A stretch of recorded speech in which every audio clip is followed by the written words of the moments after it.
right, ladies and gentlemen, first pair rolling into the pre-stage meets. With negative 500 feet of density altitude, a Camaro and a Mercury going down the racetrack to get things started. How about an 899 and an 875, a pair of 8-second runs, going to get us started on day one here at SICK Week. The Camaro going 899 at 149, the Cougar going 872.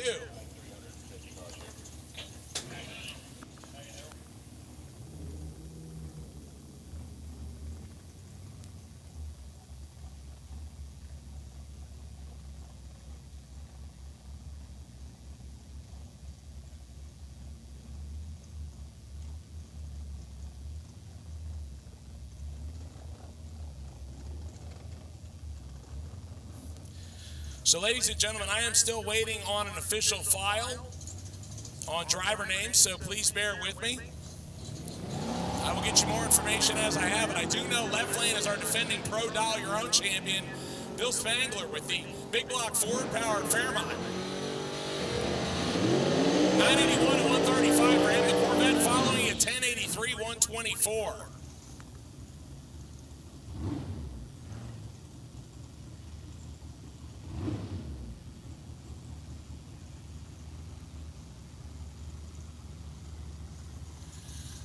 Jerry Sweet coming up next, the Disco Nova with the retro paint scheme on the right-hand side.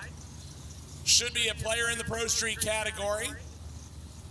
I believe he is running that naturally aspirated. Left side, the blown street rod.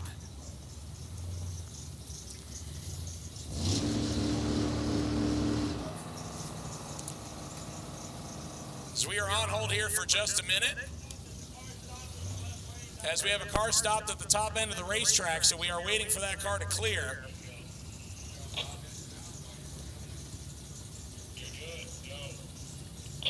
And we have gotten the all clear.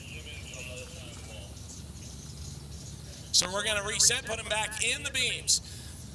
All you spectators that are out here today, who called in sick to work to come out and watch drag racing, put your hands up. All right, I hope your bosses don't see you. Both of them going wheels up off the starting line. 119, 60-foot left side, 122 right side, top end. 852, 160 for Sweet.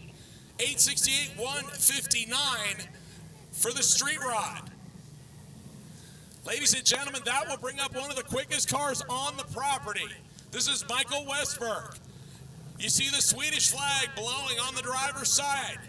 This truck has been 652 and almost took Tom Bailey out of contention at Hot Rod Drag Week 2022. This is the last run for this truck on U.S. soil. It has been sold, and Westberg will build a new vehicle to run over in Sweden. So this is his final tour, and I bet he wants to go out as a champion. This could be your new leader in the clubhouse right here, depending on how he does. Yesterday, this thing went 103 to the 60-foot twice. Let's see how he does right here to get things started. He is off like a rocket ship, 102, 60-foot, and he gets close to the wall and has to back out of it. An 824 at 112 miles an hour with a 102, 60-foot, ladies and gentlemen. Wow. 451 at 131, so he was out of the gas way before the 8th mile as he went above 160 yesterday. He wanted every bit of that run, considering how great the air is right now, and just could not hang on to it.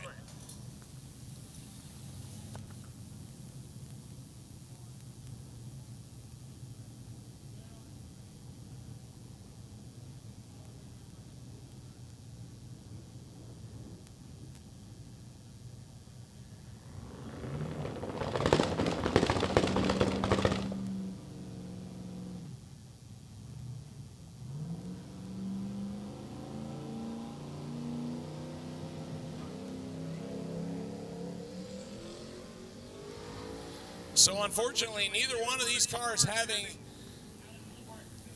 a good 60-foot and a good reaction time. 11:30 at 128 miles an hour.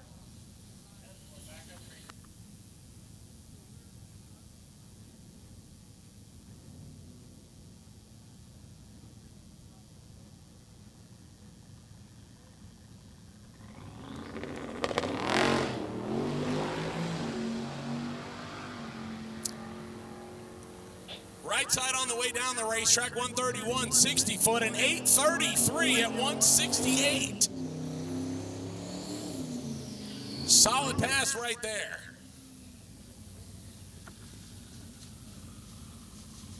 So ladies and gentlemen, while we're rolling along, please remember to follow all of our social media channels, including The Real Sick The Mag on Instagram. We will be doing a lot of live updates and a lot of live streams from both here as well as when we are out on the routes.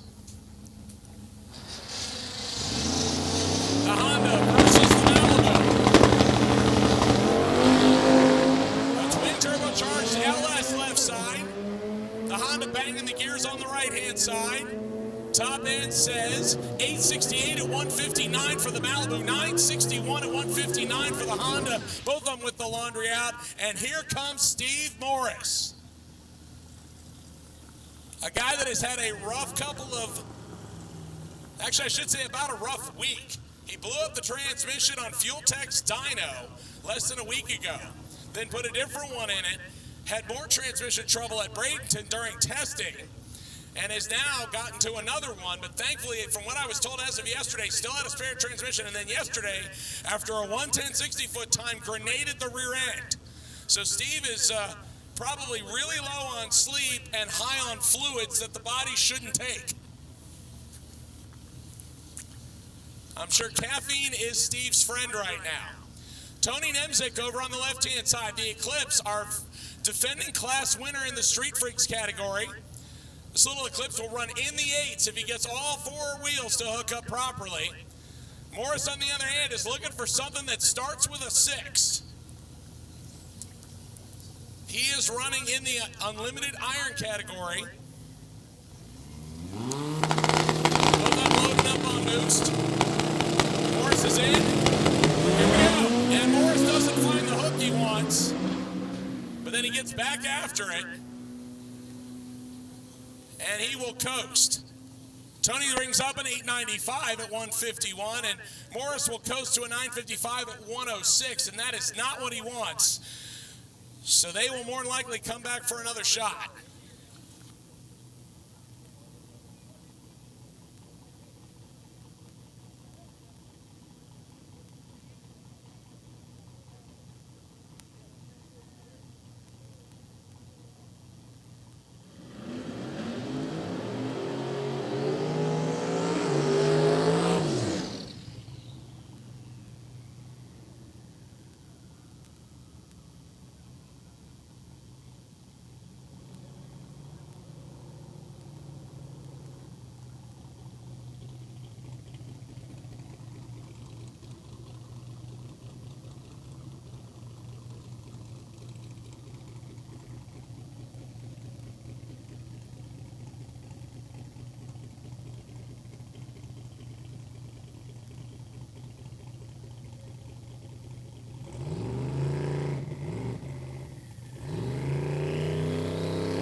Jason Tapp's got the big wheelie, the small block Camaro naturally aspirated. How about 852, 159, and an 815 at 175 for Kyle Morris. That is Kyle Morris's new personal best pass by a lot. The small block Ford with twins going 815, and the naturally aspirated small block Chevy, a Gen 1, not an LS, going 852. That is a good side-by-side matchup right there. And Tapscott did a moonshot wheelie yesterday and went 868. That shows you just how much better the air is right now. So everybody putting the beans to it right away and seeing what the racetrack will hold. Jesse Harris coming up with the turbocharged diesel pickup truck, the C10, over on the right-hand side. The left-hand side, the little Volkswagen. This is a 76 millimeter turbo infused 2650cc ride, and this thing almost took the Christmas tree out yesterday. Look at him go, wheels up again and bounce it again, and one more time. Holy cow, are you kidding me? That Volkswagen just hanging on for dear life. Meanwhile, Jesse fogging everybody out. 10 flat at 130. 1164 at 113 for the VW.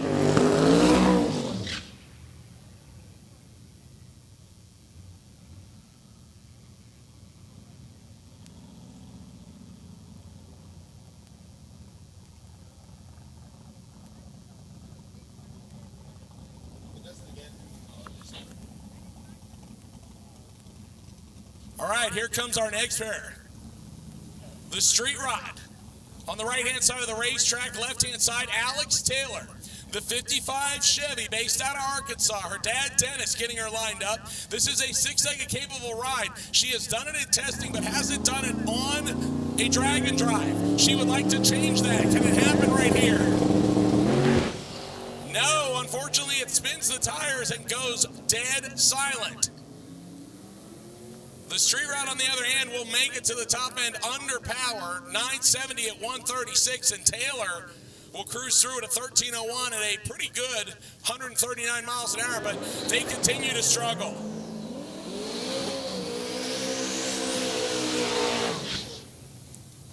Ladies and gentlemen, here comes your defending Sick Week champion. This is Stefan Gustafsson, another out of Sweden, the C4 Corvette. Big block Chevy with a bigger turbo than I have possibly seen in my lifetime. You could lose small children in this thing. And Stefan Gustafsson going 652 last year to lock up the title on the final day. Let's see what he does right here. Yesterday, he rattled the tires so hard that he smoked them on his first pass. His second run, he went 424 to the 8th mile and then lifted. So that should be in the 650, 660 range. And as I mentioned right now, the air is perfect. It is crispy. It is better than sea level. So it'll be interesting to see how Stefan's team set everything up to get the best use out of this setup. So they set the wheelie bars, close the door, and they're going to get them lined up where they need them. The blown Ford Street Rod, waiting patiently on the right-hand side of the racetrack. All right, a note from Keith Turk. Remember the sickest of Sick Week. If you know somebody that should be nominated for the sickest of Sick Week, please bring Keith a note and include the entry number and why you believe they should be counted. Gustafsson in. Oh, a whole lot of tire shake. And then the Roadster leaving and going right towards the Christmas tree, so neither one of them will be able to deliver on the stellar track conditions. If you look down on the starting line, you can see where Gustafsson's car just rattled the tires, and he couldn't stay in that because it basically blurs your vision. It shakes everything up to where you can't do anything with it.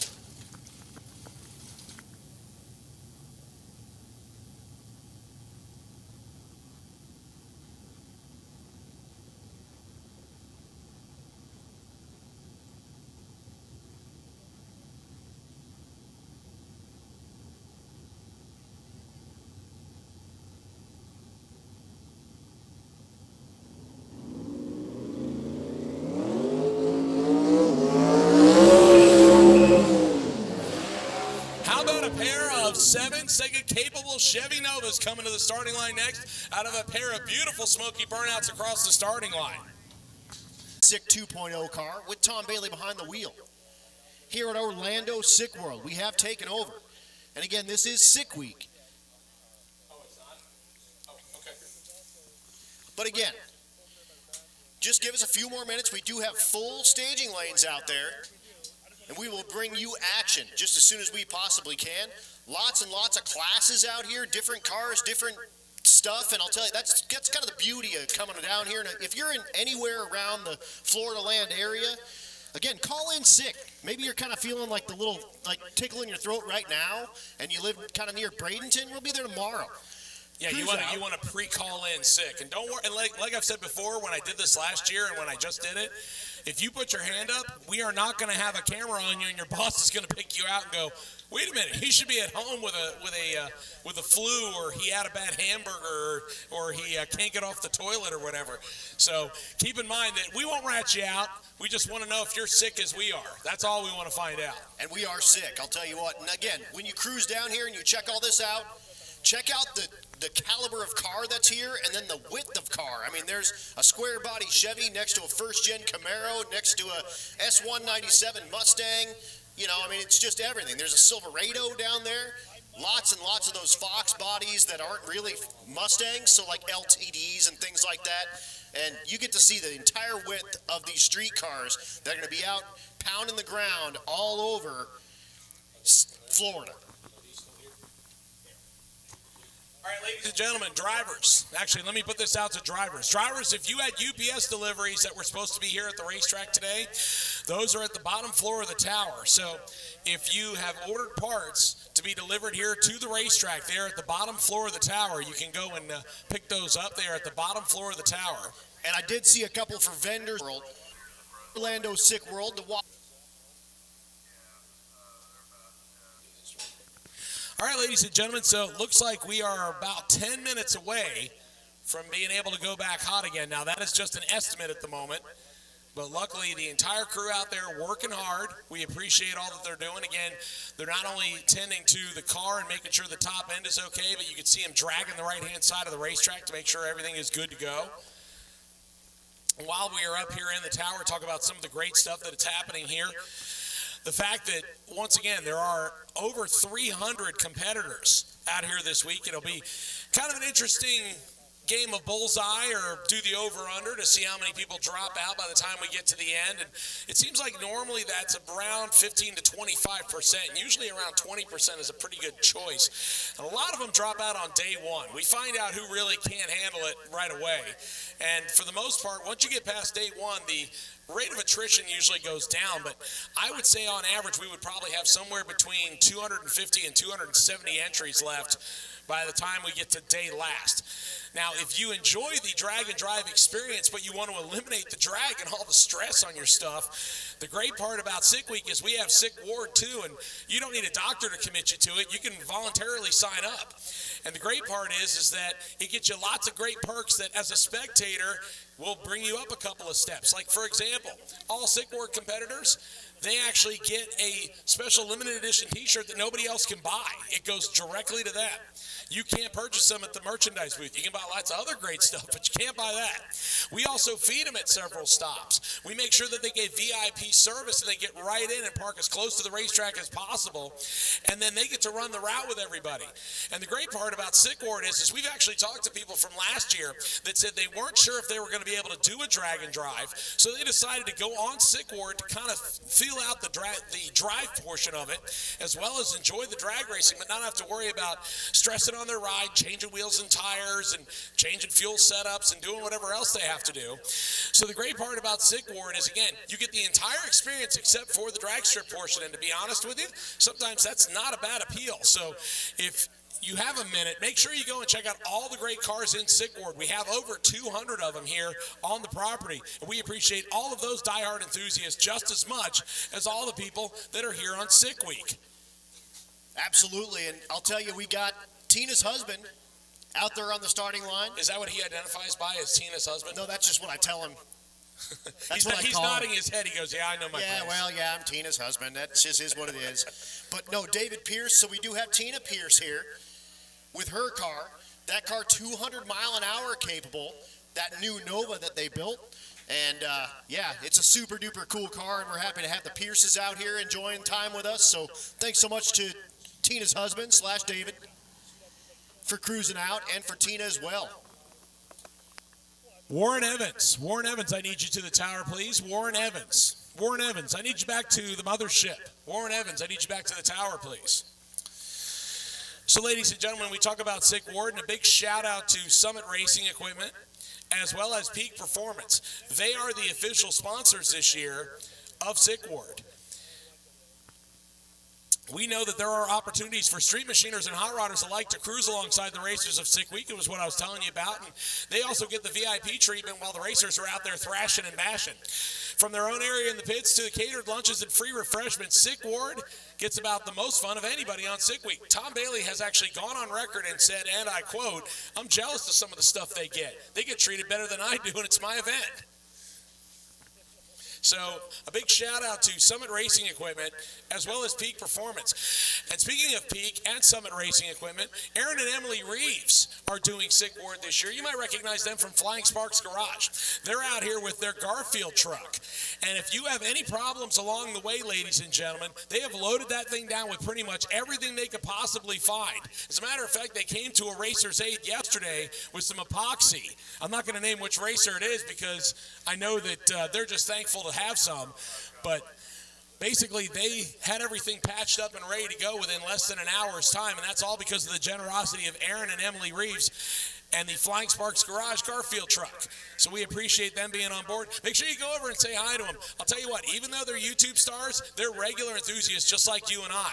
And I'll tell you what, you probably could get them on a subject, and before you know it, you'd be talking to them just like your old friends. At least that's how I felt when I was talking to them when I met them the first time a couple days ago.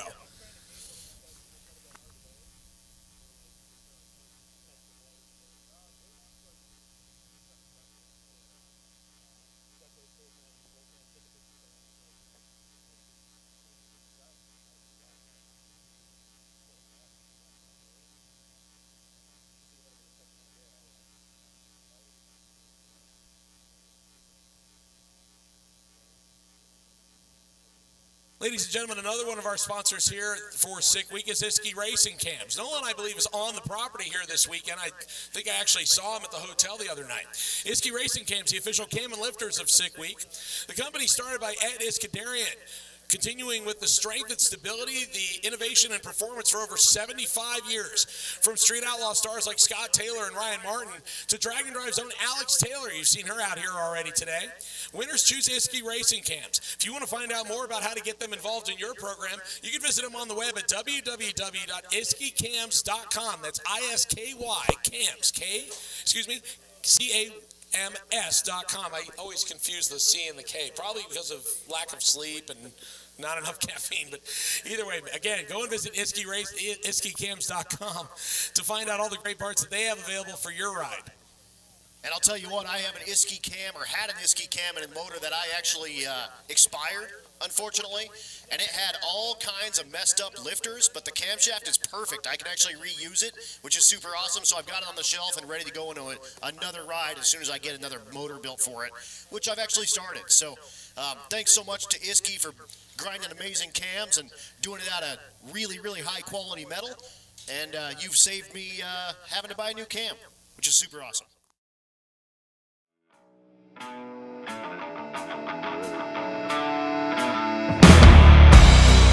People are always asking us how we come up with all the ideas for products that we're constantly releasing at Motion Raceworks.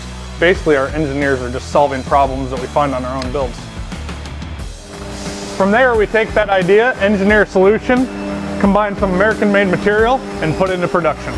We machine our parts to perfection so it's easy for you and us to use them and make power with them. Our parts undergo extensive testing so that by the time they get to your car, we know it's something that you can count on to perform like you expect. During assembly, our parts undergo careful inspection to make sure the quality you get is something we can be proud of. Our sales team becomes more knowledgeable about our products by working on their own projects at home to help better serve you as our customer. Our shipping department carefully boxes your parts so they show up the same way we send them to you. Oh yeah, they're car guys too. People want to know how we come up with all these parts because we live and breathe it.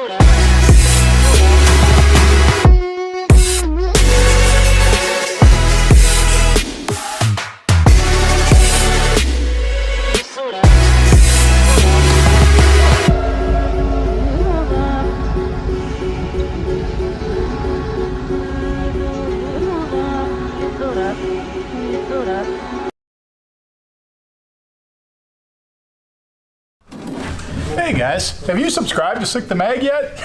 Sick the Mag is the magazine for the drag and drive community. It's kind of more like a book. If you haven't subscribed, get over to sickthemag.com, subscribe. You have special parking for where you guys need to be, and we know there's 200 of you, and there's 330-ish racers. And I know it's tough. We got 500 and, almost 50 cars that we need to kind of jam into small places, but everyone be cool to each other. We got a whole week of doing this, so you know, again, if it looks like the perfect parking spot, it's probably someone else's already.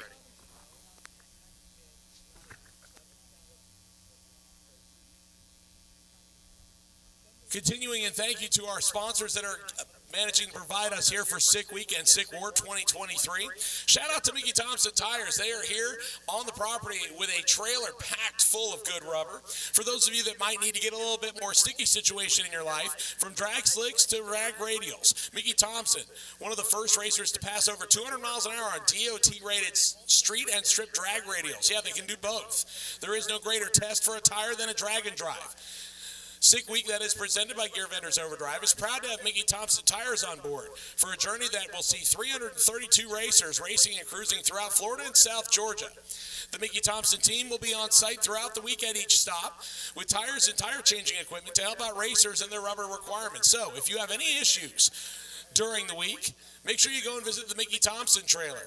Big shout out to Jason Moulton and his gang. We appreciate you being on board. And if you're looking for the best in traction, please make sure you consider Mickey Thompson. We appreciate them supporting Sick Week. And same deal.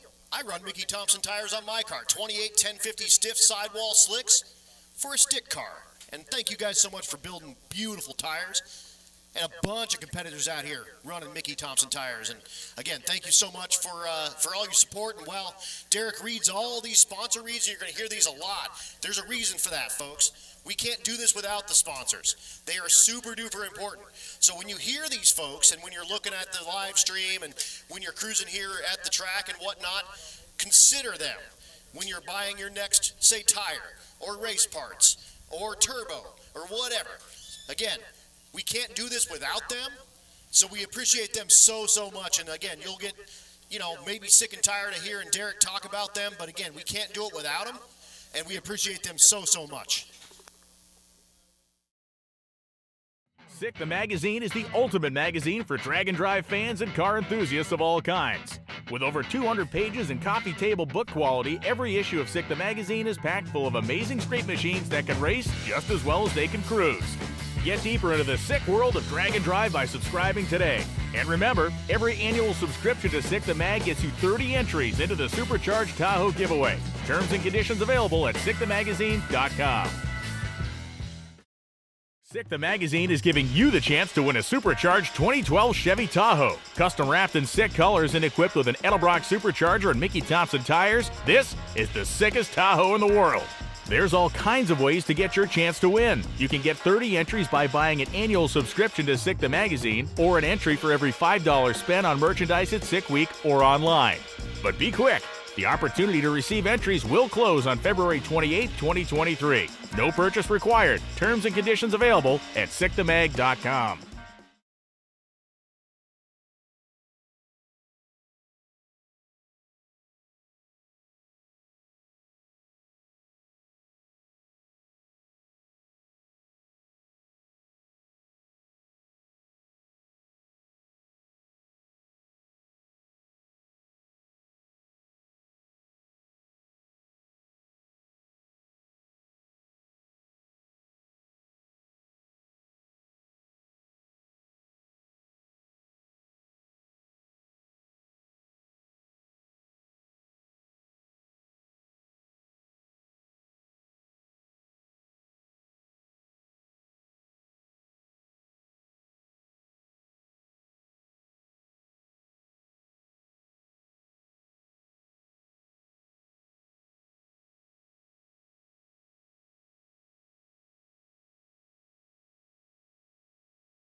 That they just released, or you can find the full line of products online at www.motionraceworks.com.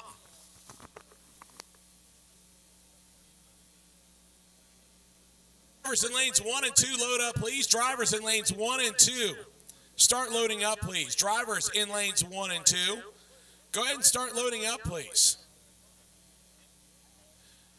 We are about, it looks like a couple minutes away here as we start to move some of the track equipment off the top end. So drivers in cars lanes 1 and 2, start loading up, and there's not a bunch of you.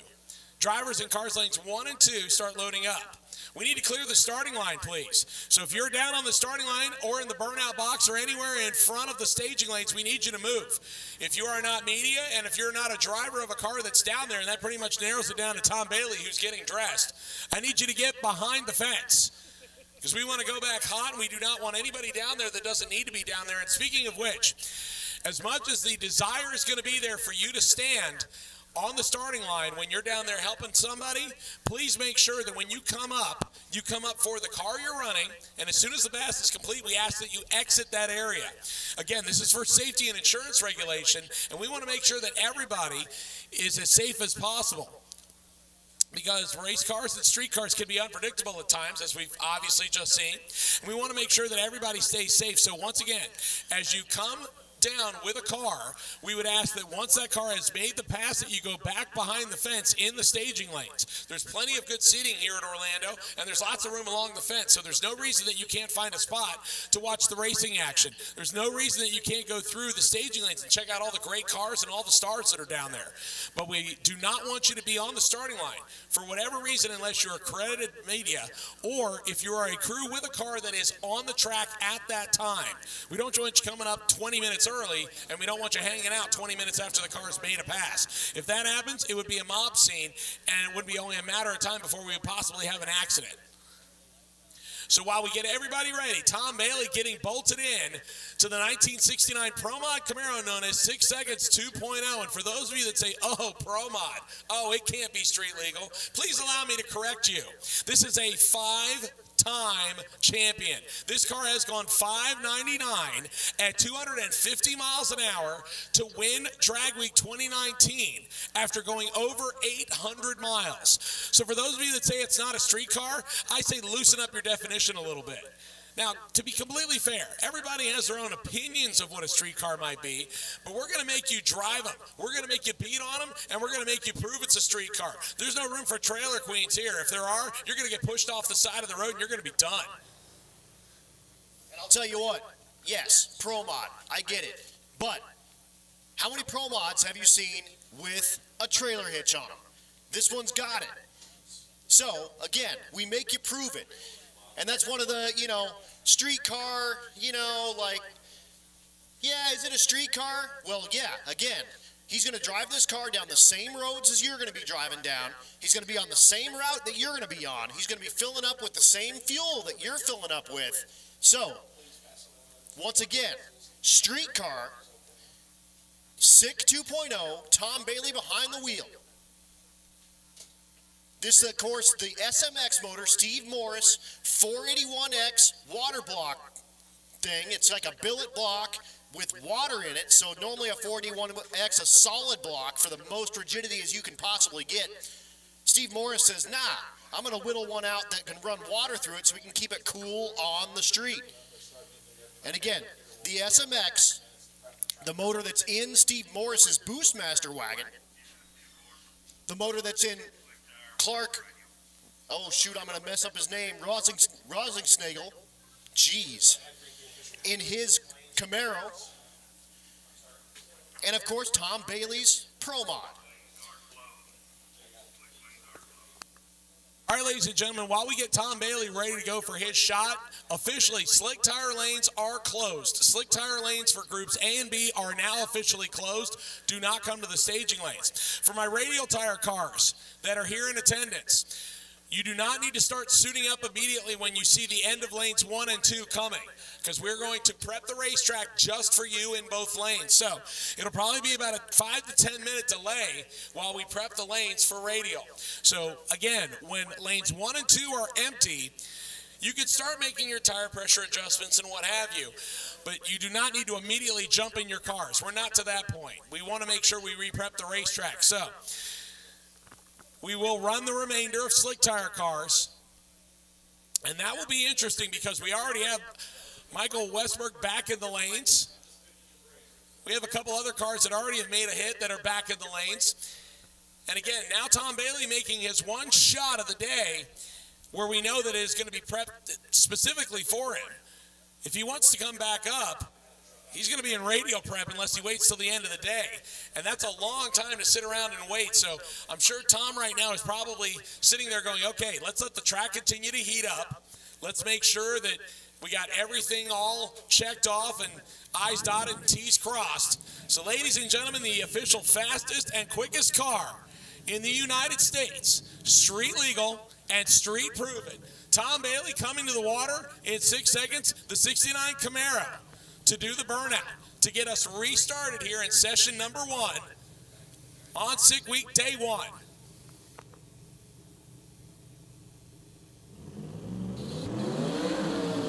And of course the deal, like Derek was saying, he's got to make a pass and then he's got to turn in the time slip. That's how it works. You turn in the time slip and then you get the route from the ladies up in the top of the tower. You must make at least the car go through the beams under its own power to get a 20-second slip to remain yourself in competition.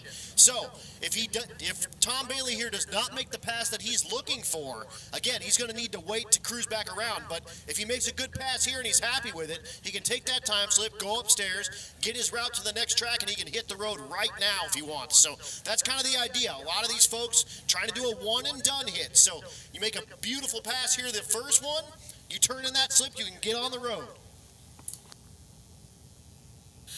So ladies and gentlemen, Tom Bailey, as mentioned, the Steve Morris engine twin turbo, 1969 Camaro. Yep, this is a car that did not leave any GM factory. This is all carbon fiber and fiberglass, weighing almost 3,000 pounds though, because when you start to add in all the street equipment, like lights and radiator and a big gas tank and so forth, it gets heavy in a hurry. So anybody that thinks this is like a 2,300 pound car, sorry to disappoint you, but it does have some girth to it. She is a big girl. So Tom right now, looking for a good shot. He would like to make one and done and make the changeover necessary to get on the road and get to the next stop. Now also, Tom trying to look for some redemption here. He made one pass last year and then the car broke. So obviously, he would really like to make it through the week. The temptation is there to turn this thing up and lay down a good number. But you also want to make sure you can get from A to B. Let's load some boost and let's put 2.0 in the beams.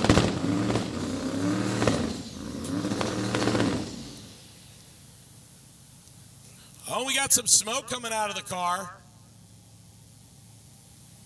Really seems like it's laboring to get up on onto the two-step, and I think he's actually put the car, yeah, I think it's actually not running at the moment, unfortunately. Yeah, Tom actually had some issues with the car. He had to take the turbos off of it during testing and get those redone. He had to run some other parts, his fuel system back up and get that redone. It is refired. And then he also had to hit the fire system on this car last week. and if you haven't seen it, you definitely need to go to Tom Bailey's YouTube channel, because when I say he gets it in the face, he gets it in the face. Like a gallon of fire retardant right in the face. It's great. It's actually pretty funny. Yeah, and thankfully Tom has a sense of humor about the deal. And all right, so we're going to try this again. Let's see if we can make this happen. All right, now sounding good. Off the starting line, 104, 60 foot. Tom moving around, and we'll lay it down to the 1,000 foot and still go 624 at 188 miles an hour with the shoots out at the 1,000 foot mark. Are you kidding me? Had the shoots out at 1,000 foot, goes a 624, 188. The thing was 411, 191 at the 8th mile. But like you said, 104, 60 foot. That car was on a pass, and it was moving around for sure. But I'll tell you what, made about 1,400 feet out of the 1,000 feet. He was under power. Goes 624, 188. Oh yeah, he was moving around on it. Again, 191 miles an hour at half track. That gives you an idea just how much power that car had left. And I would be willing to make you admit that there's a very good chance that he turns that time slip in and calls it a day and gets on the road.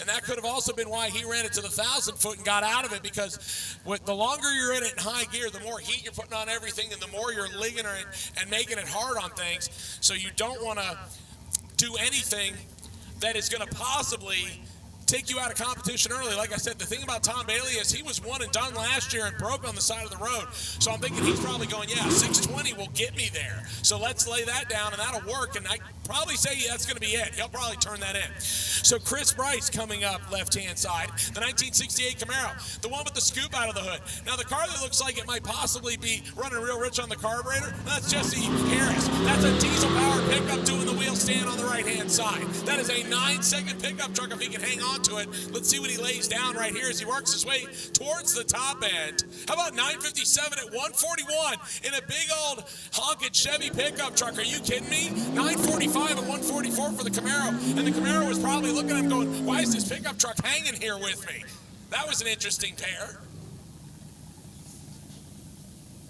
Next pair, Jason Pickett in the left lane, the hearse, the Buick Roadmaster. This an LS twin turbo for power.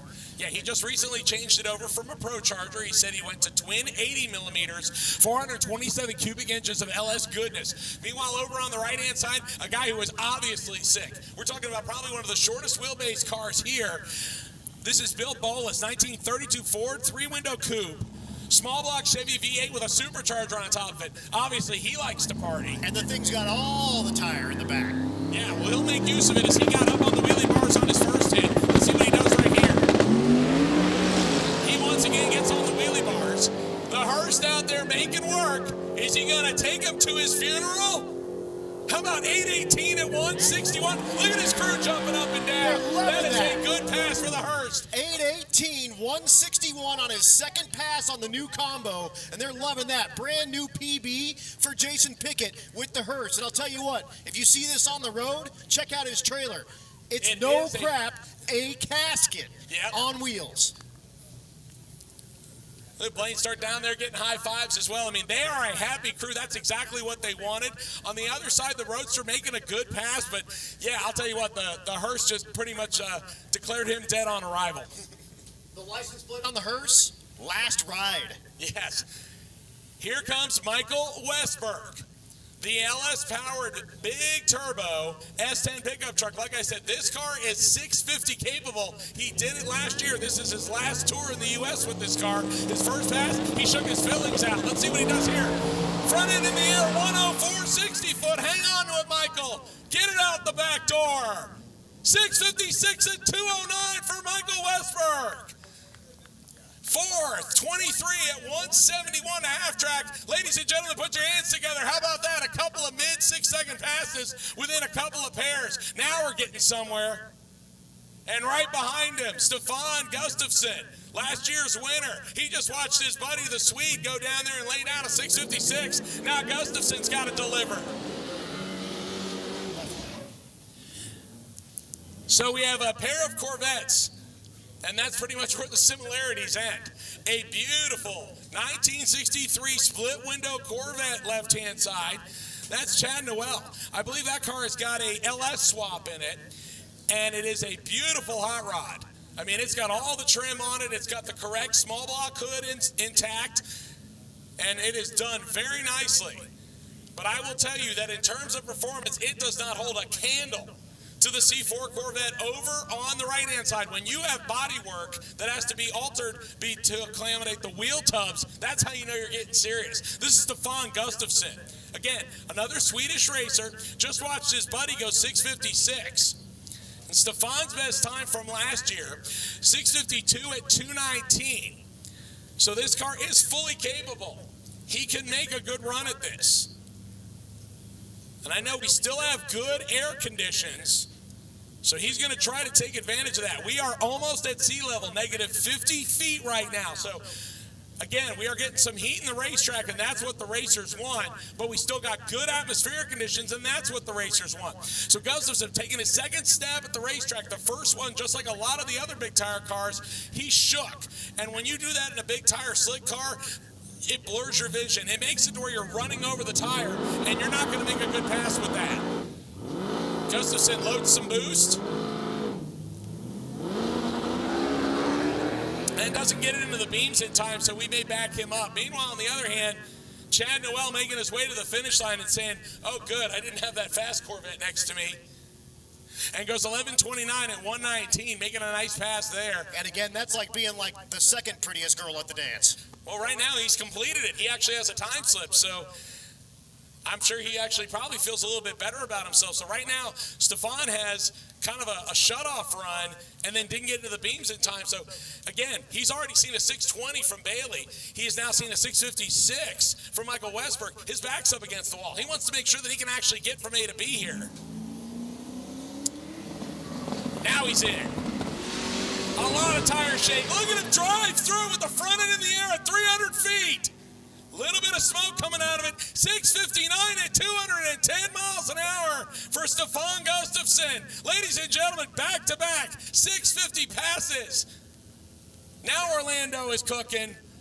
We are starting to get those time slips we want. So now 3 cars in the 6s, over 200 miles an hour. Right now, again, being led by Tom Bailey, 624 at 210 miles an hour, the best speed, because Tom Bailey got out of it early. He only, I say only, went 188 miles an hour. So 209 for Westberg, now 210 for Gustafsson. And Gustafsson's car shaking horribly bad. 114 to the 60 foot. We talked about a 103, 104, and you could see that thing just rattling away. The front end was in the air, and he could not see where he was going. I guarantee you, when that car is shaking, you can't tell where you're going, and all he did is probably go, all right, this is my last shot for probably 2-3 hours. I have to decide if I'm going to man up and try and drive through this and hope it works out, or do you pull the pin and save it? And that's a real tough decision, especially when you're the defending event champion. You've got a lot of pressure on your shoulders. You've now seen 2 other guys run in the 6s, and you know he wants to deliver. He got through the tire shake. The front end set down about the 300-foot mark, and then he just boogied out the back door. 659 at 210. That's only 700ths away from his personal best, a 114 60-foot. 436 at 176. I mean, good speed to the 8th mile, but that car went 424 yesterday. So he's over a 1/10 of a second down at the 8th mile. So again, there's a lot left in that car, but I would not be surprised if he cashes it in and hits the road.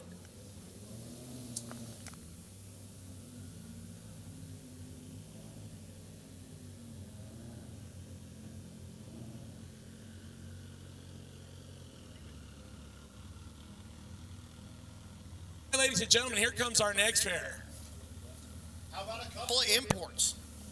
Tony Niemczek in the left lane. The all-wheel drive, you see all the Hoosiers on all 4 corners. This is the defending event champ in the Eclipse. Meanwhile, over on the right-hand side, out of PFI speed, this is Brett Levistad. This is his first time behind the wheel. The guy who has been the co-pilot and best friend of Cletus McFarland on many Rocky Mountain Race Weeks out here, his first time behind the wheel of the Civic, 10:45 at 104 on a lifting pass. But how about Niemczek, 879 at 154? I believe that's his best pass by over 0.2 of a second. I believe so, and I'll tell you what, that all-wheel drive Eclipse, making it happen with Mitsubishi power.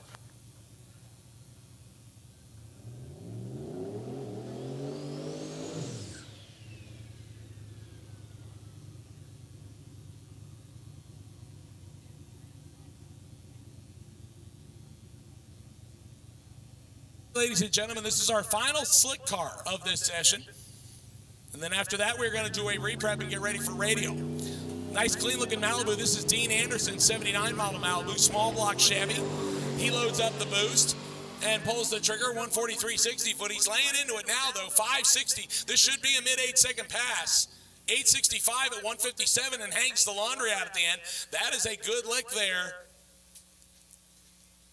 for Dean Anderson. And he is running in the Pro Dial Your Own class, and that's set up to where it's more about consistency. You want to be able to run close to the same number at every racetrack, and if you think your stuff is consistent, the Pro Dial Your Own champion last year made 4 runs within 0.04 of a second. Actually, it was 35 thousandths of a second. That's real close to run 4 different tracks and pretty much 4 different weather conditions and density altitude conditions. Shows how well Bill Spangler had that thing dialed in, but he already said he may or may not be able to duplicate that.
Attention in the pits, attention in the pits. If you have a Buick Regatta parked over by the concession stand, you need to move that. It does have a staff credential in it, but you are parking in a spot that you can't be. So if you've got a Buick Regatta over by the concession stand, you need to move that right now. Thank you.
I guarantee you, your brakes don't spin like this. Get you some TBMs and they might.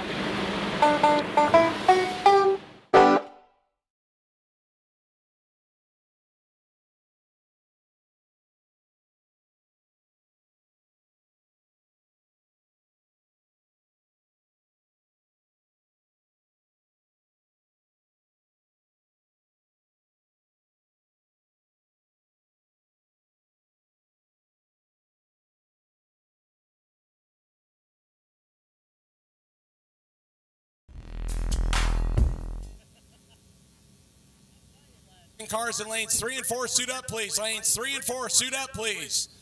Lanes 3 and 4, please get suited up. We're getting ready to go hot on the racetrack with radial action. Once again, lanes 3 and 4, suit up, please. And we also ask all drivers that are in the lanes, please stay near your vehicles, or at least be aware of where we are in the rotation. We do not want to have delays like we did yesterday with drivers that are nowhere near their vehicles, and then the lanes get backed up. We want to try and give everybody a good amount of time on here, the racetrack, so please help us with that by being near your vehicles or at least aware of where we are in the rotation. So I do have a parts call. I need a borescope. We had asked for one earlier today, and now we need it again. So if you have a borescope available, we need it. Come to the second floor of the tower and I'll give you the gentleman's phone number.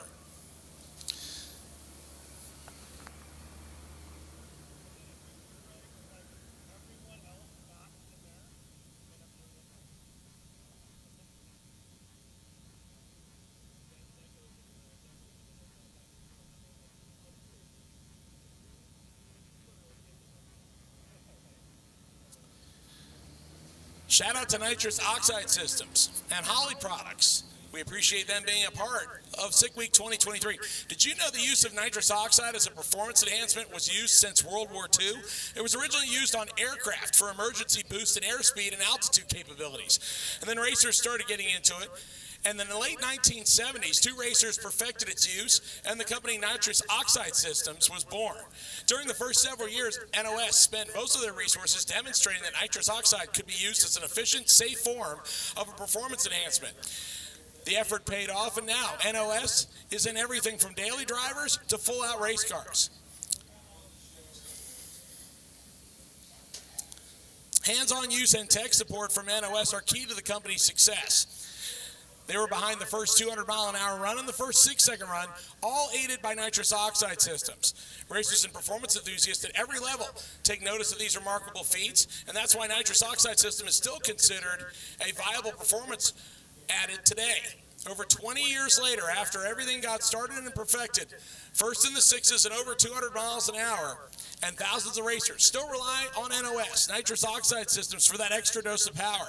You can visit holly.com/brands/NOS for more information and choices of a kit that can add to your car or truck. Nitrous oxide systems, the leader in nitrous oxides technology.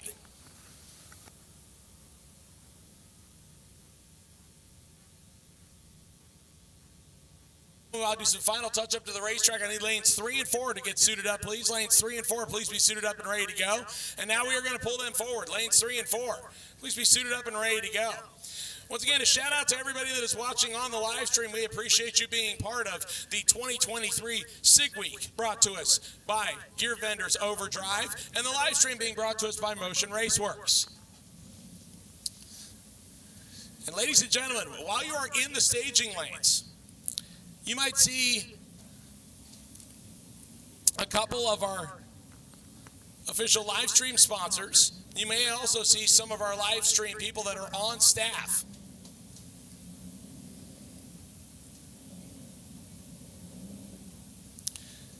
As Sam Shyatt and Adam Dory are out and about, and Don O'Neill will be joining us as well to do some coverage as we put the first two cars in the water box. And it is a good pair indeed. Possibly another 6-second car on the premises. We're going to prove it in just a minute. Meanwhile, on the opposite side, a multi-time or number 2 or 3 finisher in drag and drive. So we got a couple of real good hot rods coming to the starting line in the Camaro versus Mustang battle. Let me tell you about the combatants. It's Aaron Schaefer coming up left-hand side. Single turbocharged LS-powered 98 Camaro Super Sport. It is a true SS, and he is looking for an 8.50 time slip. This is a 2-time drag and drive champion. He finished number 2 last year in the street race category. He'd like to trade that for number 1. On the opposite side, that's Brett LaSala at a Real Street Performance. The car he calls Snot Rocket 2.0. This is his first drag and drive with this car, and during World Cup and FL2K, this car has gone 660s, so we'll see what he can do right here. Clean and green, and we are off. Brett LaSala won 1260 foot. Another 6-second pass on the way, 652 at 212 miles an hour for Brett LaSala. That is the best mile an hour of the day so far, and our third quickest time slip. 6:52 at 212 miles an hour for Brett LaSala. Now, the question is, can he get it on the road and get it to the next stop? This is his first drag and drive, so we'll have to see how he does. Our next pair up, John Dodson and Mark Manor. A couple of turbocharged LS-powered hot rods, a couple of beautiful classic Chevys. Mark Manor, the 1970 model Chevelle on the left-hand side. He is a Florida resident. He does test here at Orlando quite a bit. John Dodson, on the other hand, in the bead-locked 1979 Malibu. Also a single turbocharged LS power plant. And he is from the great state of Texas.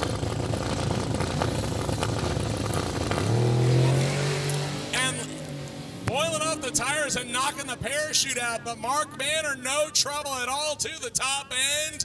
851 at 159 for Mark Manor, and in a class that is limited to 8.50, I'd be willing to make you a bet that he hands in that time slip and gets on the road. That is a good lick. 8:51 with a 2 at 159 miles an hour for Mark Manor.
All right, ladies and gentlemen, I'm doing a little bit of cleanup on the racetrack, as after John Dotson going down with the parachute, we wanted to give him a little bit of extra time to make sure he got to the top end.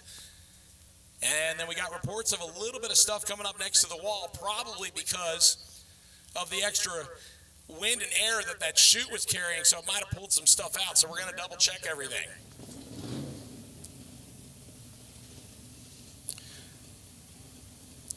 Luke telling me that is the quickest drag and drive radial pass in history. So congrats to Brett LaSala. He now owns the quickest drag radial pass in history. And ladies and gentlemen, they may not even hold on very long, as look who's rolling up next. Cletus McFarland. In the El Camino, they call Mullet. And he has flown in the big gun. He's got Pete Harrell on board this week doing the tuning. And Pete, along with Rick and Cole Prospero, really bringing this car around at FL2K last year, as they were getting in the sixes, but they weren't quite where they wanted to be. And then they started putting some bigger tune-ups in it and changing up some of the stuff in the Holly system. And the car went from running in the 680s to running in the 650s. And then he got it into the 640s at World Cup. Now again, the question is can he do it on a drag and drive? The car has a fresh motor and fresh transmission. So we'll see what he can lay down right here. On the other side, Rick Steinke in the 67 Malibu called Honk if parts fall off. He's running in the little 235 Rowdy radial class. So let's see how Cletus does here. And we're also going to keep an eye on that left-hand side as well. We're ready. Both of them hooked up good, and Cletus is on a heater. Top end, right-hand side, 674 at 214 miles an hour for Mullet, and a 528 at 130 for Rick Steinke if Honk if parts fall off. So Steinke staying very consistent to what he ran yesterday, 528 at 130, as he's running the 8th mile Rowdy radial class. And Cletus McFarland, 674 at 214 miles an hour. That is the best speed of the event so far.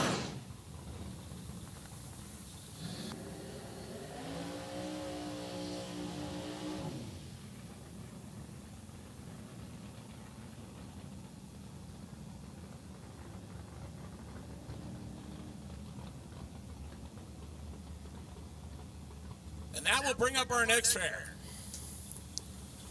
Tyree Smith, out of the Memphis area.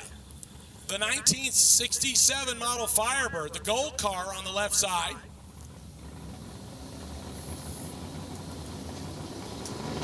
And he will face off with Randall Reed, who's running in the Rowdy radial class, the 8th mile class. So he's looking at the 8th mile number. A 515 at 138 for Randall Reed.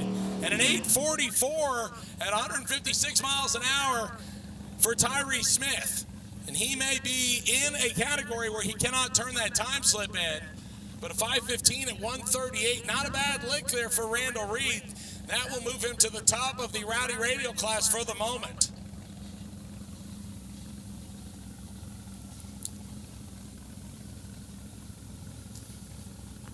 Here comes our next pair, Andy Cook in the GTO.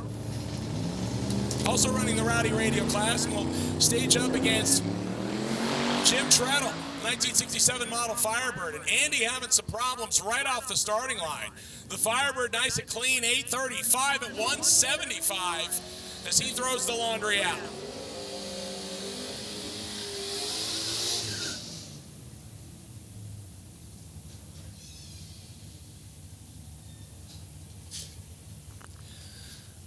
One of our stick entries coming up next. This is Steve Willingham, 1981 model four-eyed Mustang. He's running in the Super Street class, but he likes to bang the gears in this car.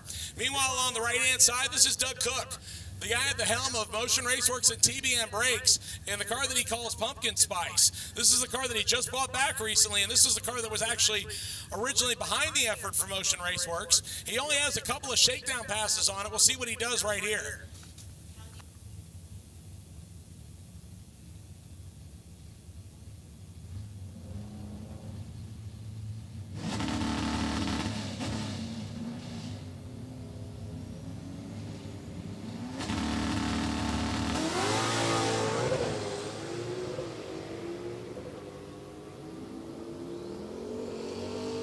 At 135 for Doug Cook, a 932 at 144 for Steve Willingham. So 541 at 135 for the Rowdy Radio car of Doug Cook. That was car in the right-hand lane. Once again, we are still looking for a borescope. If you have one, come to the second floor of the tower and let me know.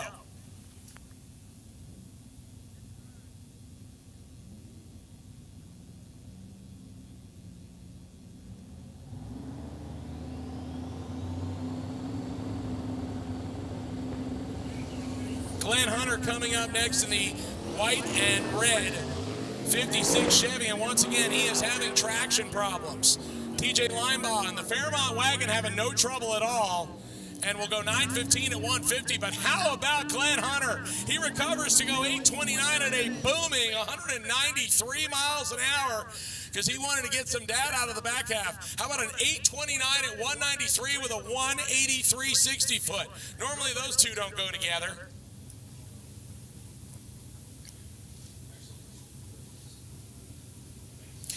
Our next pair coming to the water box.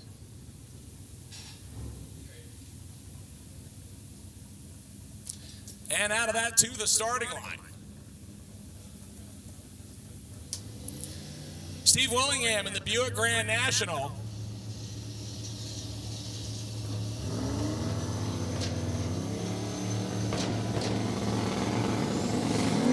And the turbocharged Nova over on the right-hand side.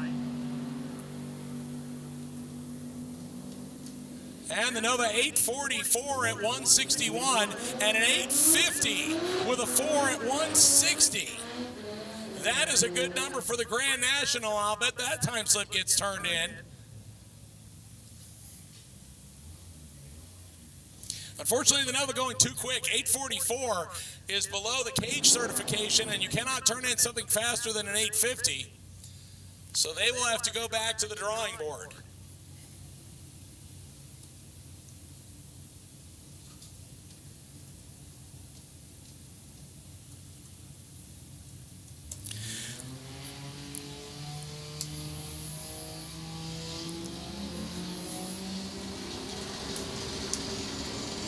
Ben Neal in the 87 Toyota Cressida, the right-hand driver, going up against the pickup truck on the left-hand side. That is David Kitos. 877 at 151 for the big pickup truck. The Toyota Cressida, the right-hand driver, having some trouble, and will coast across at a 15-second pass.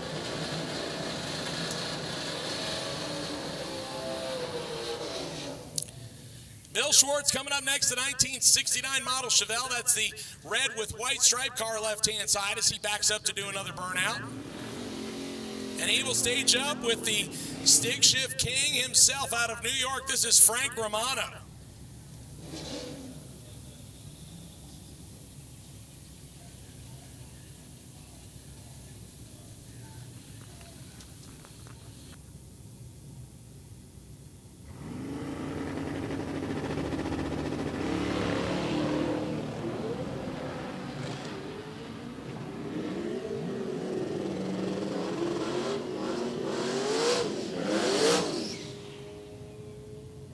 traction trouble off the starting line. 1078 at 144 for Romano. 1275 at just 94 miles an hour for Schwartz in the Chevelle. Let's bring up Craig Ridenauer, the Rip Ride. 68 Chevy 2 Nova. Naturally aspirated big block ride on the right-hand side. And Parker Mitchell, the Dr. Pepper colored. Yeah, he actually matched the paint scheme. This is a LS big single turbo Mustang on the left-hand side. Both of them off the starting line good. 128 60 foot for Parker, and he goes 521 at 121 on the small tires. 941 at 143 for Craig Ridenauer. Probably about his best for naturally aspirated big block Chevy.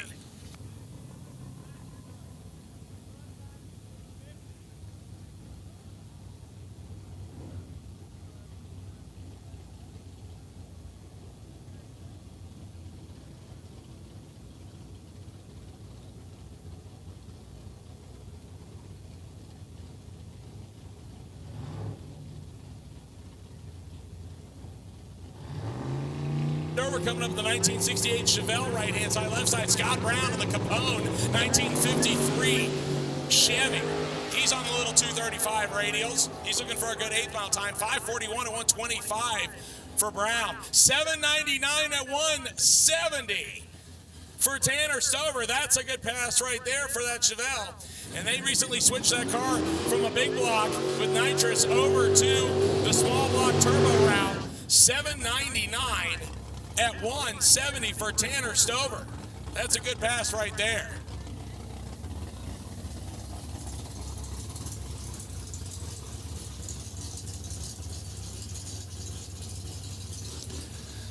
Ladies and gentlemen, the quickest and fastest naturally aspirated car in drag and drive history, left-hand side.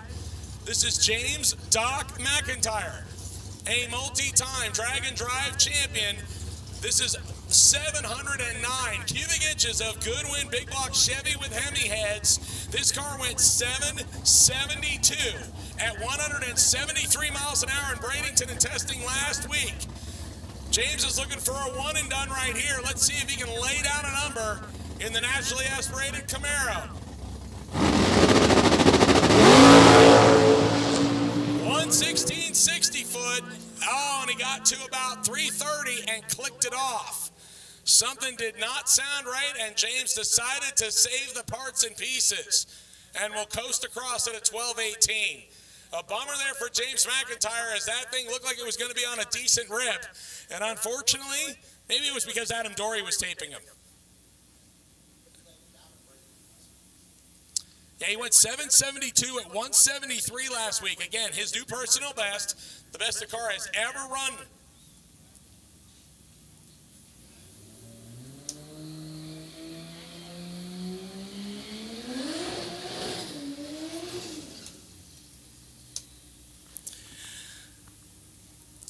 Ben Paglianone, the 1994 Mustang. Nope, that's not a 1994 Mustang. It looks more like a Fox body. But according to our information, he switched it.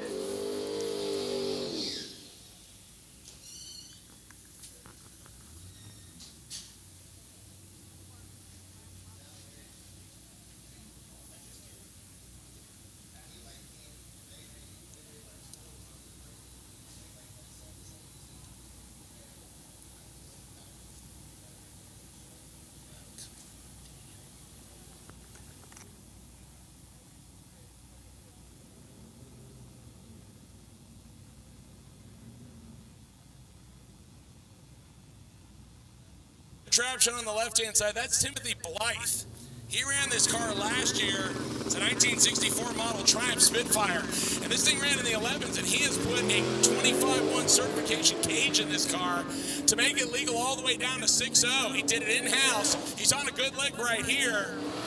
862 at 158 for him, and 849 at 165 for Paglianone. And I don't think that's actually him, though. We may have a number that's off in the system. Here comes an interesting matchup right here. A couple of guys that now have a sick week in their rearview mirror. One of them is a winner. One of them finished top 3 in his class in his first drag and drive. Right-hand side is Kevin Smith out of KSR Performance and Fabrication. This is Kimber Jones's Camaro. 388 cubic inches of Texas speed engine that has one run on it so far, and it was in the 7s yesterday. So soccer mom, that's what they call it, looking to make another 7-second pass. Left side, Alex Corella on the little 235 tires in the car he calls Ginger Red.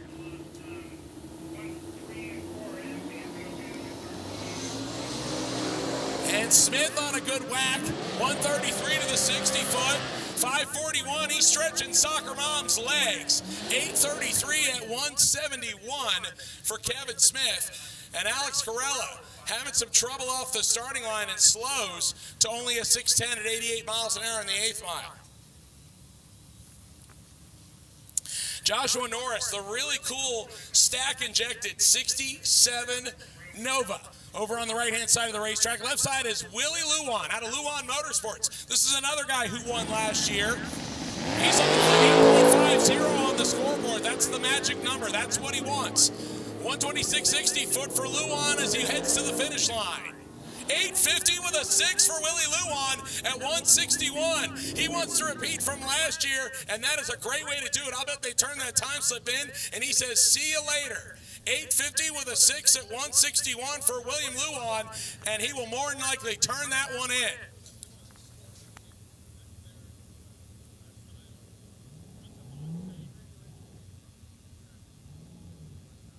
Gilbert Correa coming up left-hand side. The 1986 Mustang with a Coyote and a Whipple on top of it. Going up against the wheel-standing hot rod right-hand side of Larry West. That's a 1941 Willys. He gave him a little bit of spot, but Gilbert got to come around and top in. 937 at 151 for Correa. 993 at 135 for the hot rod, doing a nice sweet old wheelie out there. Can't knock that.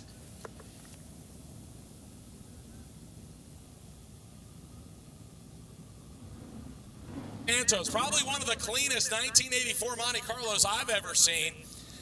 It is a small block and running in arcade category.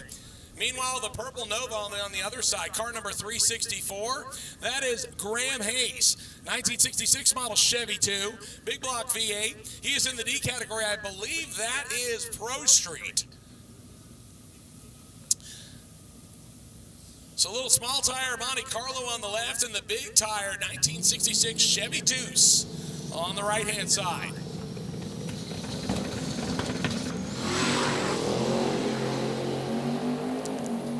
The Chevy 2 out near the wall, but it's still in the gas, and the Monte Carlo leading them all the way down. An 827 at 166 for the Chevy 2, and an 860 at 158 for the Monte Carlo. Both of them putting down good runs.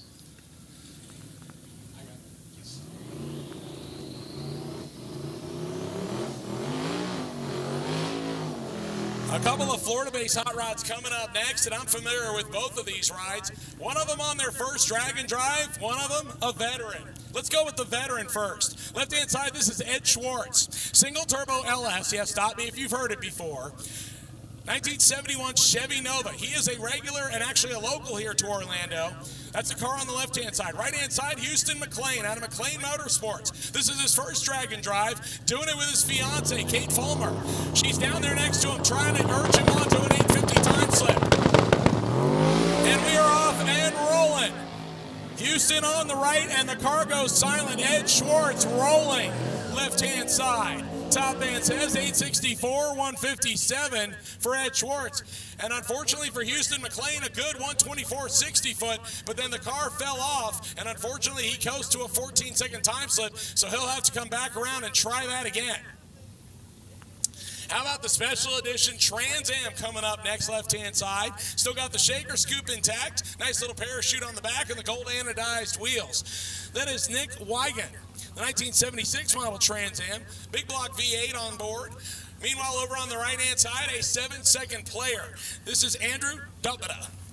Tapita having the LS with, I believe it's twins, correct? Yes. Twin turbo. And this car is gone in the 770s. So let's see what he does right here. Tapita on a 123 60 foot as that Mustang's getting out there and boogieing. Top end, right-hand side. How about 749 at 188 for Andrew Tapita? That is a great pass for him. And an 891 at 154 for the Trans Am, but Andrew just getting out there and making it happen. 749 at 188 miles an hour. And he will no doubt be happy with that run. Our next pair to the starting line, ladies and gentlemen. Clint Sadowski, the 1968 model Camaro, the guy that was a former Major League Baseball pitcher.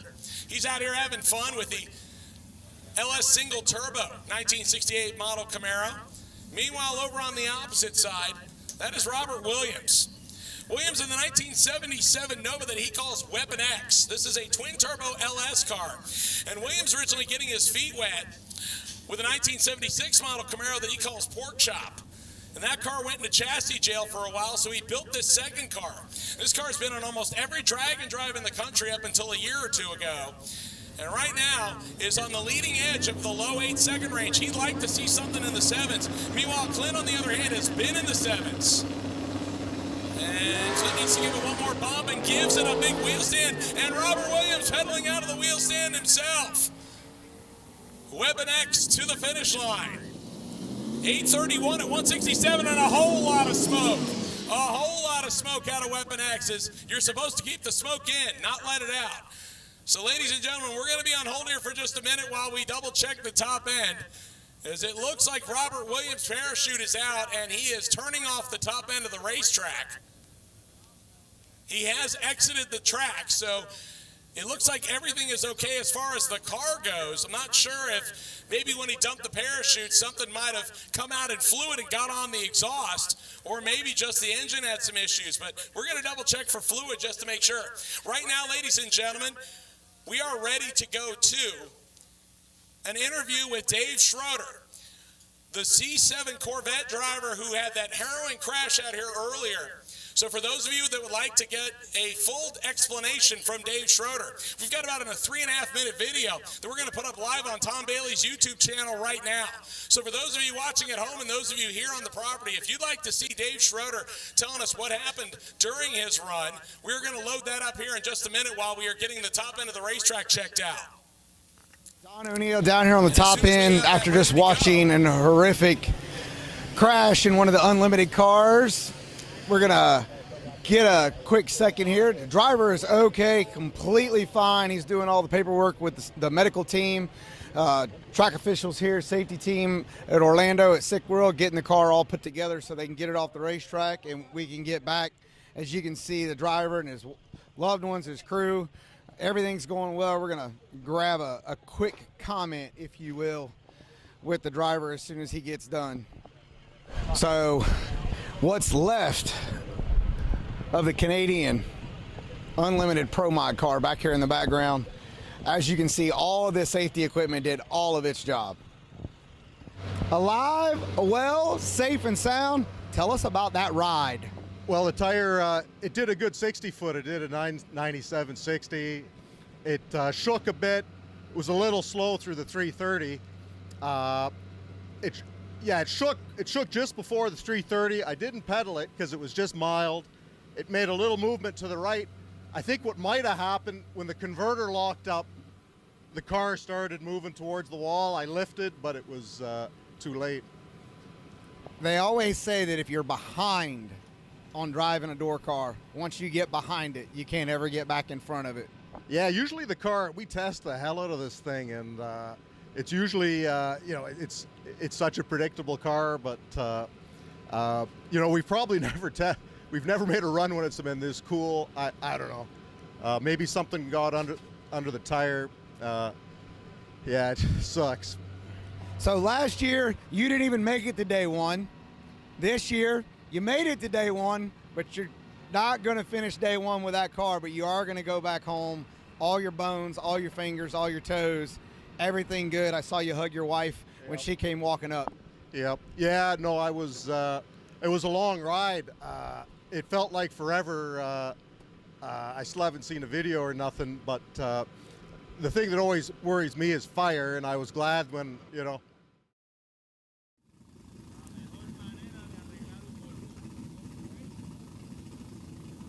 All right, ladies and gentlemen, so we are cutting away from the Dave Schroeder interview to go back to the action on the racetrack. One of the heavy hitters coming up here left-hand side. This is Michael Borgren, one of two cars that ran in the 6s at every racetrack last year.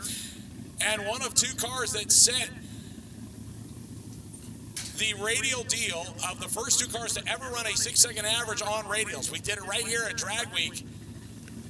Excuse me, at Sick Week here last year. I'm running them together. I'm trying to walk and chew gum and failing miserably today. Staging up against the Jordan 2002 Mustang.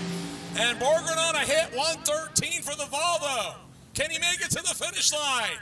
749 at 168. That thing probably has a lot left in it considering it's been 670s. But he might have just wanted to get an A to B hit. 467 at 143 at the 8th mile. An 862 at 161 for Jordan Baudreau. And that's not a bad pass for the Mustang in the category that he's in because he's looking for 850. It's not a bad lick, but about 1200ths of a second will actually not put you in good standing, unfortunately. Not sure if he's going to turn it in or if he's just going to hit the road. But I'm sure for Michael Borgren, that is a sigh of relief as he has had nothing but problems with that car and came into the tech line yesterday very tired. Jim Weiser coming up, the 1984 Monte Carlo, the white car on the left-hand side. He is running in the L category. That is the street race category, so this is an 850 limited car. Meanwhile, over on the right-hand side,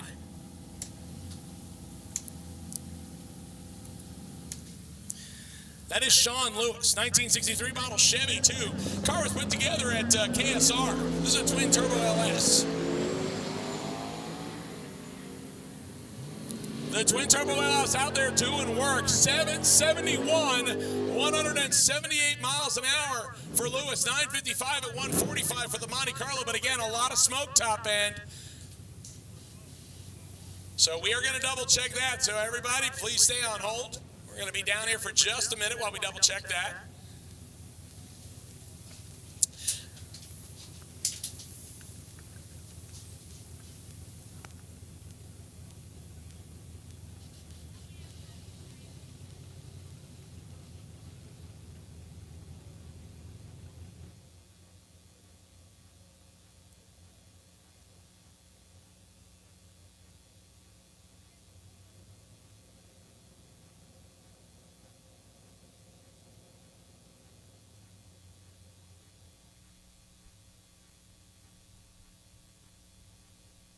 While we check the top end of the racetrack on the right-hand side to make sure whether we have any fluid down or not. Before we go back to action, so we're on hold here for just a minute.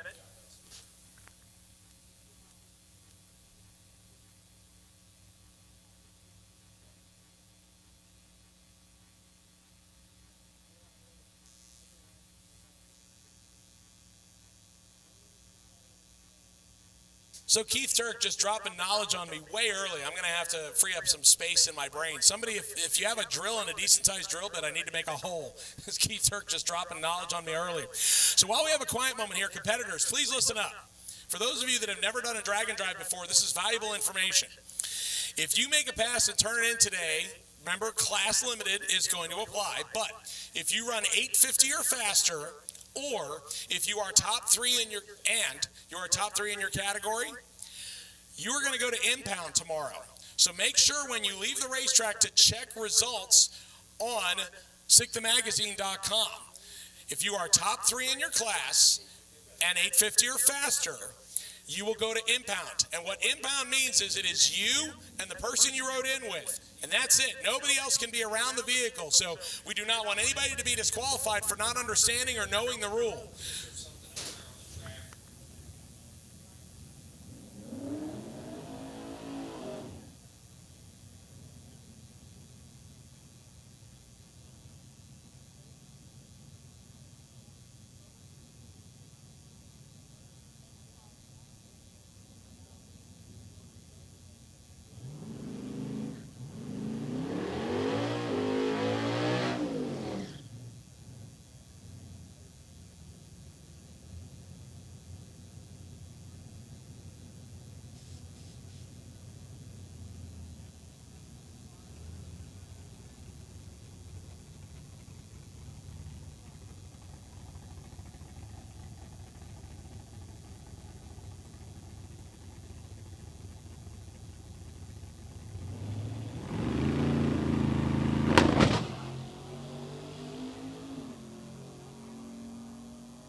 So some problems there for the 55 Chevy. Brian Carney in the orange Nova. 1049 at just 112 as he makes an easy hit out there.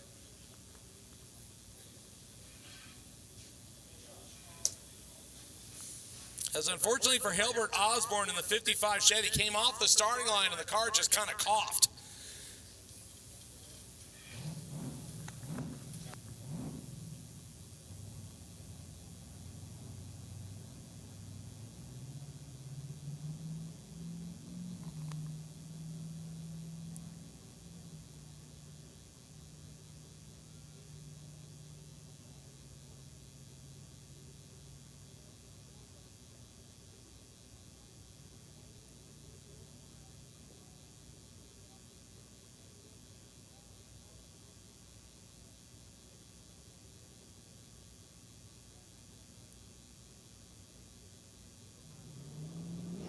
So the 55 Chevy clearing the top end, and we're going to go back to racing action here.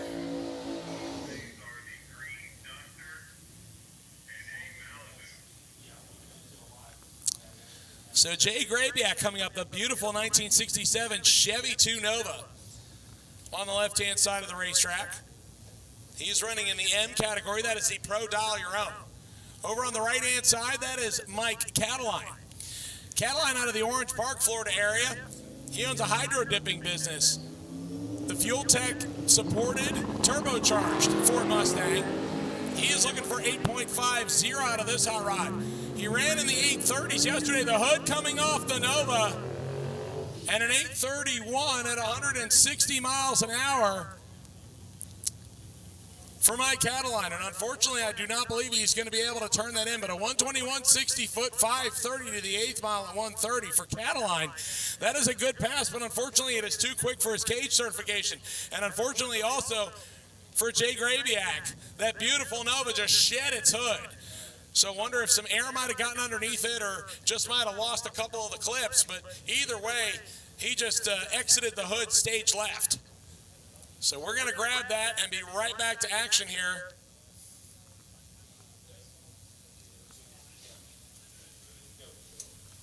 Tina Pierce hanging out down here, sick week. I mean, yesterday you made one test run. Yes, just one. We only made a half-track pass because we just wanted to make sure everything's lined up. We had some suspension that we changed, and so we just want to make sure it went straight. So we did that. Did good. Now you're an OG street outlaw stuff, and now you're over here. You're just loving horsepower. I like any kind of racing. I go to everything. Bracket, index, drag and drive, it don't matter. Just you and your husband. That's right. That's just us. That's all we got. All right, so who's giving you some support this week? We have HMJ Fabrication, Precision Turbos, Mosher. We have a ton of really great sponsors that do really good. All right, let's get back on the track. Carl Stansel and Jeff Oppenheim going down the racetrack. Look it out, here goes the S10 one more time as it looks like he might have lifted the cylinder heads. And Jeff Oppenheim getting out of the gas, and I'll tell you what, Carl just breathed a sigh of relief there because this happened to him last year. He lifted the cylinder head in almost the same spot in Gainesville, and the truck got underneath its own water and went head first into the wall. So Carl doing a great job of saving it. But ladies and gentlemen, now we have fluid on the racetrack, so that might take a little bit of time. Hopefully it is just water, but you can see the mist coming out from it. But more than likely, he lifted the cylinder heads on that Blazer. And that was what happened last year, and thankfully he avoided the wall this time.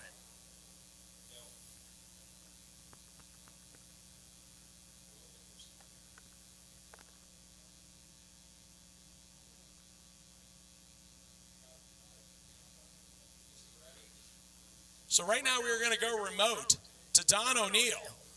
So if you're watching the live stream. So ladies and gentlemen, we'll be on hold here for a little bit while we clean this up. All right, just go. He's going. All right. Send it to Don O'Neill. I believe he is down in the staging lanes. Don, who do you have down there? Hey, Derek, down here with Chad in the A class with a Corvette. Chad, you're sitting down here. How many drag weeks or sick weeks have you done this year? This year, this is the first this year. This is my third overall total. Where's your crew at? All I do is see you. Right there in the pink hat. So why is she staying out of the camera shot? I don't know. So how many of these have you done with her? Is this a husband? Second one with her. Second one. Yep. And she hasn't left you yet? Nope, not yet. Not yet. All right, what's the goal for you today? The goal would be in the 7s anywhere. I'd be happy with. How fast have you been? I went 767 last night. Well, you've already been in the 7s. Yes. I want to be in the 7s at every track where I turn in a slip. All right. Hey, we're going to get started back on the racetrack. Follow Chad and his lovely bride out here on the road during Sick Week 2023. Thank you. Appreciate it. I don't have the. Oh,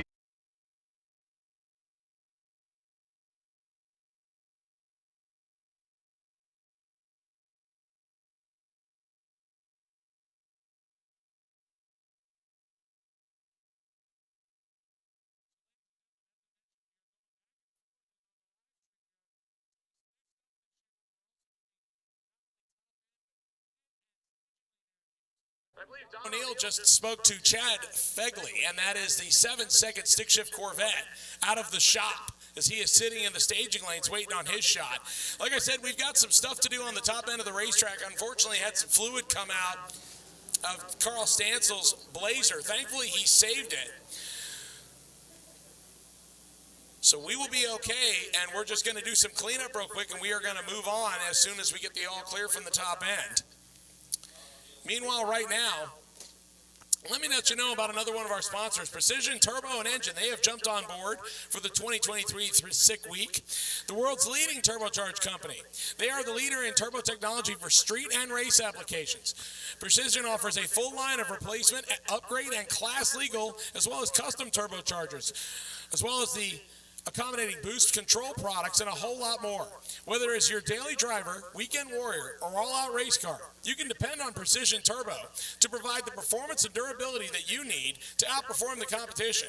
They are currently working on the development of a new turbocharger lineup, including turbos for their sister company, Turbonetics, in a variety of sizes for both race and street applications.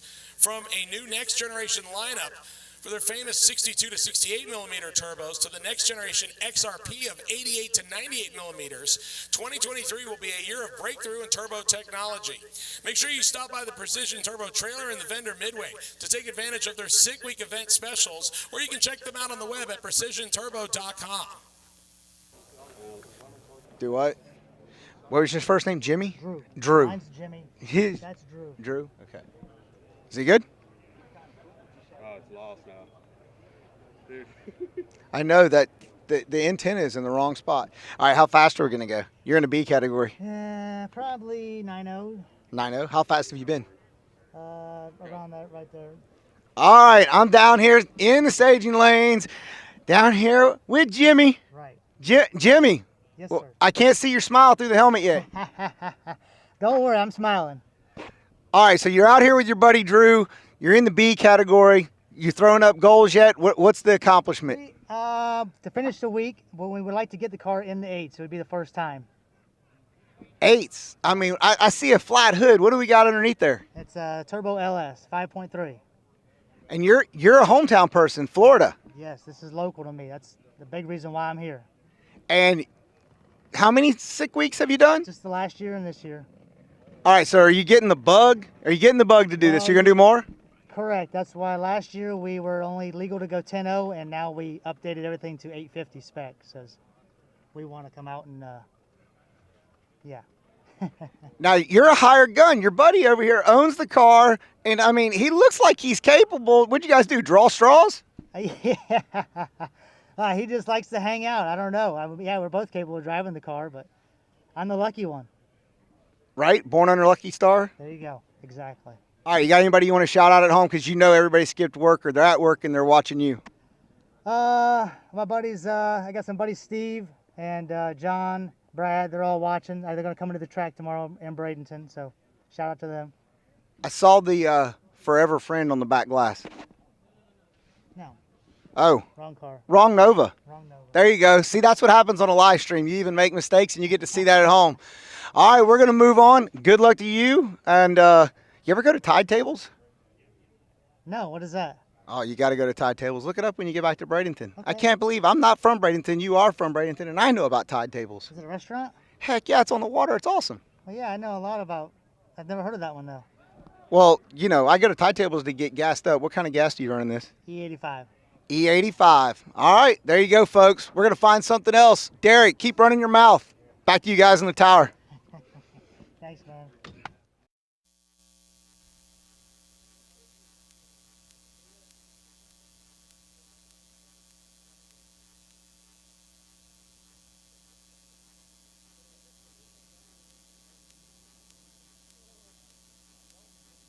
All right, ladies and gentlemen, as I mentioned earlier, we are getting the cleanup done, and when you hear there are periods of nothing going on over the PA system, we are running live interviews both from the staging lanes and the pit area, as well as pre-recorded interviews and information from some of our sponsors on our live feed. So because of the PA system here at Orlando, I don't want to get on it and accidentally bleed over, so we usually step off of it there for a little bit, and that's why I'll come back to you after periods of silence. So while we continue to clean up the racetrack, let me give you a quick recap on where we are. A whole plethora of cars in the 850 lineup. So far, the best one, 850 with a 4 at 160 miles an hour. In the rowdy radial category so far, Randall Reed leading the charge at a 515 at 138. Parker Mitchell not far behind him at 521. And Rick Steinke's at 528. As far as the fast cars,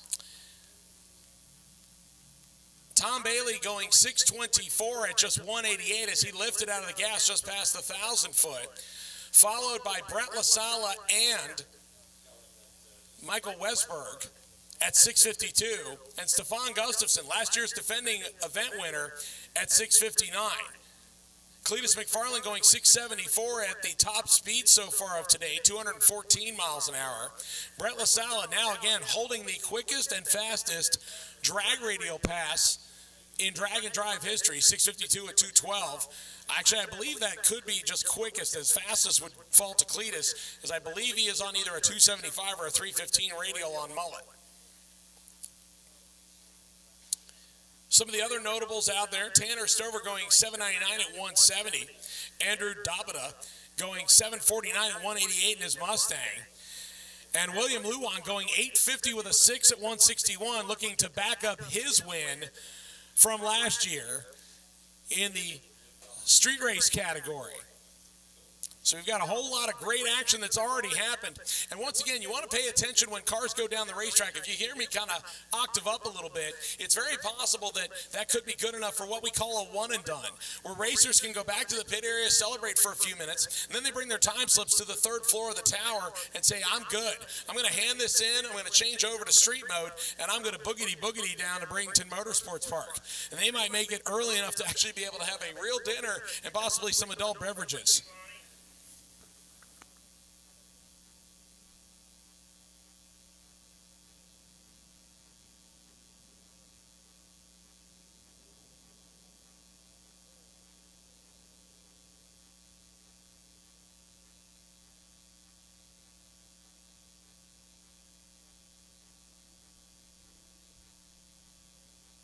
Drivers in lanes 5 and 6 start suiting back up, please. Drivers in lanes 5 and 6 start suiting back up, please. It looks like we're about to get the all clear and go back to racing action. So drivers, if you're in lanes 5 and 6, start suiting back up. Yep, we've just gotten the sign that we're going to fire everything back up. Shout out to Radford Racing School, the official high-performance driving school of Dodge and SRT. They are a premier performance driving and racing training center located in Chandler, Arizona. They offer more than 80 different performance vehicles, including sedans and SUVs and gas-powered go-karts. They have state-of-the-art facilities and event space for private parties, corporate meetings, and they also do military and security training. Visit RadfordRacingSchools.com and you'll see their Radford Racing School Dodge Durangos out on Sick Week this week. We thank them for being a sponsor and jumping on board with Sick Week 2023. We'll bring our next pair to the water box.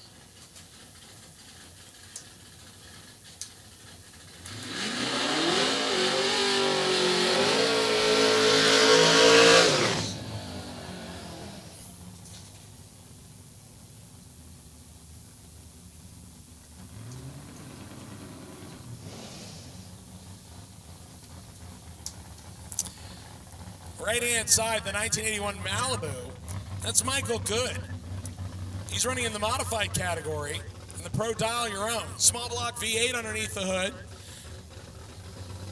Left-hand side of the racetrack is Guy Brotano. He's a multi-time drag and drive race runner.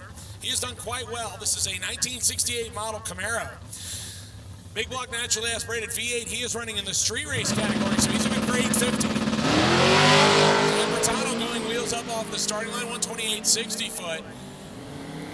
And he will make it down the left side in short order, 878 at 153 for Guy Brotano, 1078 at 127 for Michael Good. And the question is that good enough for him to call it one and done? Our next car to hit the starting line, Will Carter, 1977 model Vega with a little bit of boost influence on top of the small block.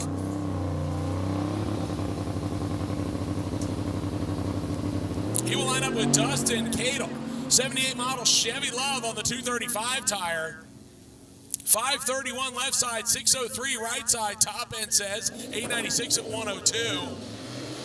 But a good 531 pass at 137 for the little Vega. Here comes the possible top contender for stick shift. We do have a couple of 7-second capable cars, and this is one of them right here. This is Chad Fegley, the former Rocky Mountain Race Week winner, owner of the shop, 2010 model Chevrolet Corvette, the LS power plant with twin turbos, and this car has run in the 7s before. He will line up with Brian Anders. Anders in the Chevette right-hand side. And Fagley gets a little bit of wheel speed and knocks right back into it. Can he still run in the 7s? 801 at 194 miles an hour for Chad Fagley. He tried so hard to get back in those 7s and just missed. 801 at 194 for Chad Fagley after a good pedal job on the top end of the racetrack. And that will lead the stick shift category for the moment.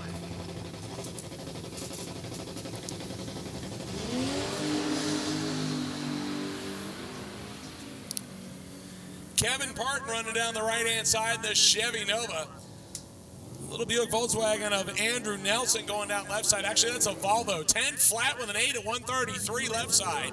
859 at 153 for the Chevy 2 Nova. That's a good pass for him running in the K category.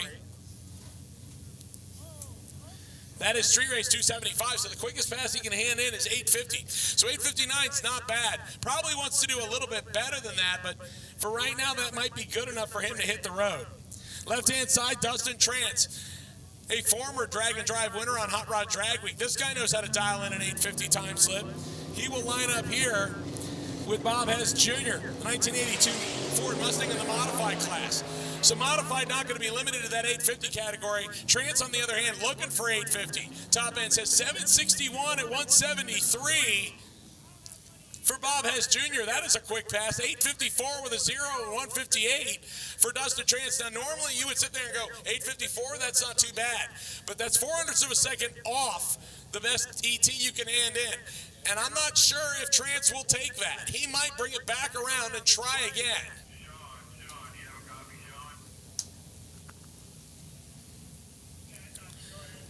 Jimmy Reinhardt coming up with the 1972 model Nova. That's the brown car with the white top, left-hand side of the racetrack. He will line up with the Chevy truck on the right-hand side. That's Jack Henson, 1992 model Chevy Silverado. He's running in the Dial Your Own category. Reinhardt just rolling out there. He added some boost to this car this year. Top end of the scoreboard saying 939 at 141 for Jimmy Reinhardt. 1105 at 129 for the pickup truck. Ladies and gentlemen, possibly your incoming class leader in Rowdy Radial. Left-hand side.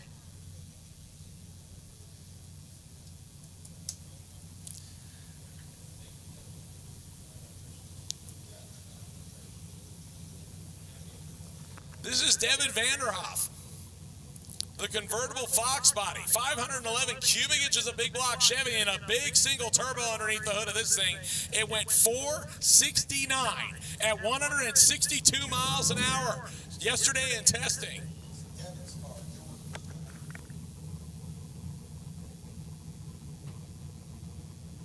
So correction, Jordan Tuck actually behind the wheel. This is Devin's vehicle, but apparently he has put Jordan behind the wheel here. But again, a 469 at 161 yesterday in testing on his one shot. If he can duplicate that, this car will go to the top of Rowdy Radial by a lot. Right now, the quickest Rowdy Radial pass in competition today is a 5:15. So the door is open right here for Jordan. Jordan lined up with the clean square body of Lance Disharoon, the 1984 model GMC. And I'll tell you what, Tucker on a pass. Here he comes. 468 at 162 for the Mustang, and he coasts to a 763 at 137. 68. 468 at 162. 468 at 162 for the Mustang, and that will easily lead Rowdy Radial by a lot. Ladies and gentlemen, there is your new class leader, 468 at 162 for Tucker.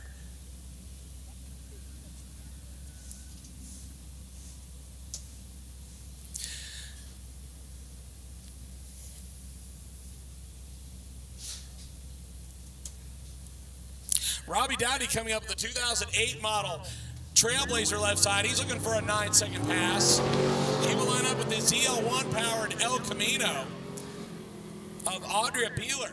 Yeah, this has got the driveline out of Tom's 2010 model ZL1. 982 at 137, and I'll bet that Robbie Dowdy's going to be happy with that run.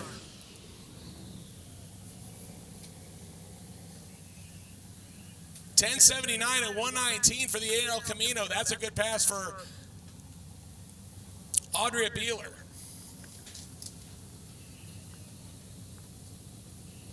So I have a racer in need, looking for a big block Chevy crank pulley with 2 small and 1 large pulley for Mark Banner.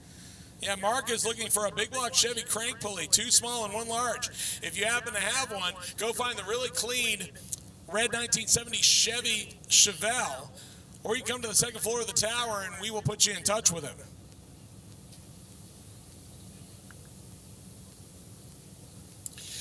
So we're on hold on the top end while we're waiting for something to clear here. We will bring the next 2 cars to the starting line as soon as we get the all clear signal. Robert Worcester, the 1981 model Malibu on the left-hand side. Small block V8 in the M category. That's the Pro Dial Your Own. Now the Dial Your Own category is to show consistency. So we want to run numbers as close to each other as possible when you go from track to track. Meanwhile, over on the right-hand side, that's a car that almost needs no introduction. This is the Turtle, the LS-infused Mazda Miata of Matt Lamphere. The license plate on this car says Sexy Time, and this is also the car that has a color wheel neon underneath it, and he is not afraid to let that thing party when he comes out of the burnout box. This is your defending Outlaw 235 class winner, but I believe this year he has changed to running in one of the 275 850 limited categories. Yes, we actually have him in Street Race 275 currently. So Lamphere on the right, the Malibu on the left. Here we go. Malibu doing a nice little wheel stand, 127 60 foot. Lamphere out there motoring by him on the right-hand side. Top end says 850 with a 9 at 164 for Matt Lamphere, and that is exactly what he wants. He wants an 850 time slip, and that will work. I guarantee you he'll turn that in the time slip and get on the road. So Lamphere going 850 with a 9 at over 160 miles an hour. Yes, sir.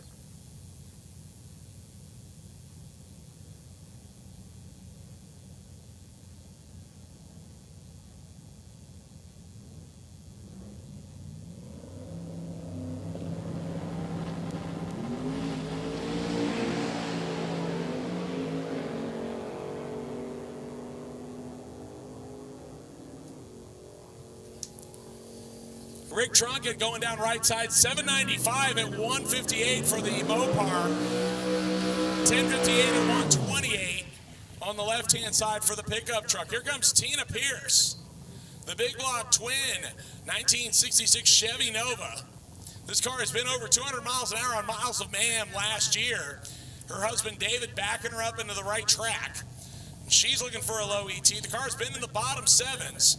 We'll see what she can do right here.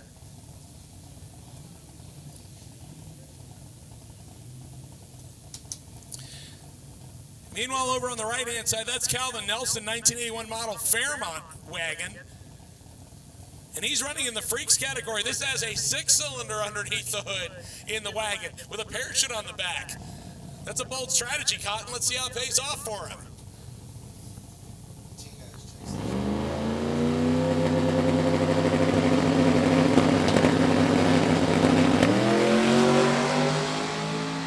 Meter 116 to the 60-foot, 471 at the 8th mile, and the top end says 724, 193 miles an hour for Tina Pierce, as she lays down a good one right there. 1068 at 136 for the 6-cylinder wagon, but 724 at 193 for Tina Pierce. That is a good lap, and she very well may take that and hit the road. Our next pair to the starting line. Raymond Huppy, 1982 model SVO clone, going up against Richard Guido, the Canadian Chuck Norris, the 6-speed Pontiac-equipped Pontiac, the 65 GTO out there banging the gears right-hand side. Mustang will get there first, 821, 169, 891 at 154 for the defending stick shift winner. And Guido may turn that in, even though he knows that he is up against it in the stick category, as not one but 2 7-second capable cars are in that category this year. So he's got his work cut out for him. Not sure if he's going to be able to make it work or not, but an 891 is not a bad opening shot.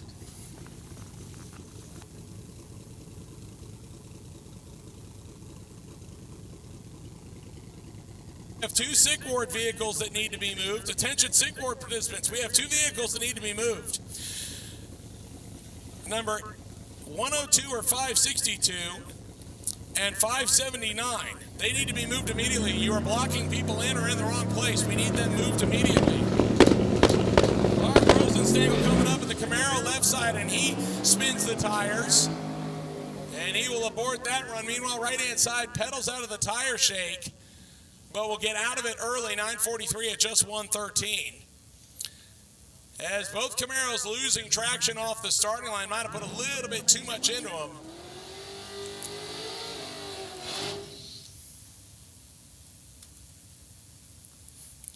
Matt Frederick, a beautiful 1973 Chevy Camaro, coming up over on the right-hand side. It's got the one-piece 70-71 spoiler on the back of it. Yeah, by that point, they had started going to the 3-piece spoilers, and it's a nice-looking car. There's a nice little wheel stand there. He's running in our Super Street category. 130 60-foot, looking for possibly a high 8-second pass, and goes 909 at 150. Not a bad lap for a car that could very easily look like it could hold its own on the show field. The Mustang driver on the left-hand side having some trouble and got backed up, and it looks like we are going to send the tractor down the left-hand side. So we're going to be on hold here for just a minute, ladies and gentlemen, while we do a little bit of cleanup work, as we still have lanes full of cars. As everybody trying to take advantage of good weather conditions, as we started the day about 800 feet below sea level on density altitude. And for those of you that do not know, those are oxygen-rich conditions. If you want to get a personal best out of your car, that's a good way to do it. So while we work on the left-hand side of the racetrack, we'll move the Mustang over to the right-hand side and give them a shot at the lane. This is Dan Hirsch.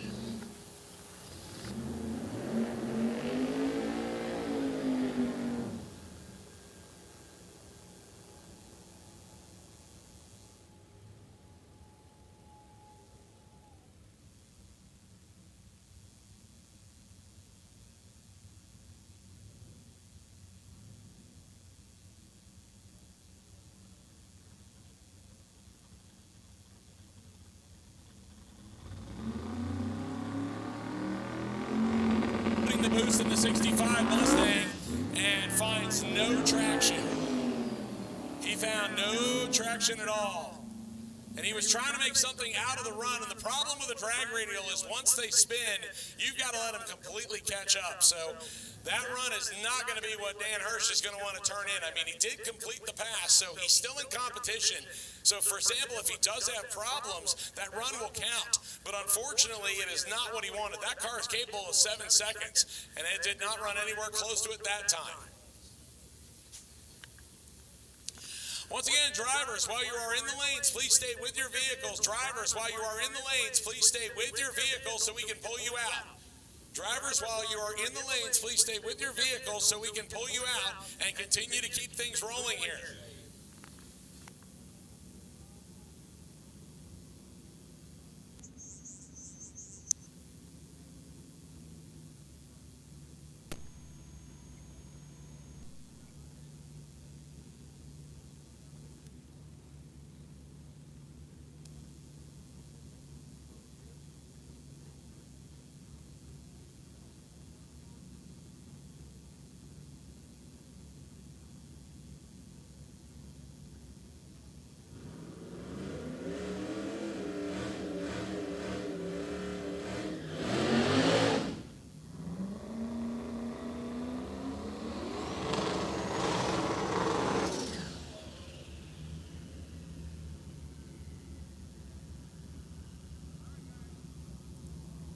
So our next pair coming to the starting line.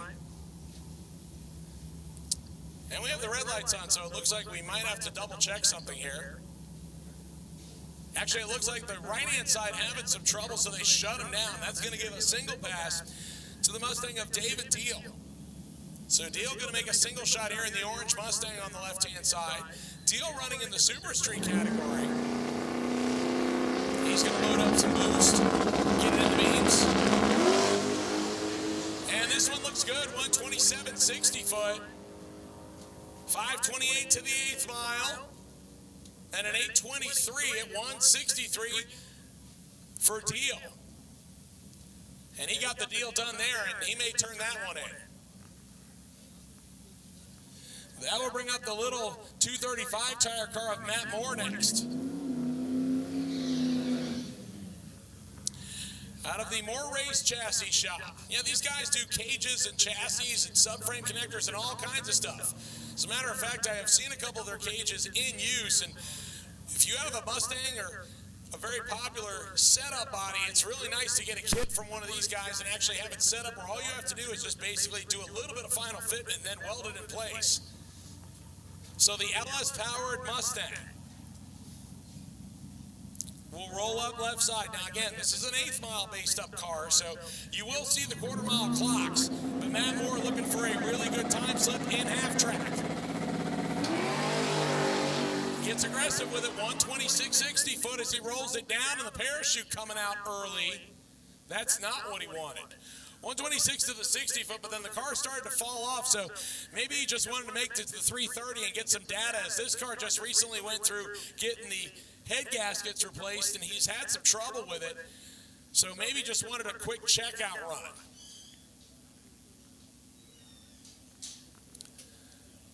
So Moore will more than likely be back around for another shot with that car.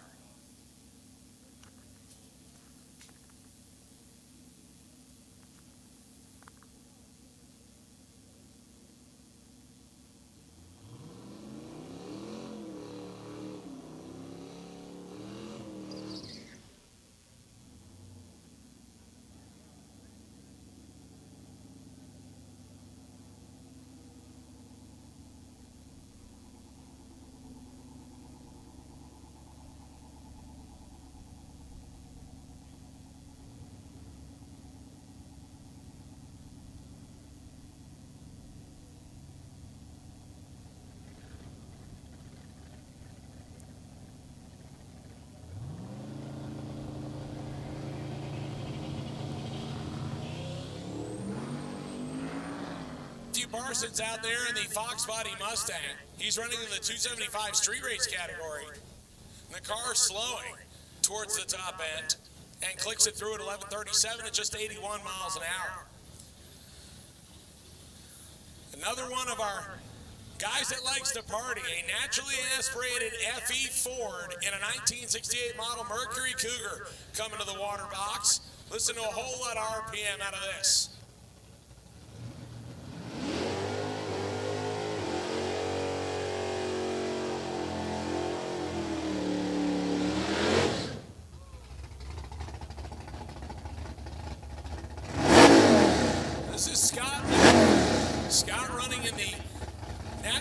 aspirated category. And then subpar broken up into street race. So this car running on a max size 10.5 inch wide tire on stock suspension.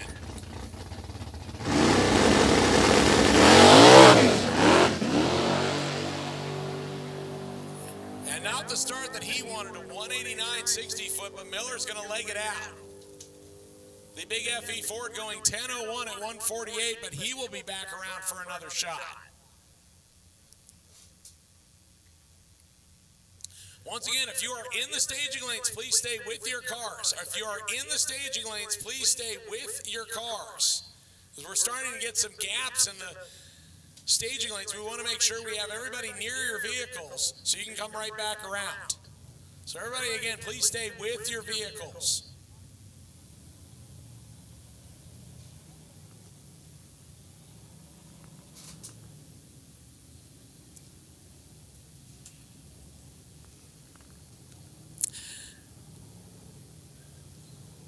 Sammy Tovalin coming up next, the 1967 model Chevrolet Camaro. That's the red car on the left-hand side of the racetrack. He is running in the Street Race 275 category. Colin G coming up in a little small tire Chevy Malibu station wagon on the right side. He's running in the Rowdy Radial class.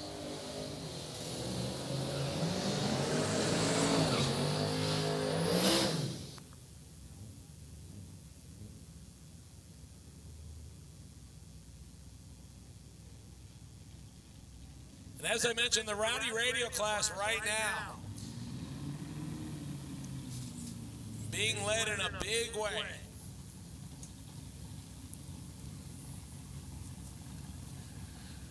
With a 468 at 161 out of the convertible Mustang of Devin Vanderhoof.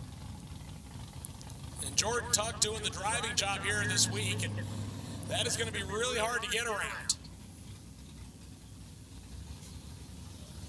Colin G said, I didn't come up here not to party, so he put the little small tires on that Malibu, and he is looking for a good pass out of it. He made 2 hits yesterday. The first one did not find the traction he wanted, and then the second one, it boogied pretty good, ran a low 5-second pass. So a couple of Chevrolet products coming into the starting line. The Camaro on the left, the Malibu station wagon on the right.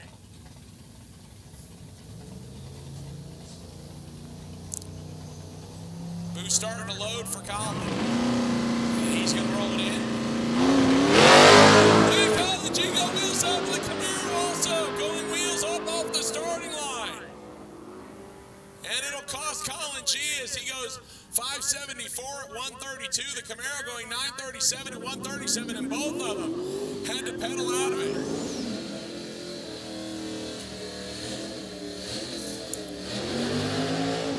Both of them had to get off that loud pedal in order to save the cars as they were getting way up there.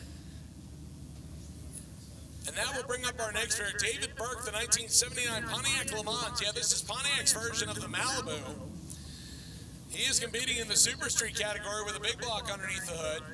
And will line up with the Canadian in the 1973 Toyota Celica. This is Steve and Grodnick. Grodnick on a heater, 115-60 foot left side. Can he get a 6 out of it? Tom Ben says 708 at 198 for the little Toyota. 959 at 139 for the Le Mans, but 708, ladies and gentlemen, at 198 miles an hour for Steve Grodnick. That is a great pass for him. And the little Toyota that could possibly be turning that time slip in and hitting the road.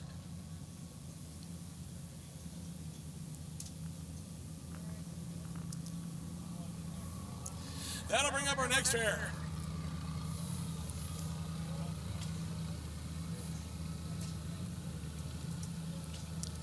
This is Richard Flint, little LS infused Honda S2000 over on the right-hand side. Left-hand side out of the Cletus McFarland camp, this is Jimmy Tall, Jack Stan Jimmy behind the wheel of the 1988 Mustang known as McFlurry. It's got a twin-turbo Godzilla and a 5-speed Lenko Bruno combination. First only made one pass, and this is in second. He legs it to the 8th mile at 525 and out the back door. 825 at 156 for the twin turbo Godzilla power plant on only its second run. Ladies and gentlemen, how about that? I mean, Cletus is obviously elated with that. Either that or it might be sleep deprivation. 825 at 156 for Cletus McFarland's ride, and a 778 at 181 for Richard Flint as he threw the 850 category in the trash, and he's running the modified category this year, and he will get right after it in that little pocket rocket S2000.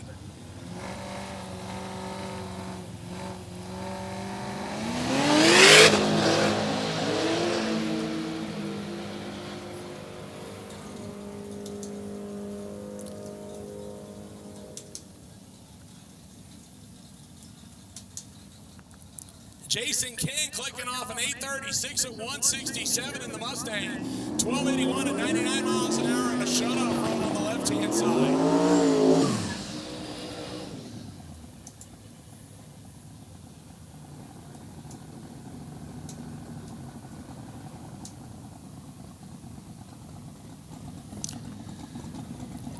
Earl Schnexnader coming up next, the 2000 model Ford Mustang Cobra. It's got a big block V8 on board. He is running in the Pro Street category left-hand side. And will line up with the little Ford Factory 5 stick shift twin turbo LS power plant. This thing ran in the 8s yesterday. This is Chris Hine. He's actually running in our stick shift category. A 1933 Factory 5 Roadster. This is a replica with a small block V8. As I mentioned, the LS twin turbo, and he's got a man pedal in it.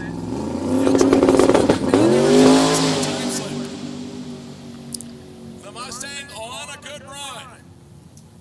Top end says 762 at just 153. So Earl Schnexnader going 483 at 146 and only picks up 7 miles an hour on the top end as he got out of the gas way early. But a 762 at just 163, a good lick there for Earl. And he will more than likely take that one and pack it up and move on. Once again, if you are in the staging lanes, please stay with your rides. If you are in the staging lanes, please stay with your rides.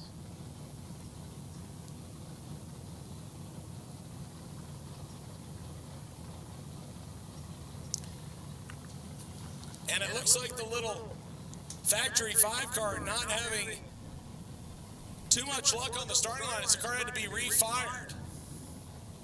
So Chris Line having some trouble, and they're going to back him up.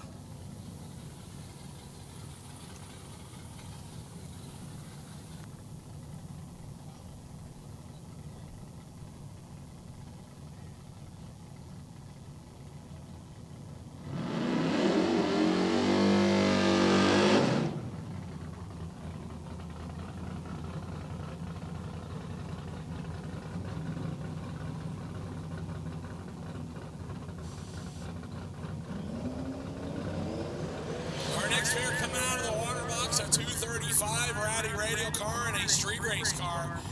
Next to the starting line, left-hand side is Randy Bellahar. For those of you that have some drag and drive experience, this guy has a early 1970s Grand Prix. Well, he took the Pontiac driveline out of it and put it in a lighter weight, because I say the Grand Prix over 2 tons. This little Firebird over on the left-hand side. So Bellahar looking for 8.50 on the time slip. He's going to line up with a little Chevy Love Truck running in the Rowdy Radial class.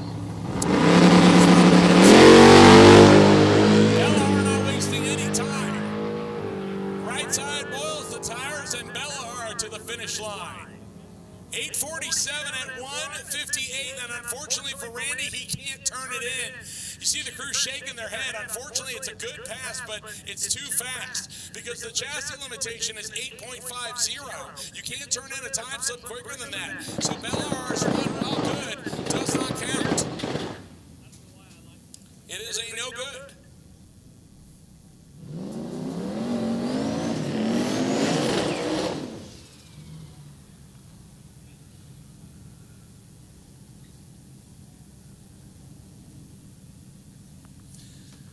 So that'll bring our next pair to the starting line. Pontiac Trans Am over on the right-hand side and the Ford Mustang over on the left-hand side.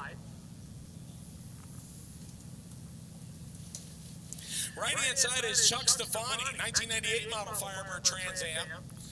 He is running in the street race category. Left-hand side is Jason Chains Hager, the Coyote infused Mustang out of the truck. Hang on to it, Jason. As he got after it, and the car started to chatter the tires, and he thought maybe he could drive through it, but unfortunately, he had to give it a big pedal. 10.09 to 135 and a 10.25 to 130 is neither driver having the run that they wanted. Haggard normally in the bottom 8s, and will have to settle for a 10.09 on that lap, and that is probably not what he's going to want. He's going to probably more than likely come back around in the later session and try again.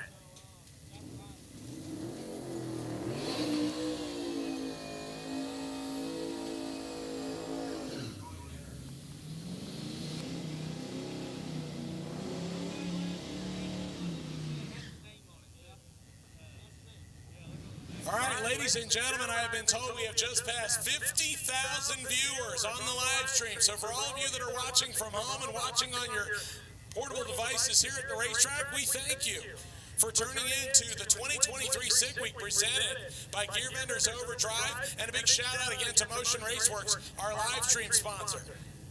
Making it happen here on a Monday at Orlando Speed World. Excuse me, Orlando Sick World. That sounds better. Jeffrey Mall, the 67 Chevy together with 4 doors for more fun. And he is out there on a heater looking for a low 9-second time slip. 9:45 at 1:45. 10:74 and a blistering 151 miles an hour for the factory 5:33. All right, ladies and gentlemen, lanes are closed for A and B group radial. Lanes are closed for A and B group radial.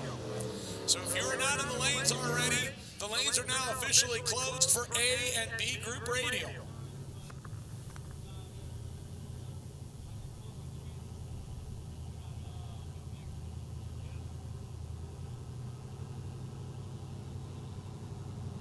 Lanes have been closed for A and B group radial. If you need to make another run, we will have an all-run session later today, but do not bring them to the staging lanes at this time. We're going to call our next group as soon as we get lanes open. So Drew Glunek, the 2007 Mazda RX-8, staging up over on the right-hand side. He's running in the Rowdy radial class. Left-hand side, a familiar name here, Larry Albright. Also running Rowdy radials with the small tires and the single turbo pushrod Ford. He's looking to bump it in and trying and gets there and green light and here we go. And both of them having traction troubles. Larry pedals out of it and will wheel it down to a 602 at 139, and that is not the number he wants. He's probably going to have to bring it back for the later session. In a class that already has a 468 on the window, very unlikely that either one of them are going to want to turn in those time slips. Ethan Dunn coming up next, 1985 model Monte Carlo Super Sport over on the left side of the racetrack with the patriotic hood. He'll face the Cumberjet infused Mustang. That is Bart Corlietto, 2006 model Ford Mustang. Small block Ford power plant. And he is running in the naturally aspirated category here this week. So both cars getting backed out of the beams while we reset the clocks. They're going to wave this car in. They're looking to see if maybe he has some kind of fluid coming out of it, I think.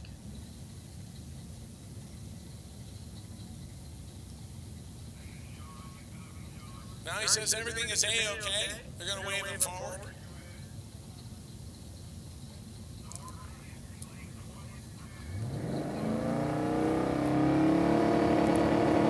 So cars in lanes 1 and 2 load up, please. Cars in lanes 1 and 2 load up, please.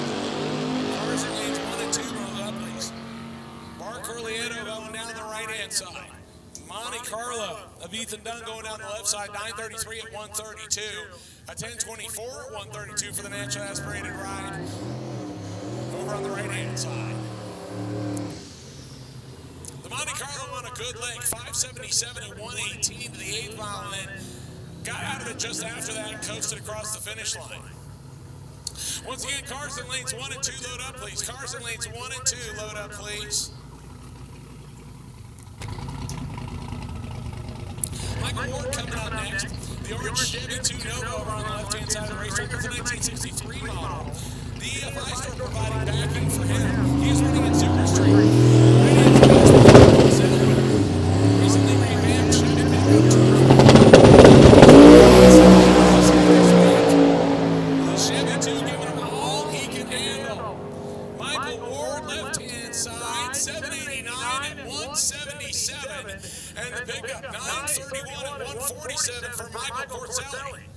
And they are happy with both of those laps as the Chevy 2 invading the sevens. 789, 177 for Michael Ward.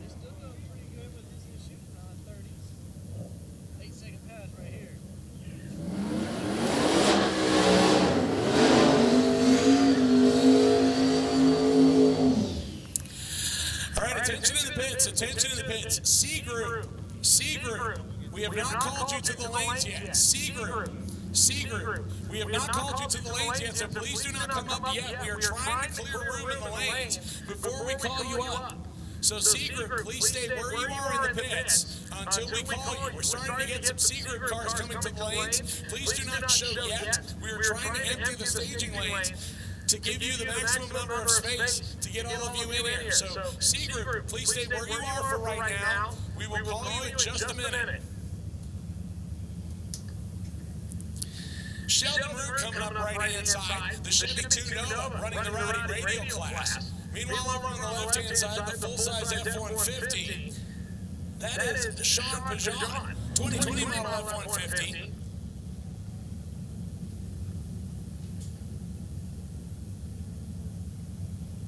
And we get a little bit of a reset on the right side. Now the Nova's going to load up some boost. And here we go.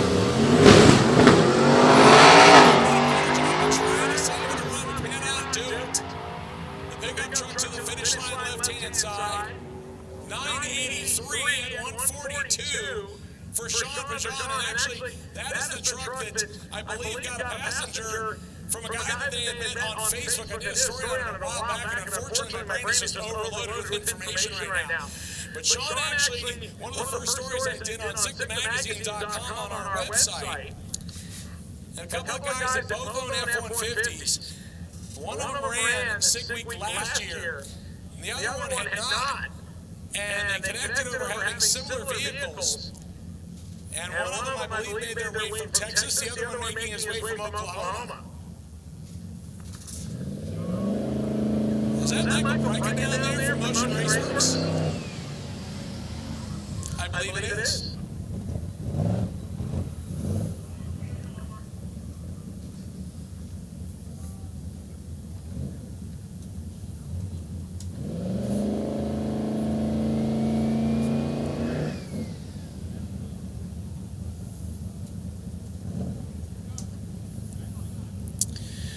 First bullseye challenge entries, Jeremy Tapscott, not Tapscott, Tapscott. The 2005 GMC Sierra, this is the sister to the Silverado, as Adam Dory would say. Little small block V8 underneath the hood of the GMC. Over on the left-hand side, that's Kendall Collins, the twin-turbo Maverick. It's got a Coyote power plant underneath the hood.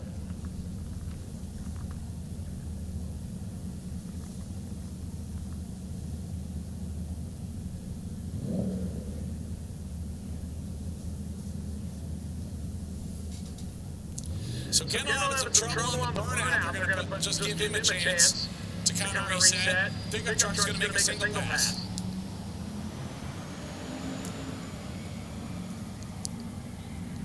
So Tapscott down the right side. Looking for some of the tanks. Goes up. Speed. A little sluggish off the 60-foot. And that's all right. Not a bad pass at all. It's faster than what I am. So Kendall Collins coming up with that 1970 Maverick over on the left-hand side of the racetrack. Right-hand side of the Volvo with the Supercharged LS swap that looks factory. That is Cameron Thorpe. 1992 model Volvo, and this thing still has all the amenities, including air conditioning. He drag races this car regularly. So this car probably gets more laps on it every year would say, a good quarter of our field. Unfortunately, Bean get a red line. That will affect him as he will get no data. Collins, on the other hand, goes 683, 119. So still trying to hunt peck with the Maverick. He's not getting the ET that he wants.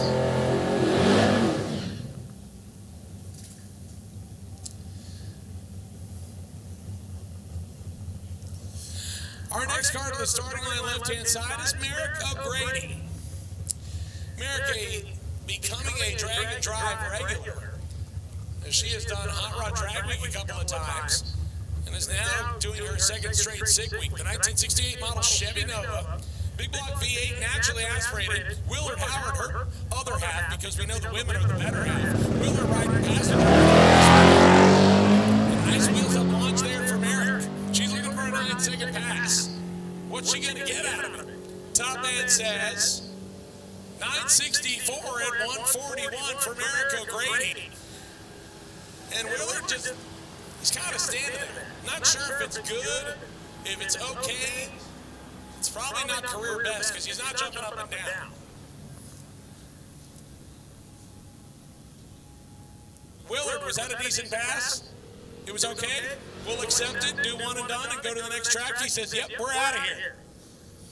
So Merrick O'Grady, another 9-second pass in the naturally aspirated Chevy Nova.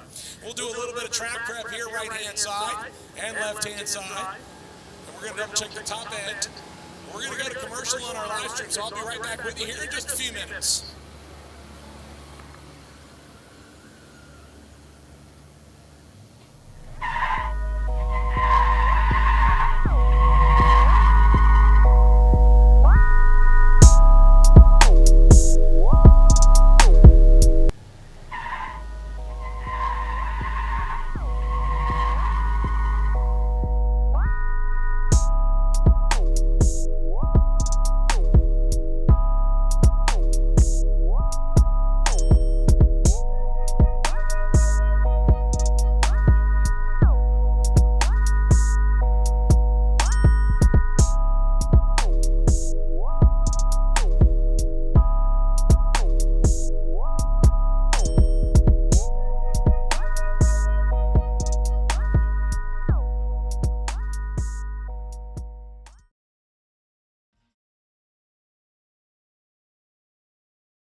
SICK the Magazine is giving you the chance to win a Supercharged 2012 Chevy Tahoe. Custom wrapped in SICK colors and equipped with an Edelbrock Supercharger and Mickey Thompson tires, this is the sickest Tahoe in the world. There's all kinds of ways to get your chance to win. You can get 30 entries by buying an annual subscription to SICK the Magazine, or an entry for every $5 spent on merchandise at SICK Week or online. But be quick. The opportunity to receive entries will close on February 28, 2023. No purchase required. Terms and conditions available at sickthemag.com.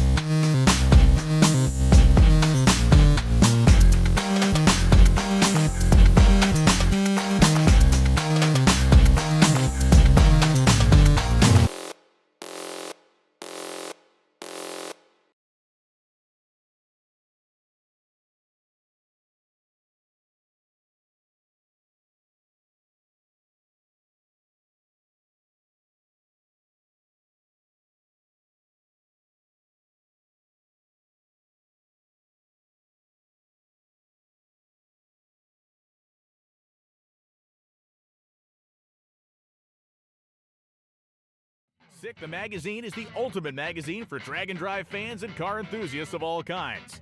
With over 200 pages and coffee table book quality, every issue of SICK the Magazine is packed full of amazing street machines that can race just as well as they can cruise.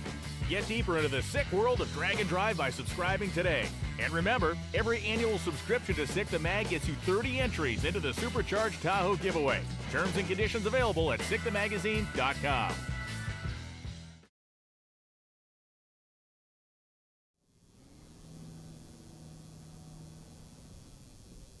All right, ladies and gentlemen, track equipment coming off the racetrack, so it looks like we're going to get right back into action. Actually, I second that. Looks like I see the glue coming out, which is usually a good sign, so I'm down with that. Because obviously, if you're going to radial prep, you need some sticky icky. So staging lanes 1 and 2, start making your final preparations, and we're going to come to you next. And as soon as we get the lanes open, we're going to call C Group. But again, C Group, please stay in the pits until I call you. C Group, please stay in the pits until I call you. As we have a ton of A and B Group radial cars. And we have closed the lanes to them. So as soon as we get these lanes clear, then we will go to the C Group next. So C Group cars and D Group cars, we do appreciate your patience. And we will go to you here in just a little bit.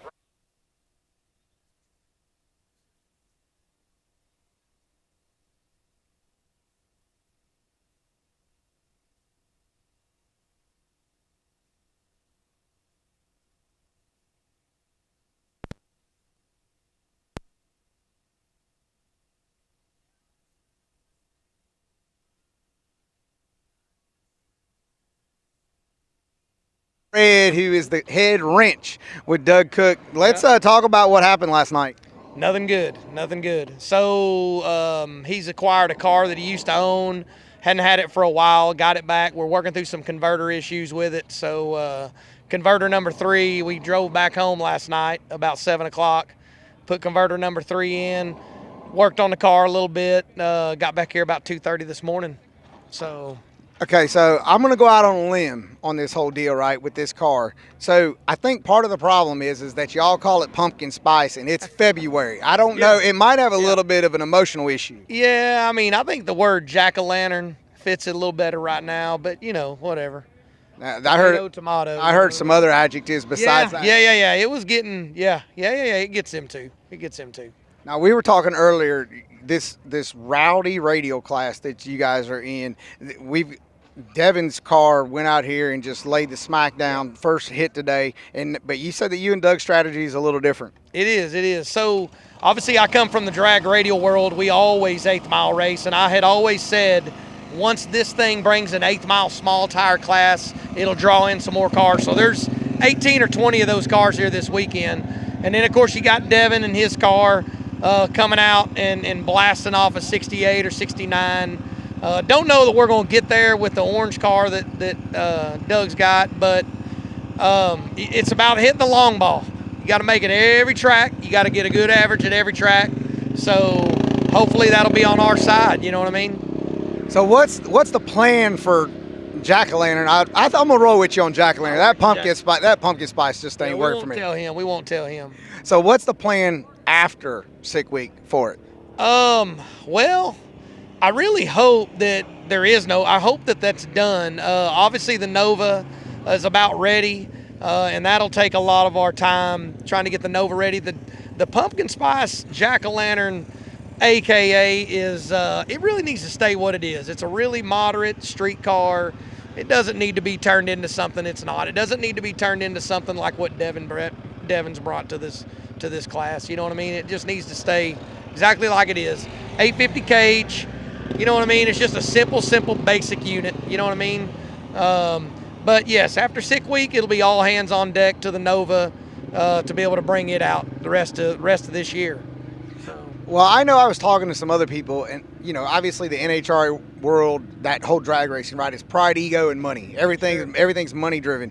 Over here, the individuals that come out here to compete in this class, in any of these classes for Sick Week and Drag and Drive, they get to control how much money they spend. That's true. I definitely see that. So at an organized racing event, you see more preparation, and it takes money and time to have that preparation. At these races, you see guys build cars for several years, and they get done 5 minutes before it's time to head to Bradenton, and they come down here, and it bothers them not one part to have what I would call organized chaos. You know what I mean? And it just thrills them to death, and that's the coolest part of it. You know what I mean? Well, I think it's a big crossover for a Tuesday, Wednesday, Thursday night guy that's out testing tuning with his wife or his girlfriend or his kids, and then he's got somewhere to go after that. It's so relatable. It is so relatable to the guy that you run into at the park store, that doesn't have a race car, but he's got a car he would like to go, play with, it is definitely relatable. That's the coolest thing about it. That's why it's just exploded lately. When the first drag and drive kind of started, you would see the more pro-modish type cars like Tom Bailey's car, and people look at that, that's awesome, but it's unrelatable to the people sitting in these stands. When you get a class like the Rowdy Radial or like Customs by Big and Eric Yo's car, very relatable car.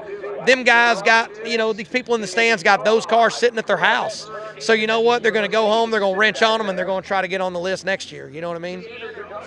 Well, Red, I'm going to let you go back there and look at the racetrack. We're going to kick it up because Derek started talking over top of me, just like Derek does. Guys, stay tuned. Day 1 of Sick Week. We've already had a crash. We got parts calls everywhere. Started with 330 cars. I don't know how many we're going to have in Bradenton tomorrow morning. Stay tuned.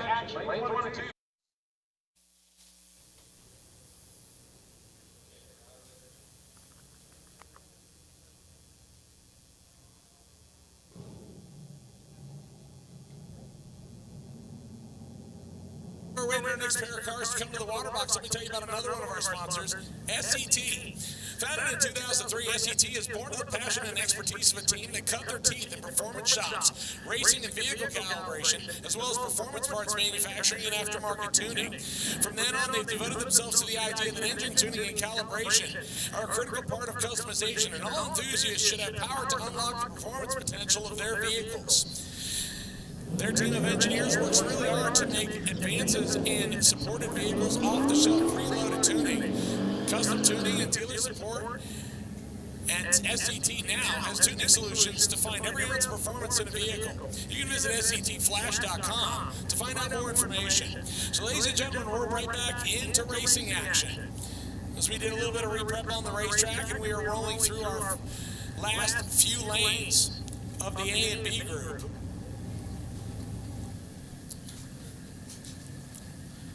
So after the re-prep and the reset, our first pair of cars on the starting line, unfortunately left-hand side, it's Robert Ambrose, and Robert is going backward. That's not the direction you want to go. So that'll leave a single to the 275 street race car of Kenny Allgaier, the 92 Mustang over on the right side. Now he's looking for an 850 time slip. Kenny's going for the soft approach, 155 on the 60-foot. It's trucking through the middle of the racetrack. Top end says 920 at just 133. So that was probably a checkout pass for Andy. And he wants to just go ahead and use that tune-up data, and then he'll kind of turn the wick up, so to speak.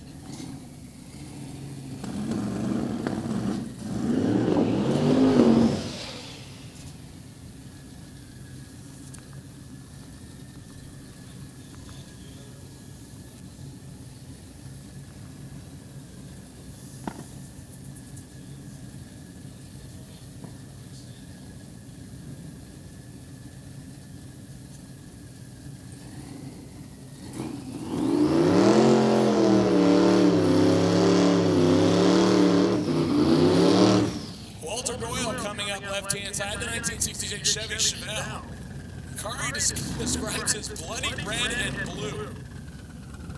I see a whole lot of another color on it.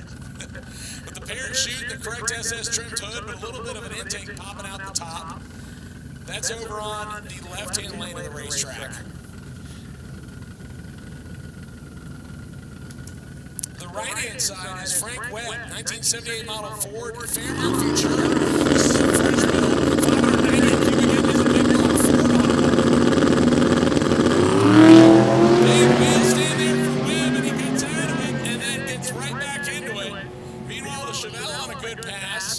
Left-hand side, 913 at 151.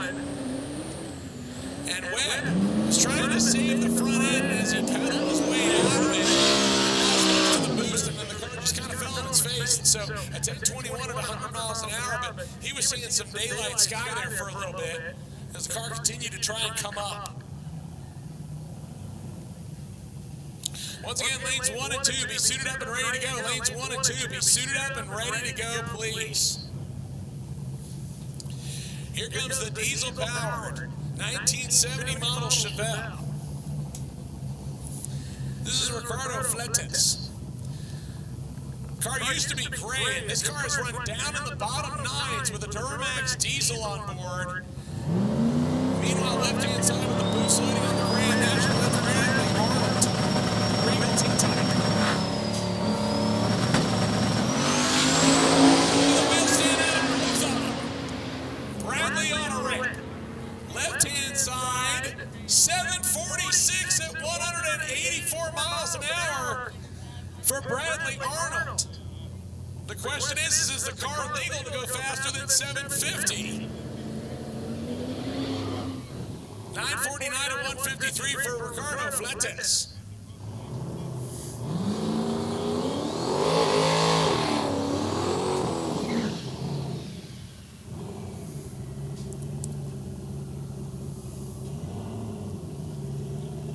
Our next rare car is in the water box. Left-hand side burnout complete for Derek Henderson, the 1995 Mustang. He's running in the street race category.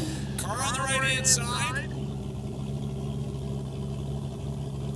Could be one of our quicker cars on drag radials. This is Eric Yost.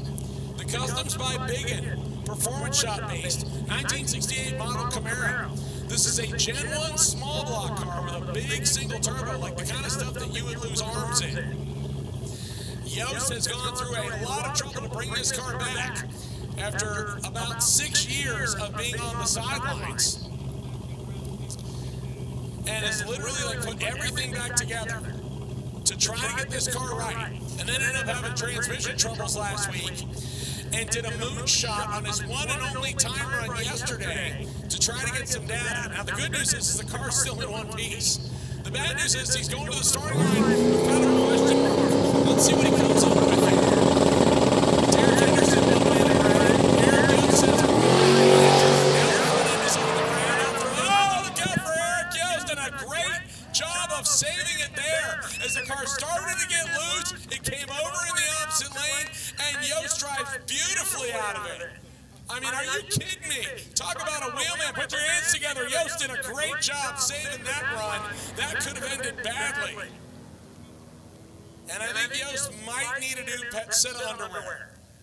As so far, he has now had a moonshot that created a spark-filled photo that you can see on SICK the Magazine from yesterday's test session. If you haven't gone and checked out some of the photos we've got there, go and look at that. As Yost did a moonshot where the front end was probably a good 4 to 5 feet up in the air. He tried to pedal out of it, and the car came back down and slammed the front end down hard. And a big shower of sparks came out of it. So he follows that with what looks like a good pass, a 123 60-foot, a 317 to the 330, and then the car decided it wanted to change lanes. And apparently somebody did tell him that, hey, you might live in NASCAR country, but we like to go straight here. We don't like to turn.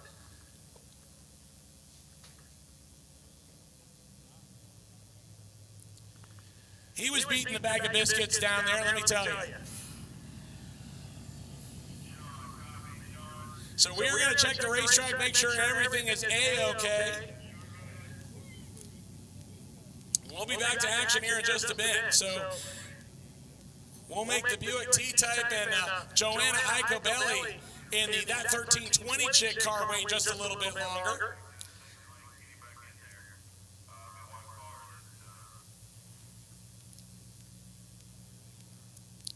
So ladies and gentlemen, again, we are trying out some new stuff here on SICK Week. We hope that you appreciate it. As I mentioned already, over 50,000 views strong on YouTube here today, and this is just the opening day of SICK Week.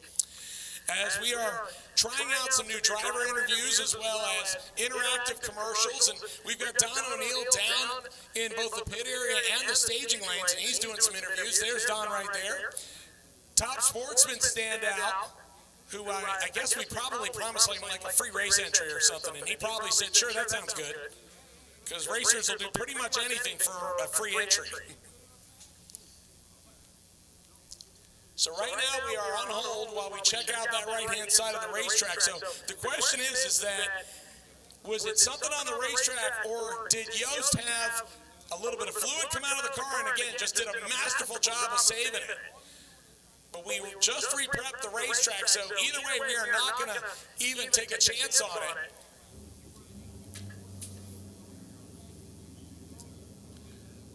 I believe we might possibly go to something live streamed if we're going to be out here for just a few minutes. So stand by, ladies and gentlemen. As soon as I have an updated ETA, I will let you know.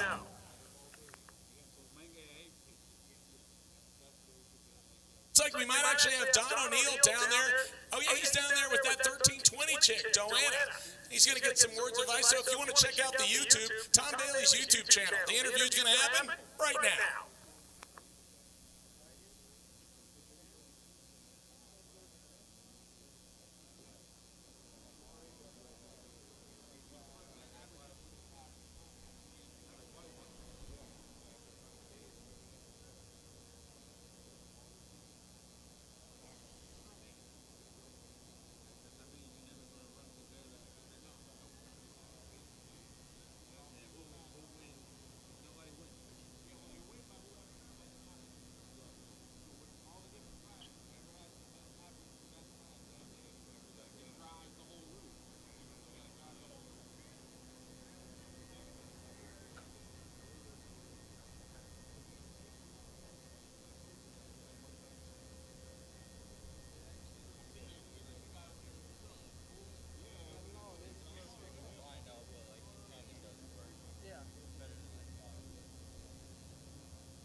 I guarantee you, your brakes don't spin like this.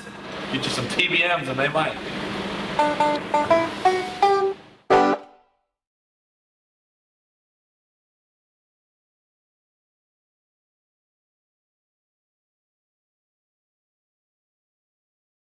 Sick the Magazine is the ultimate magazine for drag and drive fans and car enthusiasts of all kinds.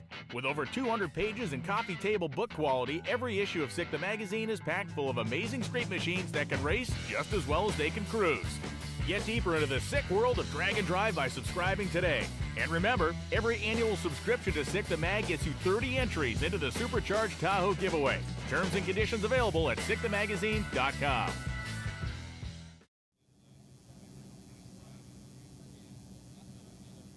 All right, ladies and gentlemen, the cleanup continuing.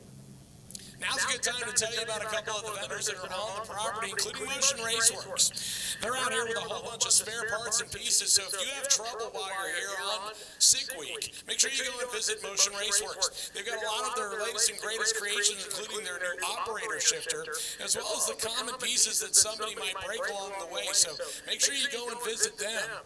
And they also have a complete line of their merchandise available. If you need to see what the merchandise looks like, just look at Mike Bryka. He's modeling their sweatshirt and hat, I believe. And yes, he does so nicely that I can't sell it any better than he can. So go and visit Motion Raceworks. Doug Cook and his gang, we appreciate their support. Again, they are the live stream sponsor here for Sick Week. And while you're over in the vendor midway, it's a good time to go visit the Sick the Magazine merchandise trailer, as we've got all kinds of exclusive merchandise here for the 2023 Sick Week, brought to us by Gear Vendors Overdrive. There are 3 different kinds of event t-shirts. Plus, as I mentioned earlier, we have specific track shirts. There are 4 different ones, all designed by our in-house artist, Garrett. And today's first one is offering. That's Orlando. So when we leave here and we go to Bradenton, tomorrow morning, we will start selling the one for that track. We leave Bradenton and go to South Georgia. On Wednesday, you can get that one. And you can only get them at the racetrack. So if you have time in the morning and you get yourself set up, especially if you're a competitor or in Sick Ward, hop on over to the trailer and grab yourself that exclusive and limited edition shirt before they sell out. And then we will wrap everything up on Thursday with the 4th and final track-specific shirt for Gainesville Raceway. I know a few people that might want one of those. Gainesville, obviously the home of the Gator Nationals, and there's a lot of great competition that always happens at that racetrack, as they are doing their best to bring that back, and a lot of great events coming to all Florida tracks this year, as they all have a packed schedule, and the track operators really trying to do a great job of bringing a lot of great stuff here to Florida's racetracks that are still in operation. So while we mention all of our great sponsors that are here, let me tell you about another one, VP Racing Fuels. They were founded by Steve Burns in the early 1970s as a young racer in San Antonio, Texas. His first fuel was christened C12, which is quite popular and used by a lot of racers here today. VP is now recognized as the world leader in race fuel technology, with a catalog of more than 80 different fuel blends and a growing roster of VP fuel champions across the entire spectrum of motorsports. But it's not just VP Racing Fuels. They also have coolant additives, track prep, and a whole lot more. If you'd like to find out more information or a dealer in your area, you can visit them on the web at www.vpracingfuels.com. And VP Racing Fuels is also joining Sick Week all week long as the VP Racing Fuels trailer, bringing sealed 5-gallon pails of different fuels to all the racetracks, so racers don't have to worry about possibly seeing what racetrack might have something or they might be sold out. VP Racing Fuels is eliminating that problem and bringing the fuel right to us, so we appreciate their dedication and jumping on board on the 2023 Sick Week.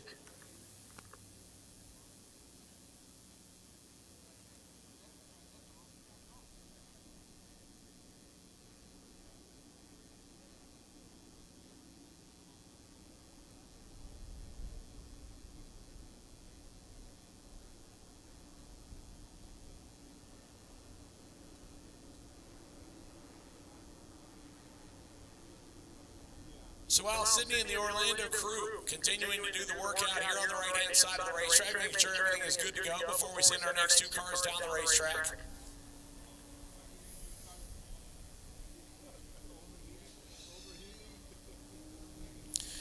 So the air this morning here at Orlando was about negative 700 feet. And as of right now, it is still pretty solid. We are at 479 feet above sea level. It is real nice. So to be honest, this is still oxygen-rich air, great traction, and everybody out here laying down some personal bests if you can get a hold of the racetrack. And once again, as I mentioned, we now have an increased crew out here for SICTA Magazine, and that includes a new addition to the crew. So when you see her out in the staging lanes throughout the week, as Adam, Dory, and myself, yeah, we're not really the face of the company. You need to keep us on the tower. We're not the good-looking ones. We just tell you about all the data you want to know. But Sam Cheyenne out there, our new addition to our crew, she is out there doing interviews, as well as Don O'Neill. Sam is actually up here in the tower with me right now, and she's wearing a lot of our SICK gear that is available over at the SICTAMagazine.com trailer.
Ladies and gentlemen, the cleanup work continuing on the right-hand side of the racetrack. And like I said, we do still have some pretty potent cars sitting in the lanes that we are going to get after here as soon as we get the all clear that the racetrack is ready to rock and roll again. Just 500 feet of density altitude above sea level. That's good racing conditions.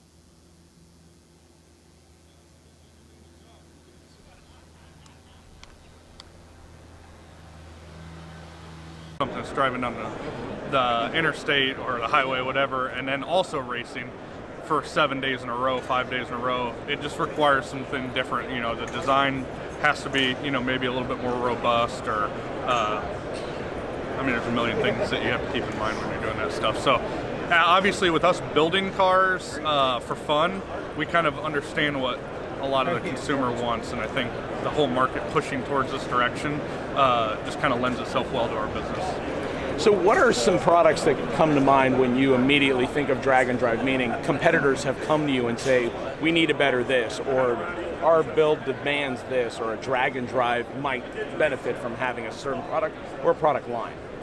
I mean, one of the most recent ones are sensors. Sensors a lot of times can be the thorn in your side, you know. A lot of what, you know, EFI systems and data loggers and stuff over the years was designed for a small purpose, a small window of use. But when you're shaking a car down the highway and you're doing this for 5 days in a row, we are just trying to evolve that technology. So we purchased Rife sensors last year, and we've constantly been evolving the technology there and trying to test and break stuff. And honestly, what's great about the drag and drives is it gives us the ability to put things through that condition, because we test them on our cars before we put them out into use. Same thing with our brakes. The last 2-3 years, even before we bought TBM brakes, we were testing multiple pad compounds, and we've landed upon something that has, you know, kind of a good in-between performance, you know, on the strip, and then also being able to make it 1,000 miles, because a typical drag brake is not made to do that. So that's kind of the direction everything's pushing. Even in our shifter, our new operator shifter, we wanted something you put it in reverse, it goes in reverse. So we have, you know, a switch that activates trans brake. So we think about those little details as far as use case and what they're being used for. And cup holders, of course. We can't forget the cup holders and all the add-ons that you have for the shifter, because those are the kind of things drag and drives would use. Yeah, people kind of laughed when we introduced billet cup holders, but if you've ever done a drag and drive, water bottles shooting around inside the car and stuff like that, gotta have your cup holders. Yeah. So outside of your car, Andy's car, I know you have a lot of cars that you work very closely with. What is your favorite car on drag and drive right now? Man, my favorite drag, well, I'm partial to my own Nova, but there's a lot of cool cars being built right now, and I think that's what's really exciting about drag and drive. It turned into, you know, it started out as something like, I'll take this race car and I'll make it drag and drive, or I'll just take my 10-second, you know, Nova on. But now you have people taking cars to chassis shops all over the country, building purpose-built drag and drive cars. Will Tetro, his Nova is just absolutely gorgeous. I don't know if he's doing drag and drives with that or not. Justin Martin's building a car right now. It's hard to put your finger on one, but there's just a lot of cool stuff out there. And with all the drag and drives you've done, do you have a memory that kind of stands out in your mind of, that just makes me a little bit more proud of what I've been able to bring to the drag and drive community? Not necessarily. I mean, obviously we've embraced the whole culture, so the last couple of years, it's just fun for us to just go to the racetrack or the first day and just have people walk through and show us the parts of ours they put on there. It's fun to get feedback from them, and for me, that's the most fun. It's literally kind of like an incubator for what we're doing. You know, you go to the track, you see what the parts they're using, they give us feedback, we redesign it, redo it, and hopefully have something better every time we go out there.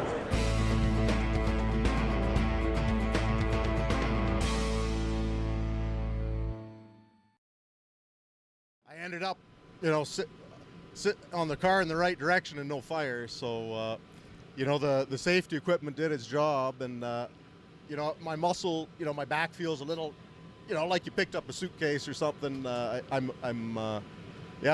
guess I'm lucky. Everything worked as you'd hope it would.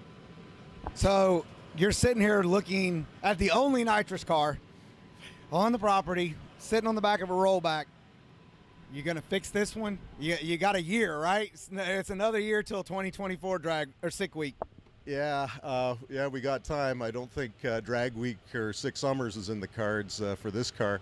We still got the 66. I don't know how bad the car is. It didn't feel like it hit hard. I got to give Tim at Synergy Composites a call, because I'm not sure I think we need there's some much hot left cars. there. Yeah. Right. Well, hey, we're gonna let you be. We just want to let everybody know at home that you're well, you're fine, and for all those that are out there that might be watching for sick week, having safety equipment matters, because even when you don't think it's going to be you, it can be you. Yep, absolutely. Hey, glad you're well. We'll see you next year. Yeah. Thanks. Back to you guys in the tower.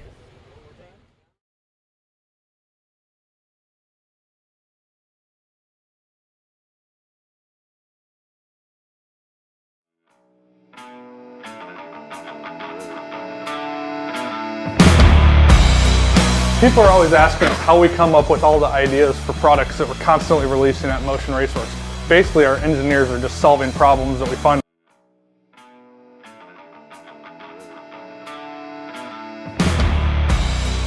People are always asking us how we come up with all the ideas for products that we're constantly releasing at Motion Raceworks. Basically, our engineers are just solving problems that we find on our own builds. From there, we take that idea, engineer a solution, combine some American-made material, and put it into production. We machine our parts to perfection so it's easy for you and us to use them and make power with them. Our parts undergo extensive testing so that by the time they get to your car, we know it's something that you can count on to perform like you expect. During assembly, our parts undergo careful inspection to make sure the quality you get is something we can be proud of. Our sales team becomes more knowledgeable about our products by working on their own projects at home to help better serve you as our customer. Our shipping department carefully boxes your parts so they show up the same way we send them to you. Oh yeah, they're car guys too. People want to know how we come up with all these parts, because we live and breathe it.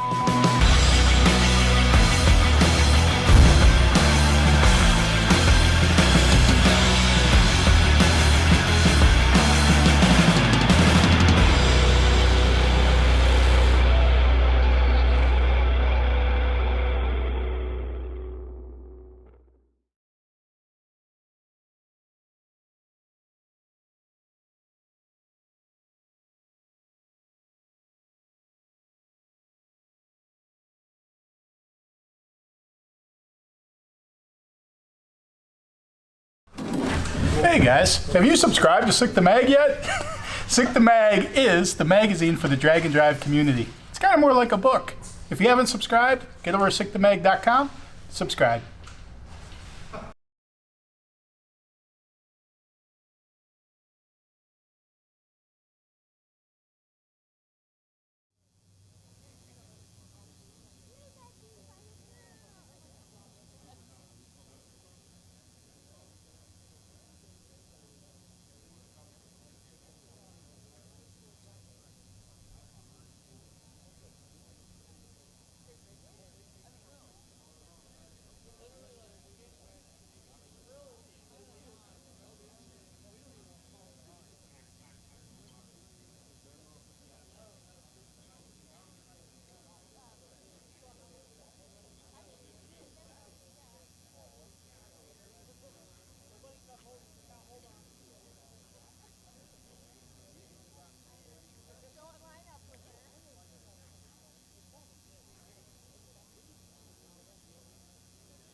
All right, ladies and gentlemen, just got the word. Go ahead and suit back up. So lanes 1 and 2, suit back up, please. Lanes 1 and 2, suit back up, please. So we are getting ready to go back to action here at Orlando Sick World. Day number 1 of 2023 Sick Week, brought to us by Gear Vendors Overdrive, and the live stream brought to us by Motion Raceworks. Still got a lot of radial cars in A and B group that are waiting for possibly their first hit at the racetrack. I still see quite a few of them that have not made a pass yet. Like I said, we will call C group here in just a little bit, but C group, hang on, because obviously we've had a little bit of downtime here, so we want to make sure we get that racetrack back to optimal condition before we get back after it. But the equipment here at Orlando about to come off, and so that means we'll be back underway. And the great part about something like a drag and drive, it brings up the kind of stuff that you see here on the water box. You got a 6th gen Camaro over on the right-hand side and a patina-infused Ford station wagon. Where else would you see those two cars line up other than maybe a test and tune? At a drag and drive. And chances are that they may have enough power underneath both hoods to actually make it where both cars are actually going to be able to compete with each other as far as ET and speed.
All right, ladies and gentlemen, we got engines fired, and we are going to be back underway here in just a minute. We're getting the signal to bring it to the water box. And we appreciate everybody being patient both here on property and on the live stream. And we're going to reward you for your patience, hopefully with some single-digit time slips here, and hopefully some good side-by-side runs.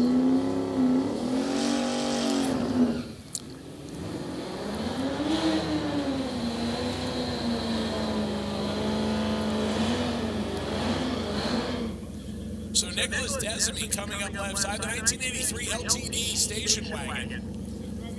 He is running in the Pro Tahoe Your Own class.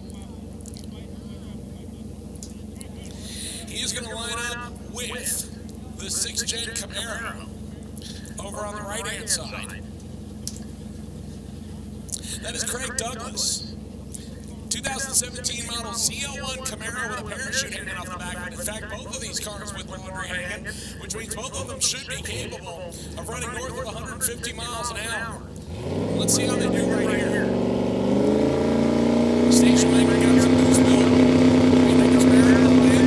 They're ready. Here we go. Camaro getting after it and lights the tires up. The station wagon on a decent hit. Top end for a low 9-second time slip, 9:29 and 1:47. And the Camaro will coast across to a 14-second time. Randall Reed and Jason Tapscott, a couple of drag and drive veterans, and both of them past Hot Rod Drag Week champions. It's an interesting proposition as both of these cars lining up in different categories. Randall Reed on the little 235 tire, so he's looking for an 8th mile rowdy radial hit. Meanwhile, over on the left-hand side, the wheel standard naturally aspirated Gen 1 small block. The car that has enough compression to make grown men cry. This time, a little bit of tire spin out of Tapscott's entry, and Reed on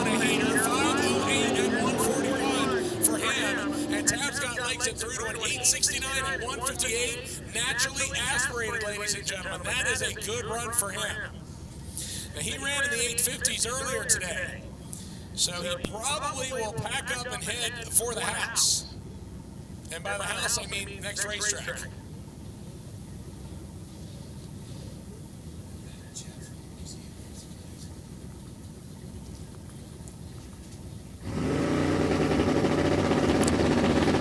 Schwartz coming up left side.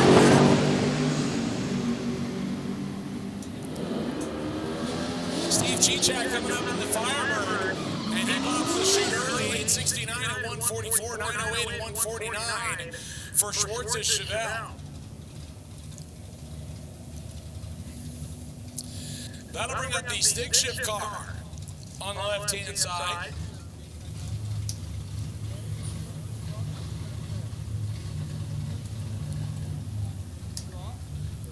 That is Stephen Willingham, 1981 model Mustang, the four-eyed car, and the gorgeous 1963 Corvette. Got a late model LS2 underneath the hood.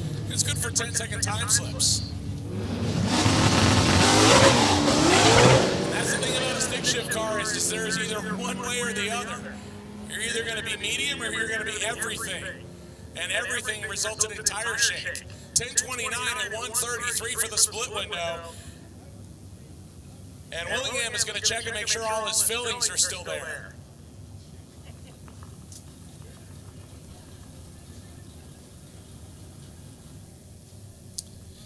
So we are currently waiting for that car to clear the top end. And then our next pair sitting in the water box. The Blue Pill Mustang out of McLean Motorsports. And honk if parts fall off.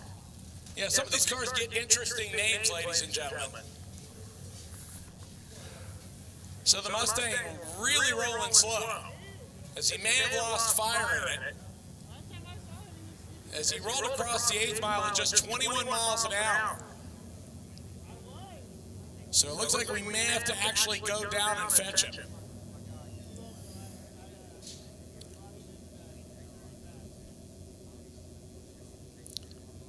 So,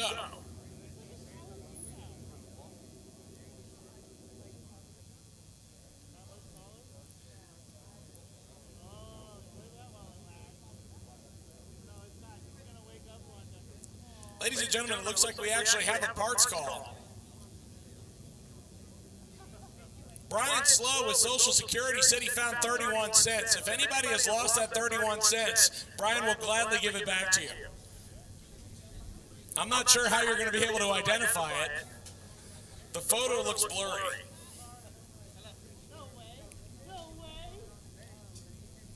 On his first drag and drive ever, and Brian's getting right into the sickness. I mean, like dove into the deep end of the pool with no floaties.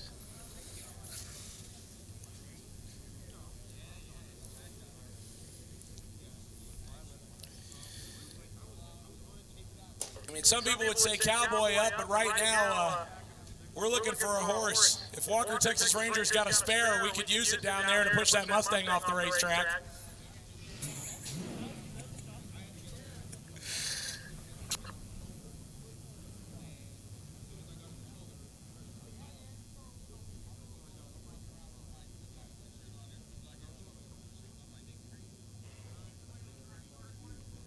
Ladies and gentlemen, I will guarantee you right now that if you have power windows in your car, that it's a good time to use them, because a lot of these drivers are suited up in 5-layer stuff, and Rick Steinke just whipping the door right open like on command saying, yeah, I need some fresh air in here. Meanwhile, Houston McLean just rolls the window down and is like, yep, I'll chill. I'll just sit right here until you tell me it's time to go. So we are pushing the Mustang of Willingham off the racetrack, and God willing, we'll get to our next pair. And it looks like they have gotten the signal. So Rick Steinke, honk if parts fall off. The twin-turbo Gen 1 small block Chevy on the 235 tires with the white walls intact.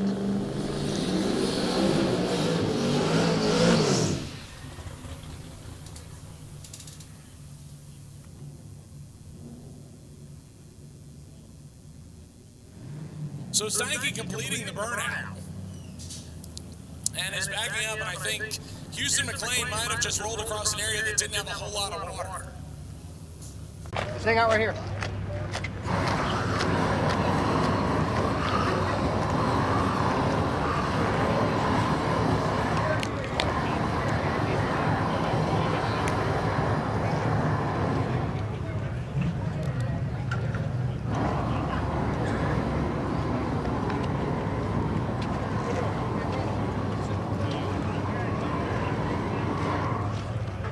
So a little bit of racetrack touch-up is, when drag radials spin, sometimes it's not uncommon for them to pull the rubber with them. So Sydney out there doing some work with Mike Crook to get the starting line back where they want it.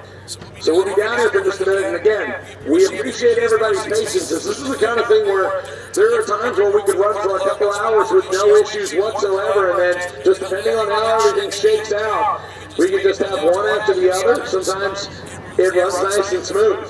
So it's an unpredictable nature for drag and drive, and to be honest, that's almost any racetrack.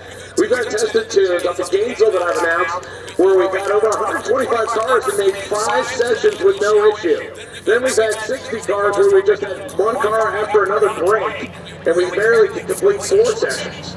So that's just the nature of the beast. So, like I said, we appreciate everybody's patience. This is just the way of drag racing. Sometimes it works real smooth, sometimes it doesn't. It's not for the lack of effort, I will say that much, because the Orlando track employees out there working hard to get everything as good as they can. And as soon as we get the all clear that we're getting ready to run again, I will let you know. But again, we are still also waiting on the call for C group. As soon as I get that, I will let you know. That looks like we are ready to go. That's good.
couple of our 7-second hitters sitting in the water box.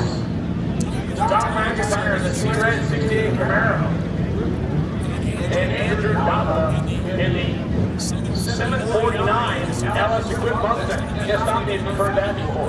An LS swap for Mustang. But when we're in 749 to 188, I think you give him a pass. So once again, I have called C-Group to the white place. C-Group to the white place.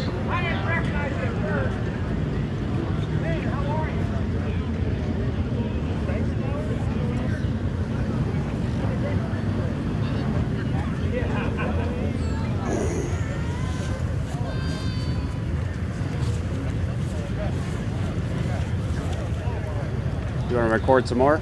Huh? You want to go record some more? But I think we're just like trying to do some live too to see if you can hear. Can you hear him?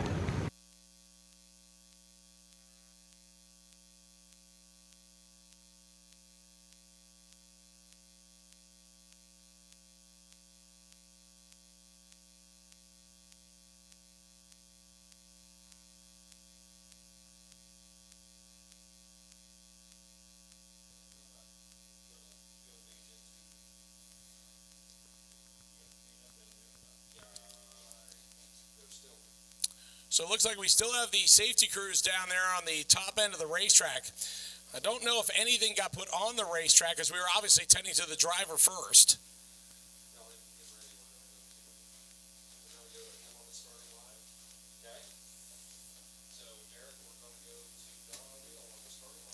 All right, so Don O'Neill, I believe, is down there in between the burnout blocks and the starting line. And Don O'Neill has been jumping all over the place. He's been getting his steps in here today. He's going to be with us all week to tell us more about what's going on outside the tower. So Don O'Neill down there on the starting line, I believe he is going to go over and talk to half of the team of Big Red. So Don O'Neill, it's all yours. Take it away. All right, we spent a week at Bradenton. I mean, you guys were flogging left and right, laid your personal best down, grabbed the time slip. We were all happy standing on our starting line. Your smile is not the same as it was last week. What do we got going on? Well, we turned the coils up and the fuse was a little not up to it. So we burned the fuse out, shut it off. So now the air's gone, the temperature's up. We just kind of hope to make it down through there now so we can get into tomorrow. Now, I mean, you guys, you thrashed last week in Bradenton. I mean, you drove all the way from Kansas City. You were here 2 weeks ahead of time, and then you went out there today. I mean, what in the world? Well, we just made 2 passes when we were there a week early. We were just vacationing. So we only made 2 passes. They went well. We got here, and the air was good, so we were going to throw more fuel at it. We were going to turn the spark up for that. And like I say, the infrastructure for the power the coils took was not there. Now, he ran his personal best last week in Bradenton. What was that ET? Let's tell our folks at home. 772. Fastest naturally aspirated car. Yeah, at 184, almost 184. Well, what are you hoping for right now? A 7 anything and we can hit the road. All right, guys, they're fired up. Let's get after it. Back to you, Derek.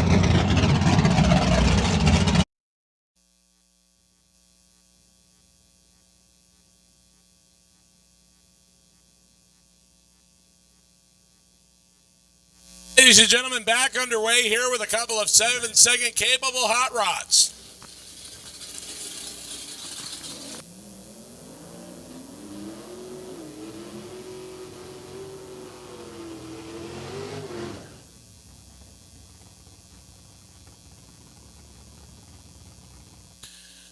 Now, Andrew Dobita, over on the right-hand side, already has a 749 at 188 in his pocket. That's the turbocharged LS white Mustang. Now, Doc McIntyre, on the other hand, he came up for an earlier pass, made it to a 1:16 60-foot time with the NA big block Camaro. And unfortunately, after that, the car went silent.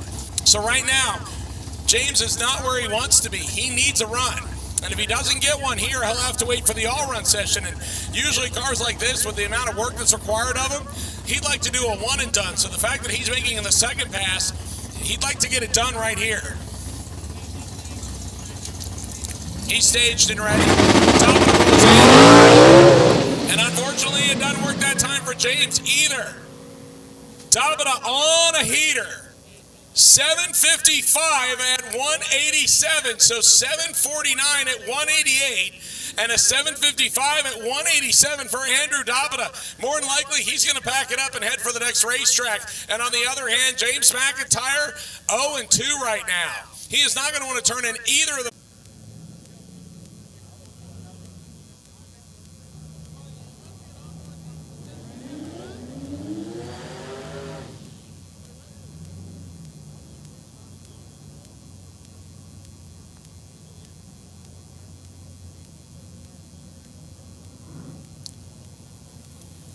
All right, ladies and gentlemen, it looks like we are back to action here. Burnout's complete. The Rowdy Radio Love pickup truck of Robert Robinson coming up over on the left-hand side. Little small block underneath the hood.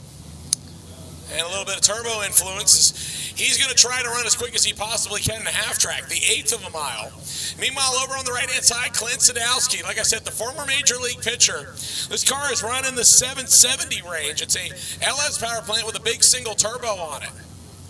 And still retaining a lot of the OE goodness of a 68 Chevy Camaro.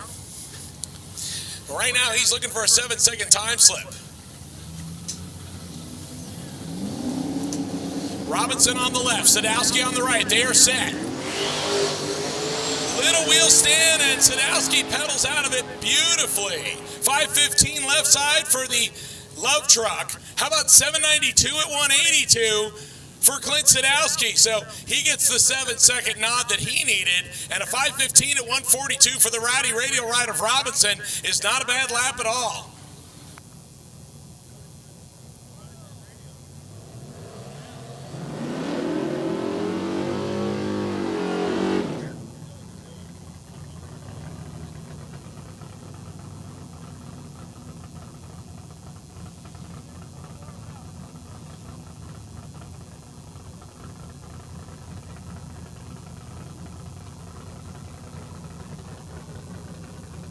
Randy Bellahar and Larry Albright coming up next. Albright, the National Parts Depot backed Mustang, and Randy Bellahar, the Pontiac powered 1968 Firebird.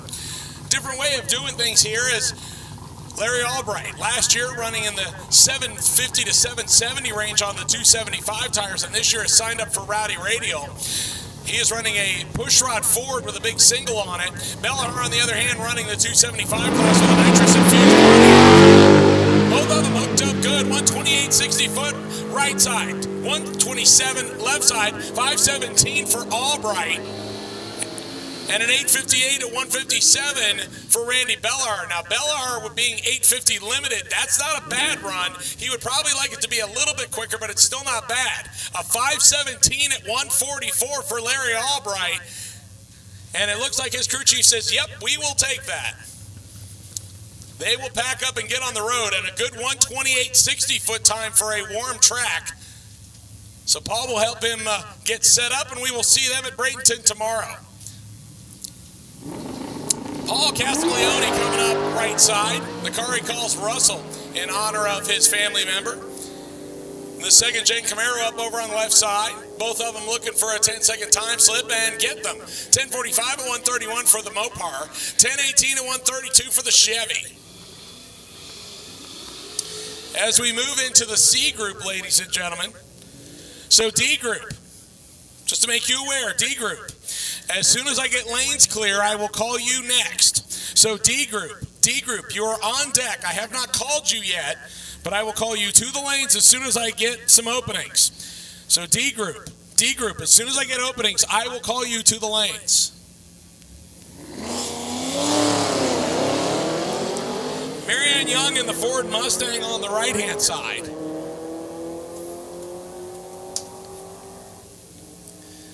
Robert LeBron Frank coming up in the Camaro on the left side, and Frank goes 11:14 at 125. Young 10:52 at 137 on the right side.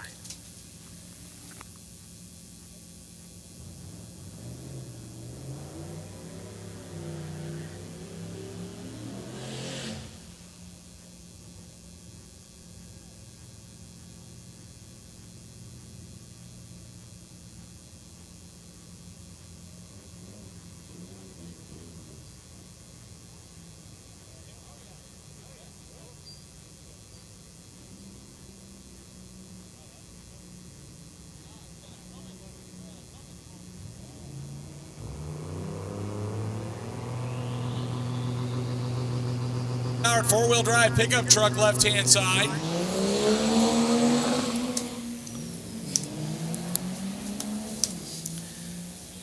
That's Stuart Ingram. And the pickup truck going 1081 at 136. Moving that a lot of mass to a pretty quick pass. 1421 at just 63 miles an hour right-hand side, and is not making a full run.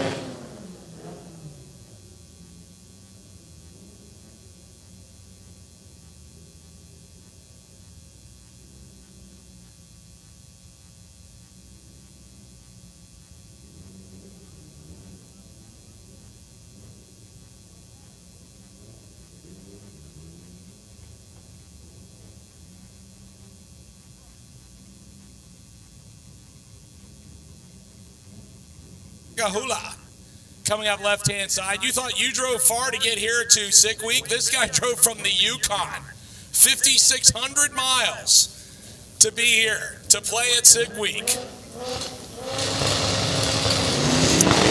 Pablo Mini staging up the Acura on the right-hand side and will not leave the starting line. Rovek on a pass in the Oldsmobile-powered Oldsmobile, 10-12 at 132 miles an hour for the big A body. And unfortunately for the Acura, going down the racetrack the wrong way backwards, as it looks like Mini might have had some problems, and they don't look small.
Michael Turner coming up next, left-hand side of the racetrack. 1970 model Dodge Dart Swinger.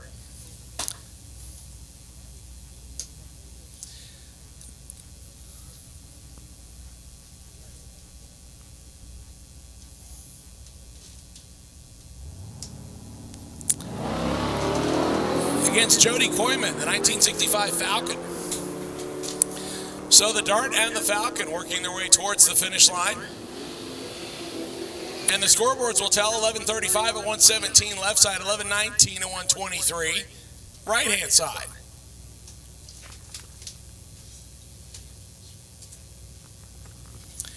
Azim Shakia coming up left-hand side, the 1973 model Rally Sport Camaro. We'll stage up against the Terminator Cobra left on the other side, not the left, the right-hand side. If you make three lefts, it would be there. Robert Beck, 2004 model Cobra.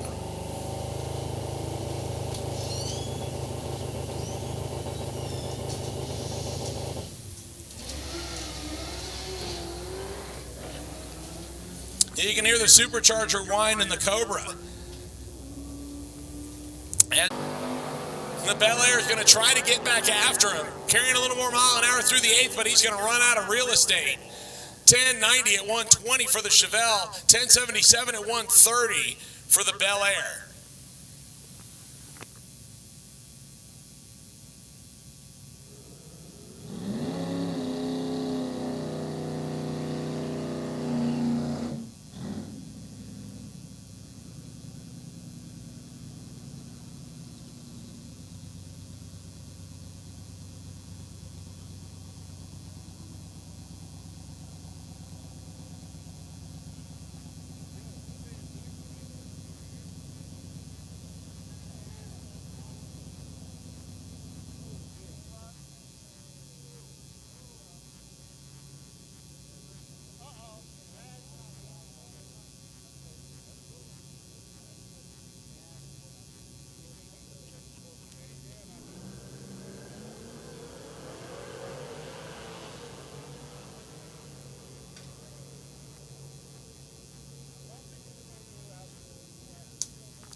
Rick Dorn in the Bullseye Challenge car, 1137 at 115, and unfortunately, had some radiator fluid come out of the little street rod on the left side of the racetrack.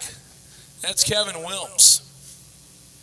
So Kevin, unfortunately, letting the fluid out. Thankfully, he did it before he went down the racetrack, because that could have ended badly. We'll clean that up. We'll be back underway here in just a few minutes.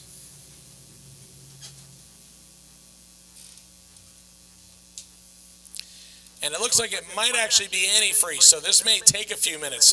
But while we have a few minutes, let me tell you a little bit about SICK the magazine. It is the only magazine dedicated to the drag and drive community, and this year there are 23 events, ladies and gentlemen, that are drag and drives. Yeah, when they originally got the whole thing started with Hot Rod Drag Week, at one point there were only 2 or 3 of them. And last year I want to say there were less than 10. And they have continued to grow in size as far as locations and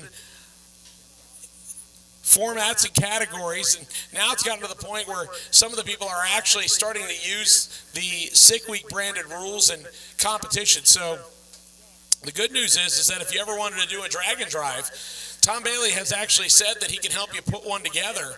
So if you're curious about that, you can actually contact SICK the magazine and ask. The other cool thing is we've got lots of great merchandise here this week. We have special, like I said, limited edition t-shirts that are only released on the day that we are at that racetrack. So today we have the Orlando one with our sketches done by in-house artist Garrett. And then tomorrow we'll have one for Bradenton Motorsports Park, one on Wednesday for South Georgia, and one on Thursday for Gainesville Raceway. You can pick those up at the SICK the magazine trailer. It is located right between the grandstands on pit side. And while you're over there, understand that for every $5 you spend, you're going to be automatically entered for a chance to win our Chevy Tahoe giveaway. Yeah, we actually picked up a Tahoe, and we put an Edelbrock Supercharger, or as Tom Bailey would call it, an Edelbrock Supercharger, and wrapped it in a crazy wrap by EJ, and it came out great. Now, if for whatever reason you don't like a Tahoe, how does $15,000 in cold hard cash sound to you? Well, if we pick your winning number, then we'll give you that option. You can take the Tahoe, or you can take the 15 grand in money. The only way that you'll do that, though, is by entering the contest. And for every $5 you spend, you get an entry. If you sign up for a full year of SICK the magazine, you'll get 30 entries. And go over and grab some great stuff, considering subscribing to SICK the magazine, the one that supports events like this and covers them all year long. Over 200 pages, and they should have some copies over there for you to check out. So a little bit of cleanup work going on the left-hand side as we get all the remnants of the coolant out of the racetrack. And as soon as that's done, we will get right back to the C group, and then next we will call the D group. But again, D group, I have not called you yet. D group, I have not called you yet, but we will shortly. D group, I have not called you yet. We will call you shortly.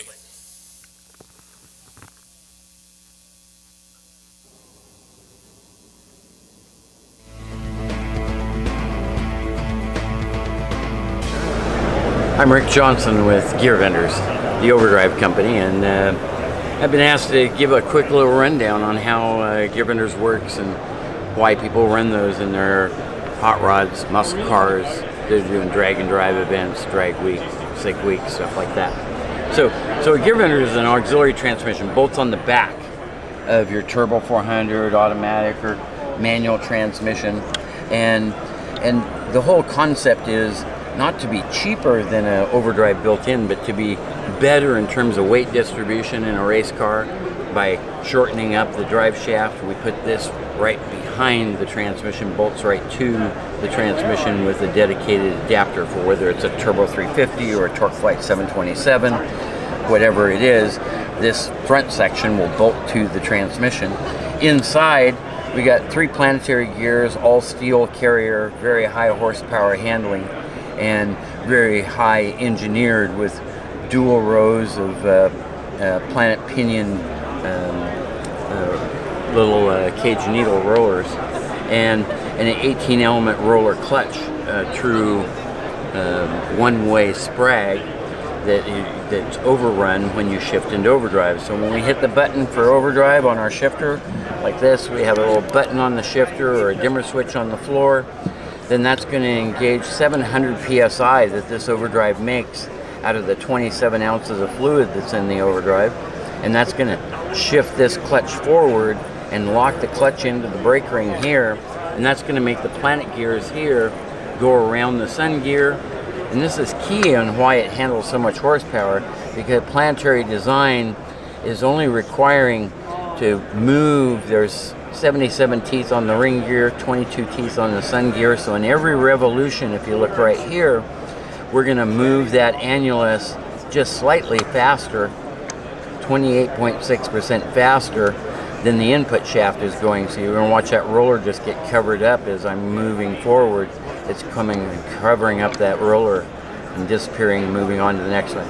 So in every revolution, it would look internally like this overdrive is traveling like a third of the speed of the drivetrain. It's only advancing that ring gear 22 77s. 77 T's on the ring gear, 22 on the sun gear. So all that does is give these cars that run our product, they're going down the highway, they want lower valve train speed, they want better fuel economy, but that's not the driving factor. The driving factor is taking care of the motor.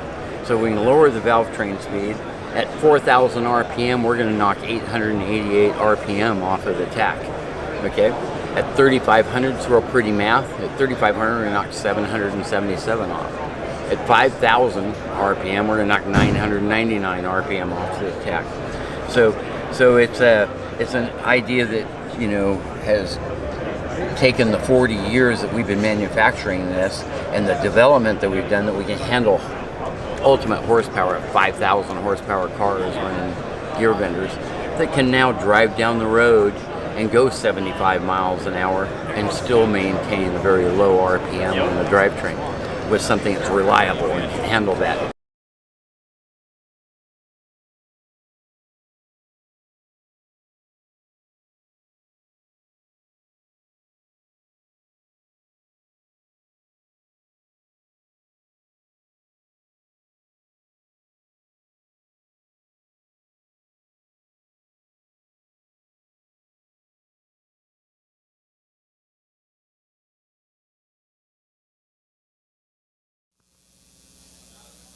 So a little bit more track prep here. Get the right lane in good shape and the left lane in good shape, and then we will go back to action here. Once again, if you are first, second, or third in your category as of today, when we publish the results, and going 850 or faster, you need to report to impound tomorrow morning. So please make sure that when you get to the hotel or you're driving down the road and your co-pilot has internet access and you want to check it out, make sure that you look at the results on SICTheMagazine.com, because once you do, you'll know whether you're first, second, or third in that 850 or faster index bracket. And if you are, you need to report to impound. And when you're in impound, for those of you that have never been in it before, impound is basically where you and your passenger or passengers are the only people that are able to work on the vehicles. After that, that's it. It's to really see what you can do with your parts and your person or people that you bring.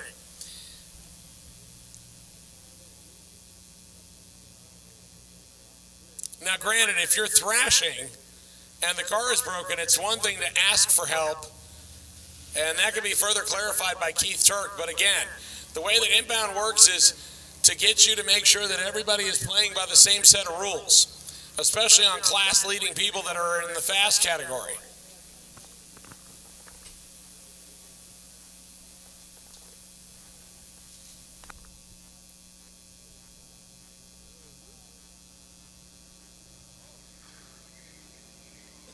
And it looks like we are getting towards the end of the tractor drag. So drivers, we're about to load you back up again. So drivers, we're going to load you back up here in just a minute.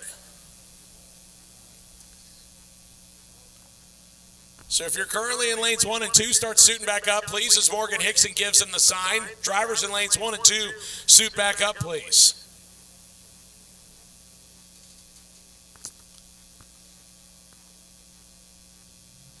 Once again, drivers, go ahead and suit back up. Drivers, go ahead and suit back up, please.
Jordan Flasner with the 2003 Cobra on the left side, 11:53 at 125.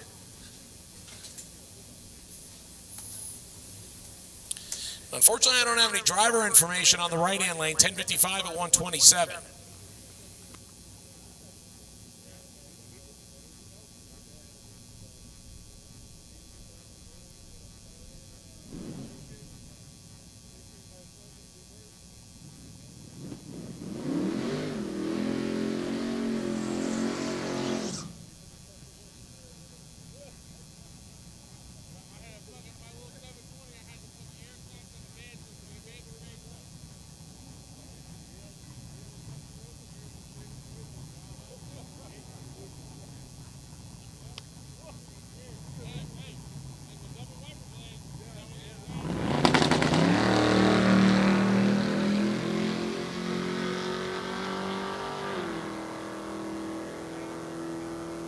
William Cartwright making the single pass left side in the 67 Camaro, 11:20 at 121 for him. So he is competing in the street race category.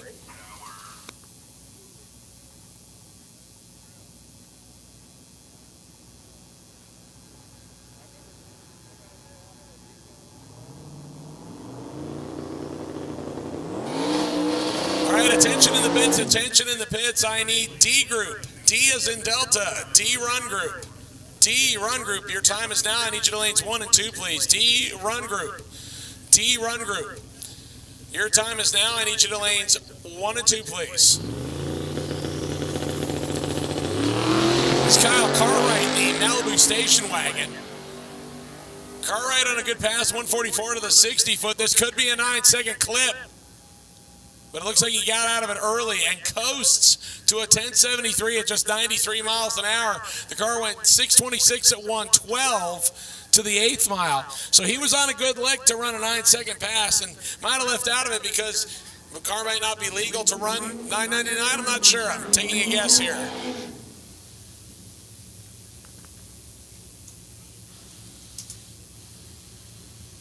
Zach Moogie coming up. The 2002 model Chevrolet Corvette Z06 with the big bubble hood.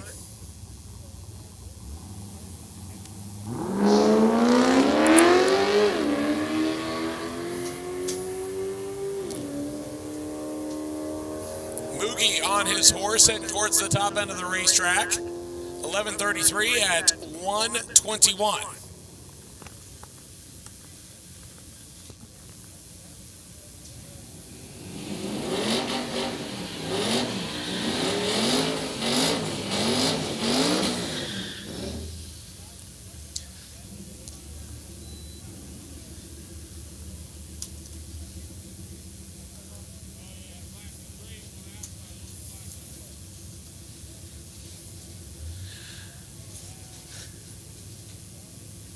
Brian Walkington, or as we like to call him, Brian Slow. And Slow and Social Security having some trouble. Meanwhile, the Nova of Dean Tapini not having any trouble at all right-hand side and goes 11:16 at 119, 11:04 at 134 for Brian Slow.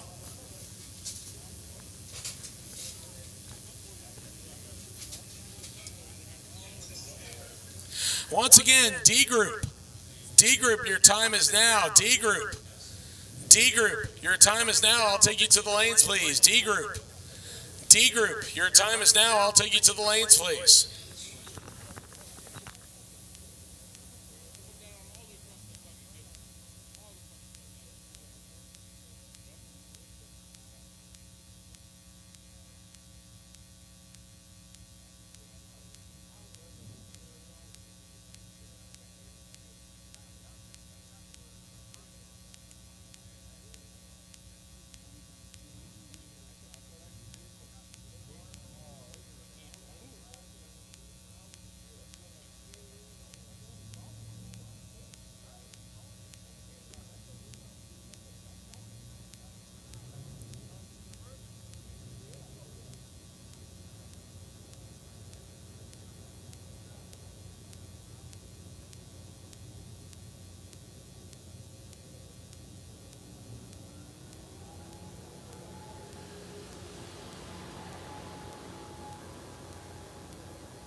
So a little bit of cleanup work going to happen on the left side of the racetrack.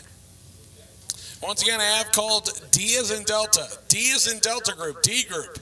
Called you to the lanes, please, D group. I will take you at this time, D group, to the lanes, please.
Kyle Thompson in the pickup truck on the left side, and both of them having trouble.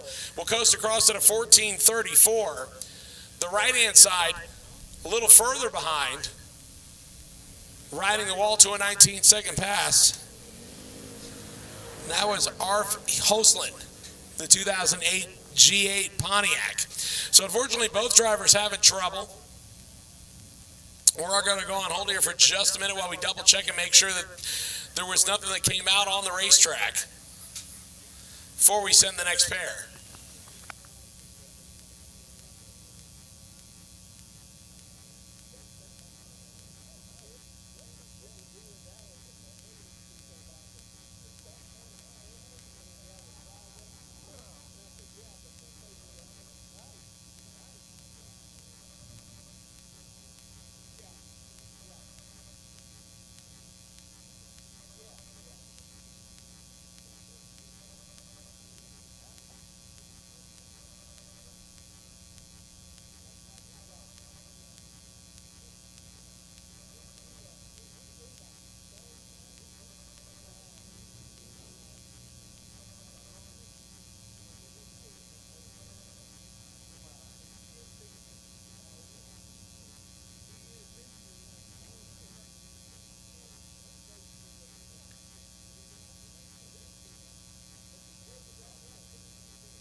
Hi, we're here with Alex Taylor from Alex Taylor Racing. Alex, you talk about the fact that you have done a ton of stuff when it comes to drag and drives. You started at age 16. Now we're standing in front of your 55 Chevy that you and your dad built at Hot Rods by Dennis Taylor in the sixes, 200 miles an hour. Did you ever think you'd get to this point? No, because at the time all I wanted to do was we built the Camaro. We wanted to go fast. You know, I wanted to go racing, and so did not, have this plan obviously at 16 years old, and it's changed a lot since then, and it continually evolves. Everybody asks me all the time, they're like, so what are you going to do in 5 years? I'm like, I have absolutely no idea. And that's okay. I want to keep doing something automotive, and that's all I want to do. So talk about the fact that you have worked with your family, your sister does stuff for you with social media and photography and so forth. Your boyfriend currently is a racer. He does the no prep stuff and whatever. Yeah. I mean, do you have to pinch yourself basically to think, this is my life, this is what I'm doing? So it's funny because when I was younger, I didn't realize that the lifestyle I live is not normal, because my mom worked for my dad, or they owned a business together, and like street rod type stuff. And so like I grew up, and we would wake up and talk cars. We'd go to lunch, talk cars. We'd go to dinners, cars. All day it's cars. Then vacation would be based around cars. And so I really don't know a life different than this, but it's taken over the last couple of years for me to realize that I'm very, very lucky to get to do it with my family. Like, everybody talks about, man, I'm on the road, I'm away from my family, and I'm like, my people are all with me all the time. So it makes it great. So I'm super thankful for that. You've done a lot just in 2022. Let's talk about the fact that you've done multiple drag and drives. You're now a host on Hot Rod Garage. You've got so many companies that want to work with you. How do you manage to keep it all straight? And how do you find personal time for yourself? I don't have personal time. I'm just a lot busier this year. But 2022 has been really crazy. It's not anything that I expected either. Last year was cool with the 55 because we got to do so many different drag and drive events. We had a great year with the car, but I had no idea that this year was going to look like it did. So we started off, we went to Sick Week in February, then we went to the NMCA shootout, Sick the Mag shootout. That's all I do anymore is Sick the Mag stuff. So we went to the shootout, and at the shootout, Patrick Miller from Bumblebee asked me if I wanted to drive the Bumblebee Pro Mod Camaro at Donald Long's race. So I started out the year by getting to race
Hey guys, have you subscribed to Sick the Mag yet?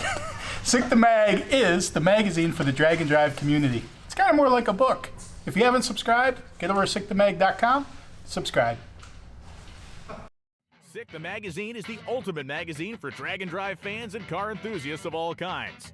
With over 200 pages and coffee table book quality, every issue of Sick the Magazine is packed full of amazing street machines that can race just as well as they can cruise. Get deeper into the sick world of drag and drive by subscribing today. And remember, every annual subscription to Sick the Mag gets you 30 entries into the Supercharged Tahoe giveaway.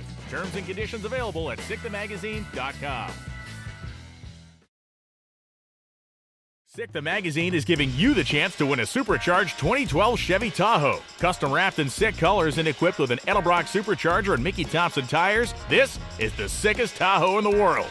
There's all kinds of ways to get your chance to win. You can get 30 entries by buying an annual subscription to Sick the Magazine, or an entry for every $5 spent on merchandise at Sick Week or online. But be quick. The opportunity to receive entries will close on February 28, 2023. No purchase required. Terms and conditions available at sickthemag.com.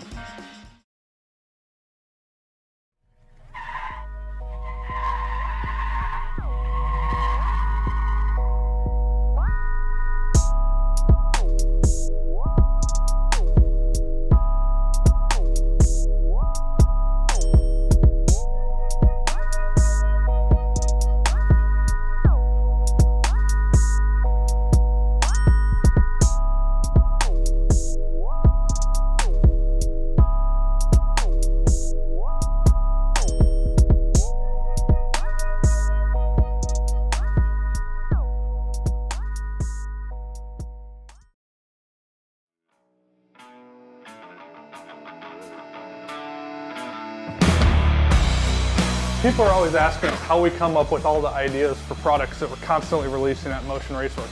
Basically, our engineers are just solving problems that we find on our own builds. From there, we take that idea, engineer a solution, combine some American-made material, and put it into production. We machine our parts to perfection so it's easy for you and us to use them and make power with them. Our parts undergo extensive testing so that by the time they get to your car, we know it's something that you can count on to perform like you expect. During assembly, our parts undergo careful inspection to make sure the quality you get is something we can be proud of. Our sales team becomes more knowledgeable about our products by working on their own projects at home to help better serve you as our customer. Our shipping department carefully boxes your parts so they show up the same way we send them to you. Oh yeah, they're car guys too. People want to know how we come up with all these parts because we live and breathe it.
session.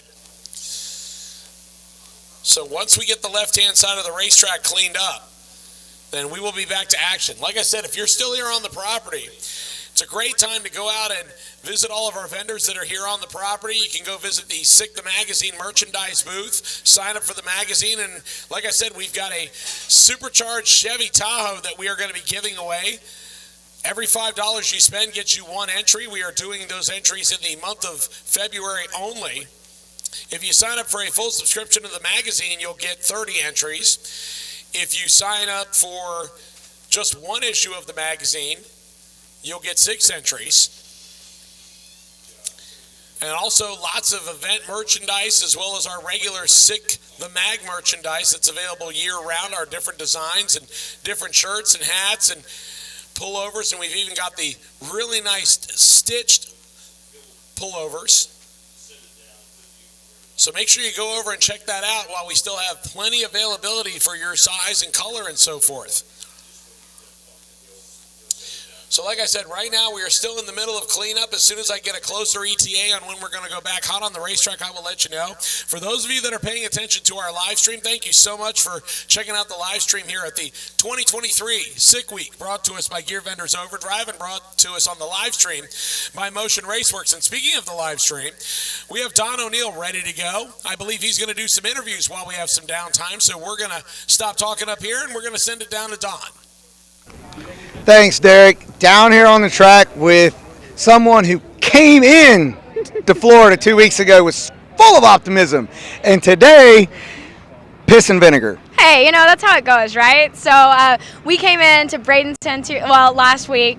We had a couple days to test, and it's early in the season, so we haven't, been out at home or anything like that, and so we brought a car that we knew had a couple problems last year, but we assumed we solved them. We'd done what we thought we could. We went into Bradenton, fought a little bit, had a couple good runs. We were running 17s, low 720s with, less than optimal situations. So I was like, heck yeah, going into this, yesterday testing. I had nothing but trouble, but I have my fingers crossed. I really think we found something today, and so hopefully the second pass is a good pass. Alex, I mean, you're out there, you're in the social media world, people follow you, the girls, the guys. I mean, there's a lot of things horsepower related, content-wise, that you and your family are involved in, right? And you always try to put the spin, right? You try to always talk about making it positive. But, I mean, damn, there's just some days where it's just like, how many times can I keep getting kicked in the teeth? Dude, it's almost every day. There's that mix of the highs and the lows. But the thing is, I try to remind myself, when you have those lows, it's going to make the highs even better. And you're right. Sometimes, though, it's like, wow, okay, we've had a lot of lows. Can we go any lower? But, I know it can always be worse. So I do try to keep that positive attitude because at the end of the day, that helps. So I'm thankful to be out here and getting to do it. And, a day at the racetrack's better than a day at home. So.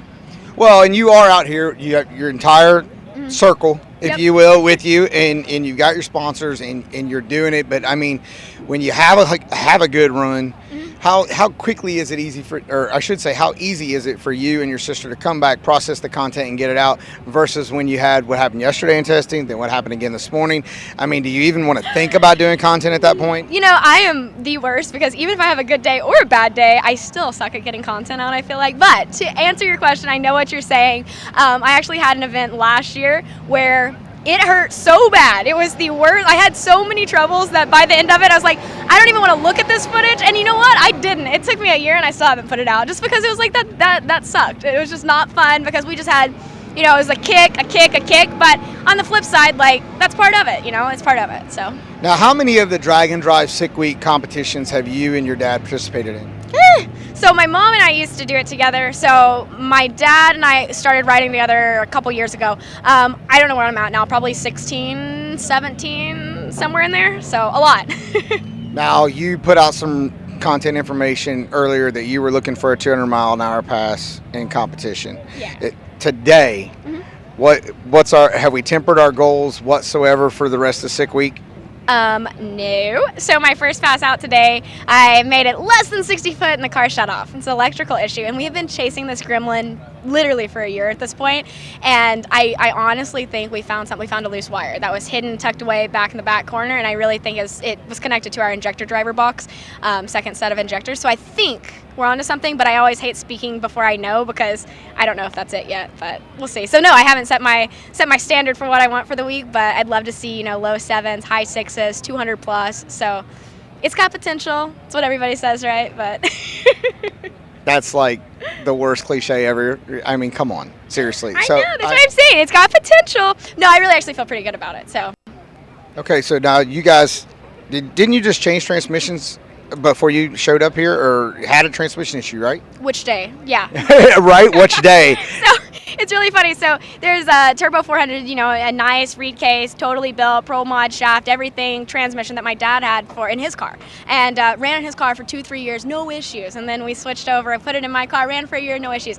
We pulled that thing out probably 10 times well, it was more than that, you know, 10, 15 times between at home and the track trying to find this. I am happy to say that we made it through drag week on it, but I built my own and I put it in, you know, for this year so he could have his back, and pulled it out and put old reliable in. Old not so reliable. I was glad it was there. All right, Alex, we really do appreciate you hanging out with us all week long. I'm sure we'll talk to you again, but for the people that are at home watching, tell everybody where they need to go and follow you. Yeah, so thank you. I'm glad to be here. So you can follow me on YouTube at Riding with Alex Taylor, or on everything else, it's Alex Taylor Racing. All right, guys, tune in. I think she's like lost it. She's off for a rocker to have that kind of optimism after the last 10 days that I've watched her go through. But whatever the case is, prove me wrong. Check her out. She's going to be trying to lay it down during Sick Week 2023. Back up to you guys in the tower.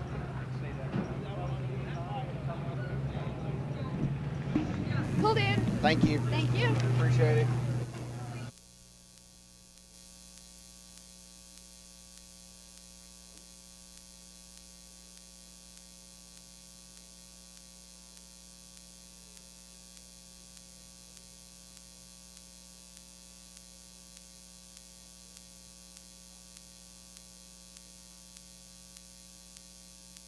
All right, ladies and gentlemen, the cleanup work continuing.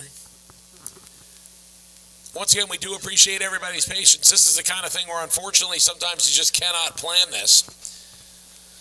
Still a lot of cars here on the property itching to make a first pass or a second pass. And I did have Tanya Turk come and visit me. Remember, when you're ready to turn in your time slip, that needs to be done on the 3rd floor of the tower, all the way at the top. But I do have an update for you.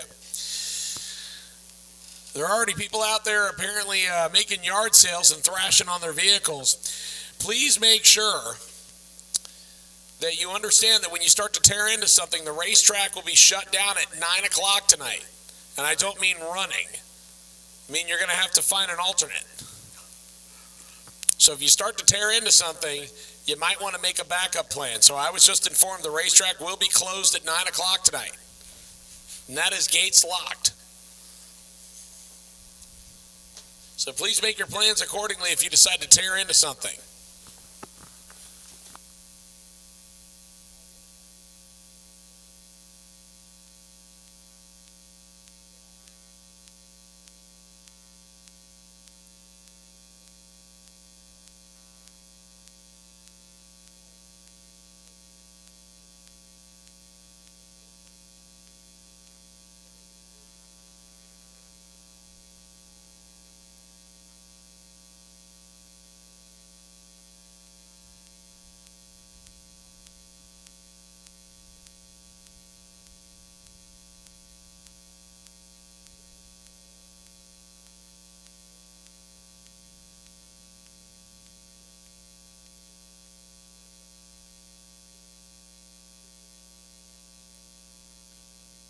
All right, ladies and gentlemen, as we continue to work our way through the cleanup session, and we also continue to work our way through the sessions here that we're working on as far as we are now into the Diaz and Delta group.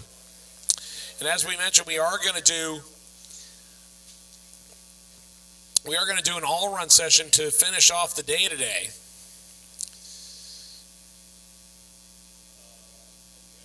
So as we mentioned, we are starting here today. And we will be live streaming every day this week through Friday, thanks to our good friends at Motion Raceworks. So the way everything will be set up is we will aim to start the live stream at 9 a.m. at every track except here on Friday. Friday we will start at 11 a.m. and run till 6. Our initial plan is to run for 6 hours. Friday we extend that by an hour to give everybody a little bit more time. Today, obviously, we are going to overrun our 3 o'clock when we would normally be done because of the amount of oil downs and, unfortunately, the crash that happened earlier today. So, again, plans are to run the lanes through, and then we will run one cleanup run, I believe. And as soon as we get a more definite ETA, I will let you know for sure on that. But once again, we will leave here, starting in Orlando, Sick World. Nope, not Speed World. We've taken it over, so it's officially Orlando Sick World.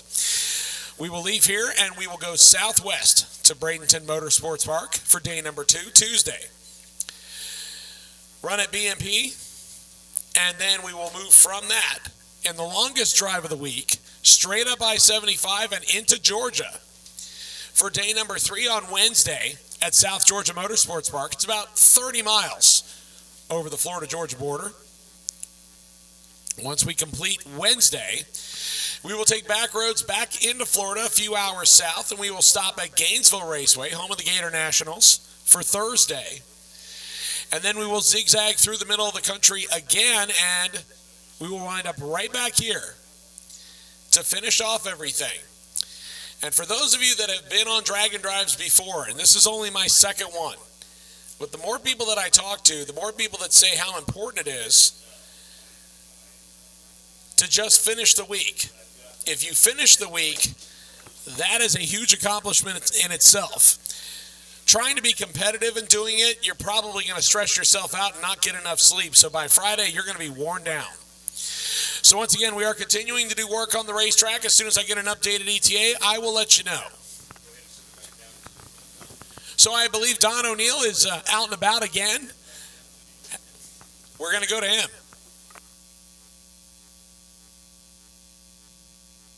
Lanes, Kevin, you got pushed off a little while ago. I did. Little discouraged. Yes, I was. Water pump connector broke.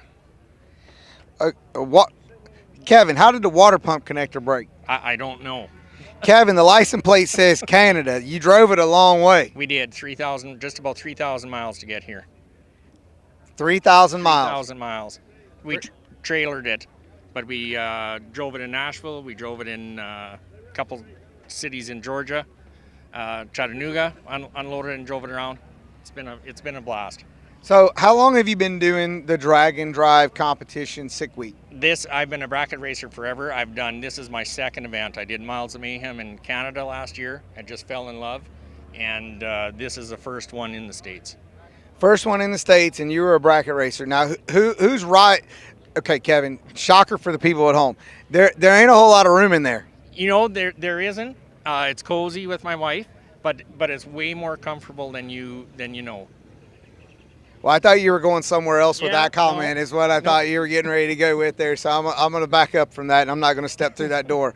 All right, so how long have you and your wife had this piece of equipment? I bought this car in 1978. I was 17 years old. I'm 62 years old now. I'm going to be 62. So we've had it since 1978. The paint was painted in 1978. The car has sat through its life for probably 2 times for 20 years. Well, one time was 20 years. But what's the allure of this for you to hold on to it that long? What's your just draw to the 1934? You know, it's sentimental. I bought it as a kid, had no money, bought it, won my first 3 races, then blew the motor, and then the car sat for quite a few years. So the car, so it's kind of cool. It's a chopped up little car. Well, and your wife, she must obviously love it because, I mean, Kevin, again, that's pretty small in there. Yeah, it is. Yeah, it is. We're a good couple. We're a good pair. Good pair. All right. Kevin's getting all emotional. We just don't have time for that on sick week because it's Monday. We got way too many more miles to go and cars to break and fix. So, Kevin, we're going to wait for you to get back in this session. Good luck to you. Catch up with you and your wife later on in the week. Right on. Look forward to it. Thanks, you guys. Thank you. Back to you guys in the tower. Okay, so I got to tell you why.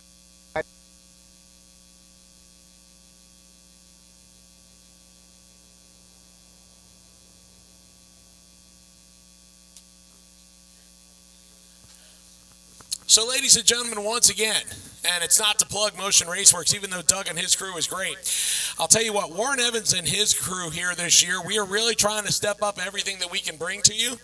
Not only are we doing stuff, as we mentioned, from the staging lanes and trackside and in the pits with Don O'Neill and Sam Chiette, but we're also doing stuff from the road. Adam Dory, who has been sharing the microphone with me up here the last couple of days, he is out on the road at Checkpoint, so he's going to be out there getting some video. He's going to be live streaming with us, and we're trying to make all that work. So he's out right now, and we continue to do some cleanup. Like I said, we've already had some really good on-track performances right now, led by Tom Bailey's 624 at just 188 miles an hour because he got out of it early. All right, so Followed you want up to do an by a interview? pair of 652 passes. How old are you? One from Brett LaSala, one from Mike Westberg, last year's runner-up at Hot Rod Drag Week. Brett LaSala is on his first drag and drive ever, and he fired a shot right now to sit in the third spot. Stefan Gustafsson, last year's champion, is number 4 at 659 at 209. And Cletus McFarland with the mullet El Camino is in number 5 spot, 674 at 214. A total of 5 cars in the 6-second range this year, and leading the 7s is Steve Grotnick with the 73 Toyota Celica, 708 at 198 for the Canadian.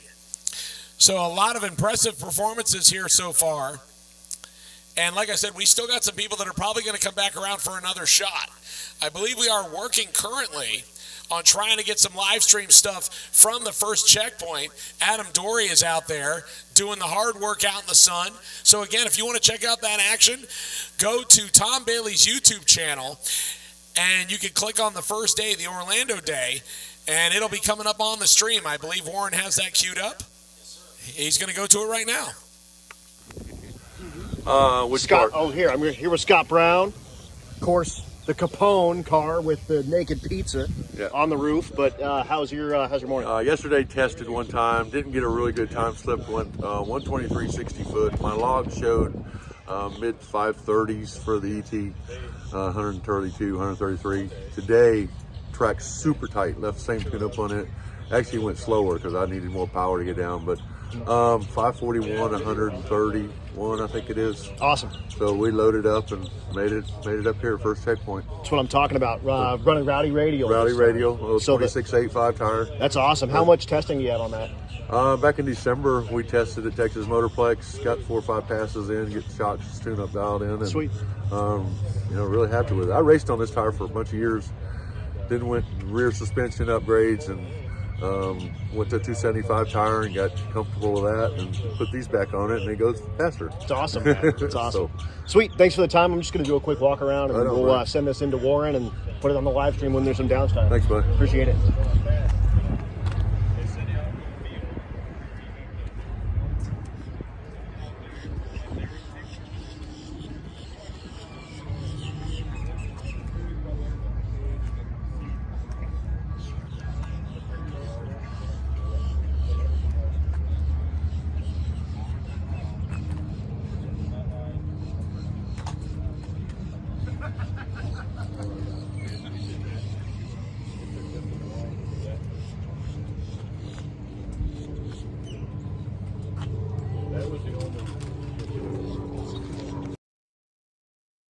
Yeah, they can't see the dude. All right.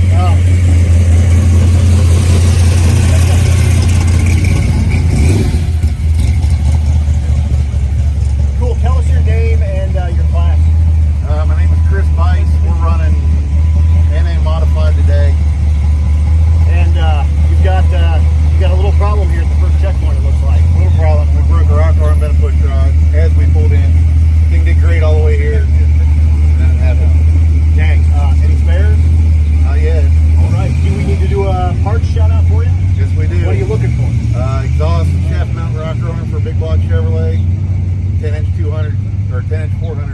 Right. So if you've got, are these T&D?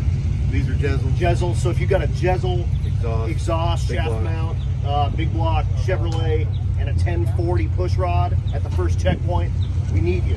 So yes, we do. Black first gen Camaro, beautiful car, man. Thank It's you. got the lightning rods inside.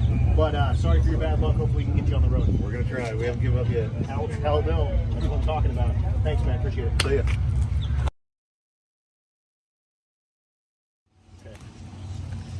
Cool. Tell us your name, and we can spell your last name here, right? Yeah, Blythe. Awesome. Timothy Blythe, 1964 Triumph Spitfire. Awesome, awesome. And you changed this whole car. You had this here last year, right? Mm-hmm. And then you changed this entire car. Tell us a little about it. About the only thing that's the same is the body and the transmission. So it's a 3/4 chassis from the firewall back, 25 1K. So we're good for like 6.5 or something. So LS 383. So that's a different one. Still truck block, 9-inch 3/4 gear in the back. So Awesome. that's pretty good. Awesome. And what'd you turn in today? What was it?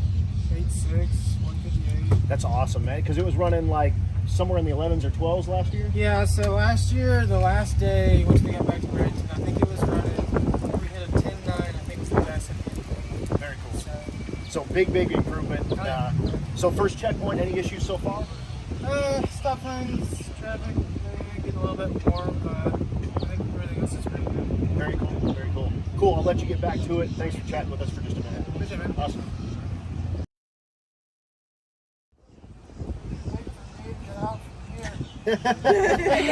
What, you don't want your like... No, that's my bad side. Oh, come on.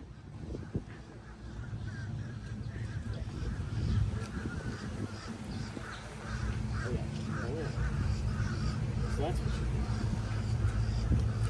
I guess.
Taking a little bit longer than what we would normally be looking at. I'm still waiting on an ETA to know exactly how long it's going to be before we get back on the racetrack. And for those of you in the C&D group, my apologies. Obviously, this is not what we wanted. Sometimes this kind of thing happens.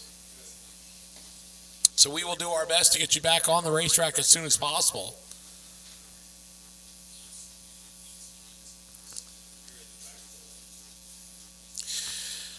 So once again, the new classes that have been added this year, the Super Street class and the Rowdy Radial class. So the Rowdy Radial class kind of adapted from Rocky Mountain Race Week, where it's pretty much no holds barred. The only restriction is on the tire size. You have to use a 235 sidewall tire if you're going to use a radial, or use a 26 by 8.5 slick or pro bracket radial. And despite that, and there are a lot of people out here that have tried their hand at the 235, and they said that it's not necessarily something you can just throw on after running and I wouldn't say a 275 drag radial is big, But when you look at it side by side with a 235, you're losing about 2 to 2.5 inches of height and probably a good inch to an inch and a half in width. And on some of these cars making north of, say, 12 to 1,500 horsepower, that is a big crutch. So, but some of the people that you would expect to be there because of how much time they have on their combination, like Parker Mitchell, Scott Brown, Doug Cook, even though he's running a new car, but he has run the small tires before on El Toro. And even Rick Steinke, honk if parts fall off. And Randall Reed as well. Now, Randall Reed with a 508 at 141, normally you would be figuring, okay, that's going to be leading the 235 class. That's getting with the program.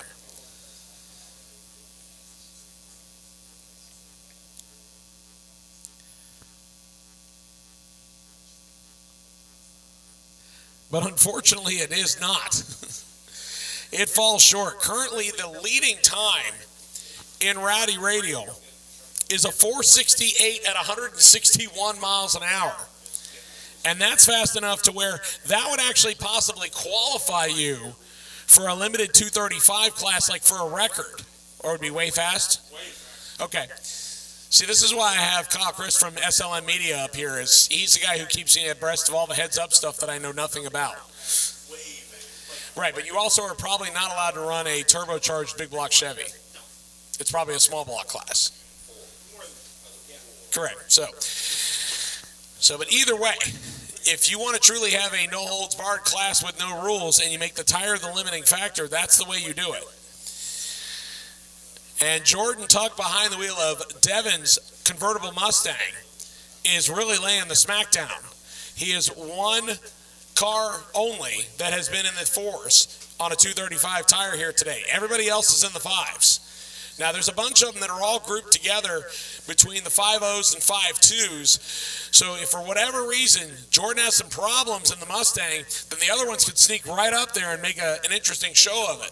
It's the same thing at the top of the list. Tom Bailey leading at 624, but then you've got three cars that are all bunched together in the 650s, and you say, well, that's 0.3 of a second. Well, if you go to the next racetrack and you can't go faster than, say, 7 flat, and the other cars are still in the 650s, now all of a sudden it's anyone's ball game. So that's going to be the thing that's basically going to determine how everything shakes out. It's not a one and done, and you got to be able to make at least one good pass at each racetrack. If you don't do that, then that's not going to help you out much. And speaking of the make a good pass at a racetrack, there's a ton of people in the 850 limited categories that are also out there trying to lay down the good passes that they can. And when you have the really good air that we had today, that kind of makes it hard sometimes where people are going way too fast and they have to make more than one hit. Like, for example, Steve Willingham in the 6 street race category with the 86 Buick Grand National has gone 850 with a 4 at 160 miles an hour. That's a pretty solid time. William Luwan went 850 with a 6 at 161 miles an hour.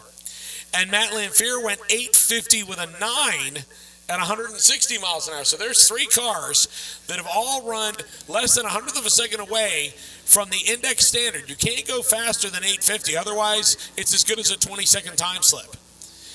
And then you've got somebody like Aaron Schaefer who went 851 with a 6 when normally is considered a good pass. But it's already 100th and a half out of where he really would like to be. Now, is it acceptable? Sure, absolutely.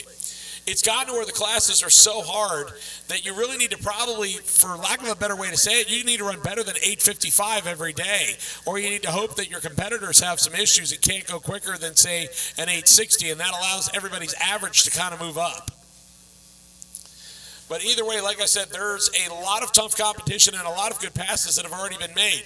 But then you've got other people that have won or placed really well at drag and drives in the past that still need to come up and make a representative pass. Like Alex Corella, for example, who won last year and made a bunch of real low 850 passes, including, I think, a pair of 850 runs, had some fuel pump issues already today. So he's got to come back up and make another shot.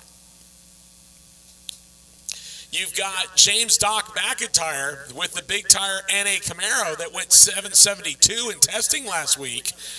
And unfortunately, he is 0 for 2. He's made 2 runs and hasn't even made it to 330 feet under power.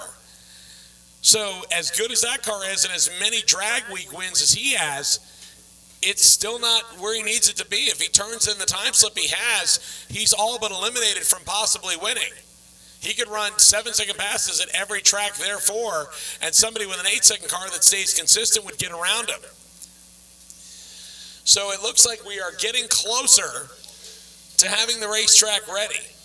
As I'm seeing him start to spray water out in the water box, and we are still dragging that side, but it looks like we are at least getting closer to being ready to go. That's the signal I was just given. So, all right, so drivers that are in lanes, it looks like 5 and 6. You might want to go ahead and start making your final adjustments. Yep. Cooper, how's the racetrack look? Does it look good? Does it look like a racetrack? Okay. He said it looks straight. Which is good because we don't want one with curves. All right, so I hear cars firing back up. That is good news. So we're going to get back underway. For those of you that have not made a good pass, again, as I announced earlier, we will run an all-run session. We will run a final all-run session for all classes. As soon as I get details on that, I will let you know. But right now, all that should be in the staging lanes is the C and D groups. And obviously, we have already closed the lanes to C because we have so many of them in the lanes to still run. And we have called the D group, so now we have a traffic jam. We got a lot of cars. And some trucks too. Not to be unfair, I could say a lot of vehicles and it'll cover them all.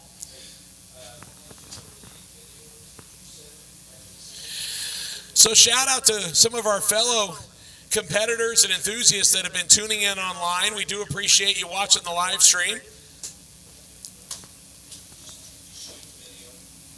Whole bunch of people back in my hometown of Gainesville, Florida, checking out the live stream. We appreciate it. Thank you so much to everybody that's watching.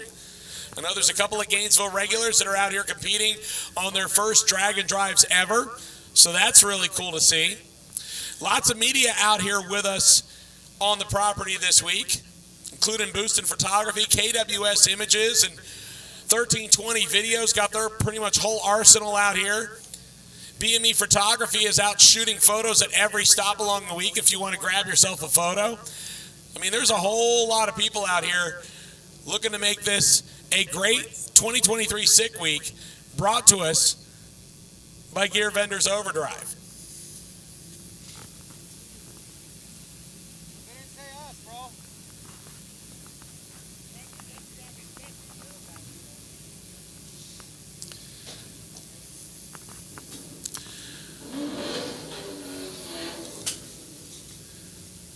All right, ladies and gentlemen, looks like we are finally back underway.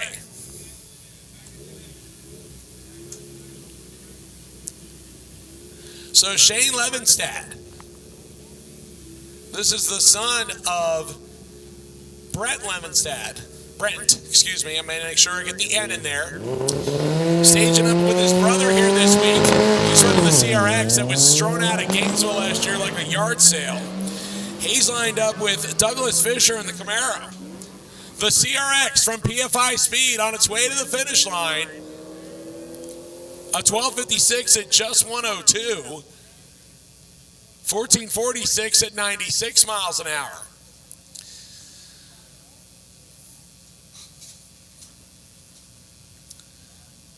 Cool looking 68 Chevelle with the L88 hood coming up over on the right hand side. And the C10 pickup truck coming up on the right-hand side.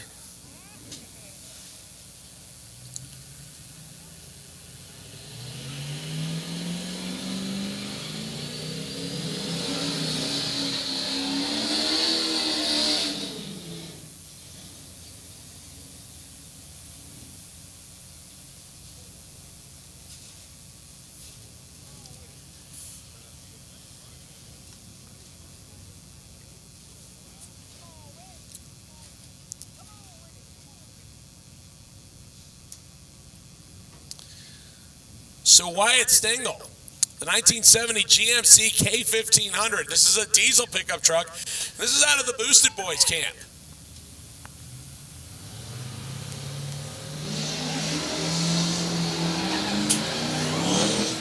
And some tire spin there for Wyatt. It's not what he wanted. Meanwhile, the 68 Chevelle on its way down the racetrack, 11:37 at 120 miles an hour. And 14:38 at 132 miles an hour, showing how much power Wyatt has in the pickup truck, and unfortunately just did not run what he expected it to.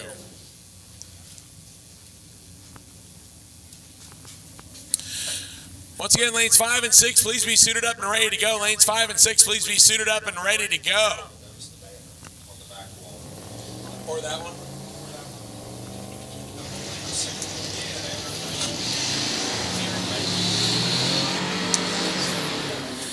Jonathan Guest. It looks like he pitched the drive shaft out of the truck on the left-hand side, unfortunately. And the right-hand side also having problems. So Guest in the pickup truck on the left side, having trouble tossing the drive shaft. And Preston Anderson in the GMC Sierra on the right side slowing. Neither one of them getting the run they wanted, but they did complete the run, so they can actually hand it in and say they're still in competition until tomorrow. But unfortunately, a drive shaft getting pitched out of the one is probably not good. Not sure why Preston slowed. We will have to wait and see.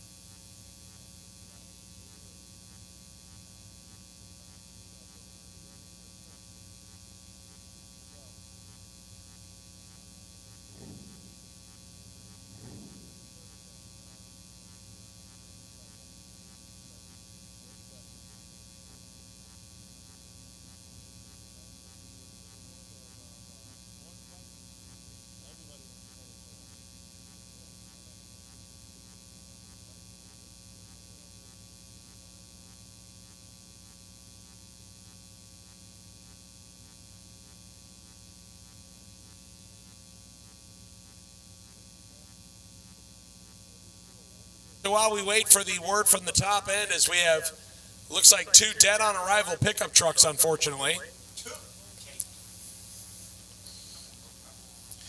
One pitching the drive shaft out of it. Not sure what happened with Preston's truck over on the right-hand side, but as I said, they did stage and complete the run, so they actually do have a time slip to hand in. But unfortunately, that's where the good news ends. So as we continue to work our way through the C and D group, as I said, we will have an all-run session that will be coming up later today. We just have to wait and see what happens as far as how long this time frame takes us. It may be a one-shot makeup run.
So while we're down here for a minute, I have the 5-time Drag and Drive champion, Tom Bailey.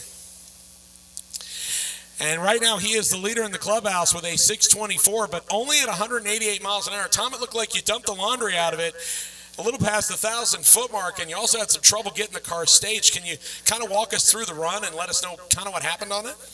Yeah, it's pretty much a junk run. Like, car didn't want to spool, didn't want to go up on the chip, and backed it up. And to the dismay of my tuner, I did it again to just get a run out of it and pedaled it down there. And I mean, it was down, basically that was a run on 6 cylinders. So, I mean, it was down 2 cylinders for the whole run. That's why it shook the tires out there, because it didn't have enough power. And whatever, I mean, just babied it down to the end enough to get a time slip to turn in. So that was it. So now we're still fighting the problem. We tried a couple different things, and we are going to head to Bradenton and then work on making some other changes tonight with it. I mean, it won't affect the street drive at all, but make some other changes to it and go again tomorrow. So, I mean, it's kind of disappointing to turn in a time slip like that, I mean, for me, but with what I want to do, but live to fight another day, so, or break another day. We'll see. Yeah, not to reopen old wounds, but we talk about the fact that you made it through first day last year, were the leader leaving and didn't even make it 60 miles before you were on the side of the road and done. You get to Hot Rod Drag Week, the car runs a pair of 6.0 passes, so you figure, okay, maybe we got it fixed. And then you go to Bradenton to test and run into nothing but problems. Yep, yeah, and I mean, we had some good tests in the first week down at Bradenton, and I mean, everything was looking good, and we had some issues that we were chasing, just trying to make sure we could run out the quarter, because I mean, our 8th mile stuff was good. We just didn't like what the plugs were saying, but made those changes to it, and I mean, we've literally just gone backwards, so. So you tell me, I mean, based on the number of drag and drives that you've done, would you say the carnage here today is the worst you've seen? Is it on average? What would you tell us? You know, I mean, I really don't know. Like, I've never been part of a Zamboni kicking their odds out, so I can say maybe that makes it the worst. I don't know. Yeah, I can honestly say that's a first. I don't think I've ever seen the Zamboni on a rollback coming back. That's a first. No, but I mean, there's days like this where, I mean, there's a lot of stuff, and I mean, a lot of it comes into play that the tracks is just on kill. So, I mean, you've got a lot of people from the north that aren't used to tracks like this that get down here, and we think that we can overpower any situation the track gives us, but a lot of times the track can win. Yeah, we saw a lot of tire shake, obviously, out here earlier, and then I think drivers made the right adjustments as we saw 3 different cars running the 650 range. Brett LaSala reset the quickest car ever on radials. Cletus McFarland went 2:14 for the best mile an hour out of anybody, and that's his one and only shot in mullet so far, so he's probably going to hit the road just like you did, one and done. No, he's for sure coming back up. A lot of the guys are coming back up. Steve's coming back up. Alex is coming back up. Like, a lot of those people are waiting out there. Brian's out there waiting to come back up. I mean, a lot of these guys are waiting out this long time to get back up here and make another pass because they don't want to give up. See, that's the information that I needed. I'm glad you came up here to tell us this. So folks that are still here, still watching the live stream, just be aware of the fact that we still got heavy hitters that are waiting to make another pass. And Tom, you've waited this kind of stuff out and made a last-ditch effort. What's going through their heads right now, and is it something where you can really easily focus on it, or do your nerves get the better of you? Oh, no, they're just saying, hurry the hell up so I get to make this pass because I got it's going to take me a little while to pack to get on the road. So Kevin KSR's out there waiting to come again, too. Oh, okay. Yeah, that's right. He actually didn't run what I would expect him to on the first pass. So we're going to bring our next pair to the starting line. And Tom is actually going to get packed up, I guess, and get on the road early, and he might actually make it down to Bradenton in time to have a regular time dinner, it looks like. Yeah, I know. I don't want to say it out loud. So we're back to action here with the 68 Chevelle on the left and the 3rd Gen Firebird over on the right.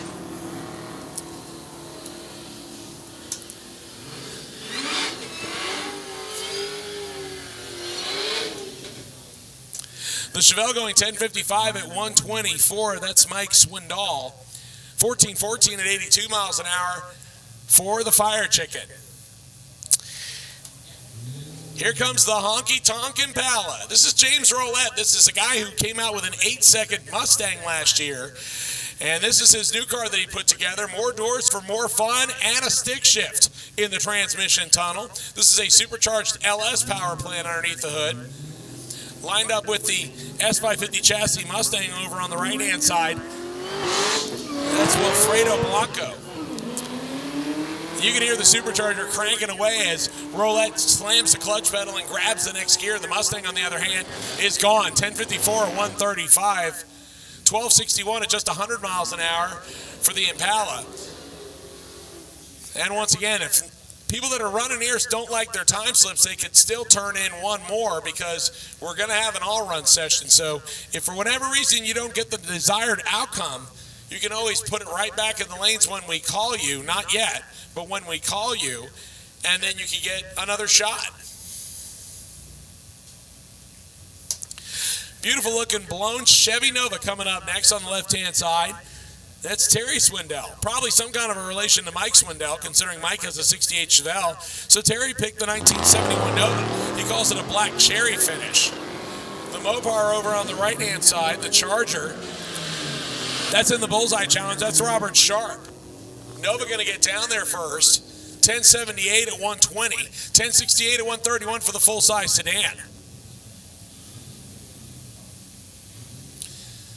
That will bring us to a Cadillac and a V10 Viper-powered pickup truck. Now, before you would say who would swap a Viper motor into a pickup truck, these are the SRT 10 pickup trucks. They actually made them with these engines in them. In the two-door variety, the standard cab, they actually were stick shifts. They also built them in four-door varieties with automatics. Michael Pampero in the Cadillac goes 1092 at 135. The V10 pickup truck of Andy Savakias goes 1159 at 116. One of the Bracket Racing Elite members coming up over here on the left-hand side, the Chevy Camaro. This is Frederick Simmons Jr. in the black Camaro. How about a double? I almost thought it was a 001 reaction time, and I was like, yep, he's a bracket racer, but an 081 reaction time is not bad. So Simmons on his way, 1081 at 126, and Simmons running in the naturally aspirated category. So the Camaro making a decent pass. Unfortunately for the other side, Brett Marvel with the 82 C15 pickup truck, the one they call Banana Puddin'. It has the NASCAR boob tube out the right-hand side, but unfortunately, it went boom in the wrong way. As he looked to get off the starting line, it did not find the motivation. So hopefully it is not something that is terminal, and Brett can get right back around and make another pass.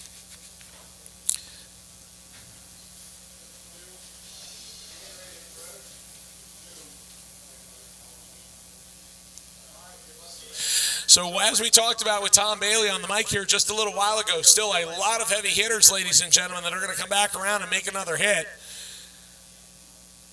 Brian Goldstone still in the works. Alex Taylor going to come back around as well. Steve Morris has not made a hit yet. And he told me that Cletus McFarland is supposed to be coming back and making another hit in Mullet. And that'll be interesting considering that Cletus right now is fifth fastest overall at 674 at 214, and I didn't think I'd hear the day when I would tell you that a 674 would be fifth fastest on a drag and drive. But the landscape has truly changed in the last few years.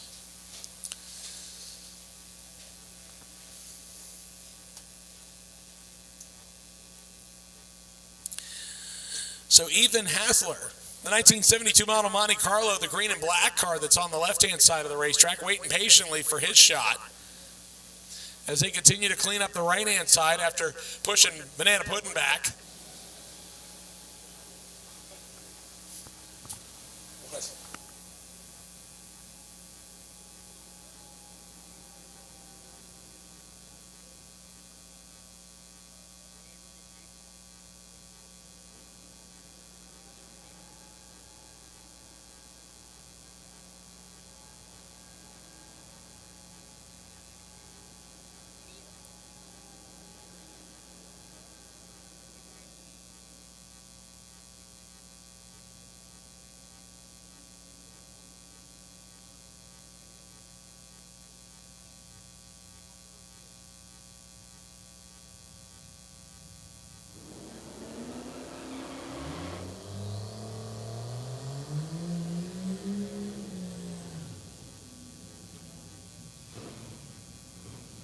All right, so thankfully that did not take too long, so we are right back at it. Again, as I mentioned, Ethan Hassler, the 72 Monte Carlo on the left side of the racetrack.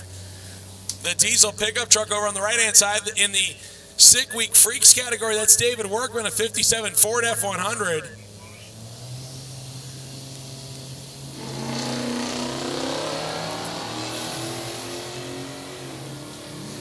The pickup truck kind of bouncing around as it comes off the starting line, but also now starting to slow. Monte Carlo kicks it into high gear, 14 flat at 97 miles an hour, 14.58 at 90 miles an hour for the pickup truck.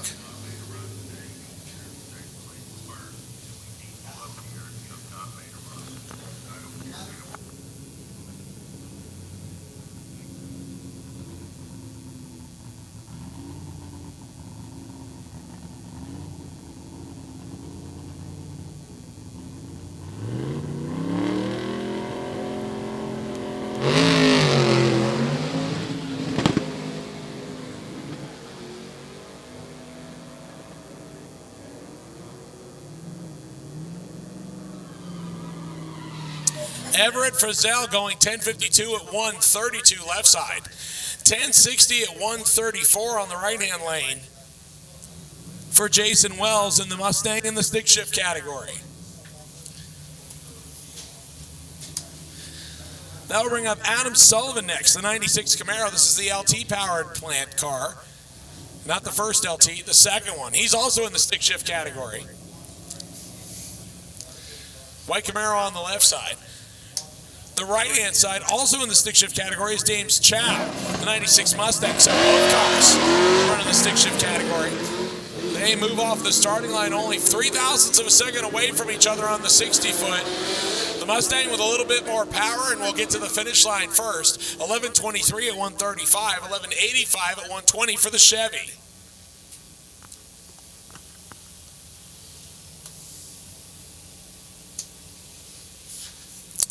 Mitch Thom coming up next. The Subline Green 2019 Hellcat Charger over on the left side. Right-hand side, the 5th Gen Camaro. It's Ryan Sullivan, the one that is not Subline Green. 10.57 at 132 left side, 12.32 at 131 right side. The Camaro having some trouble off the starting line and did not find the hook he wanted. As you notice, the mile an hour is only 1 mile an hour difference, but almost 1.8 seconds difference in elapsed time.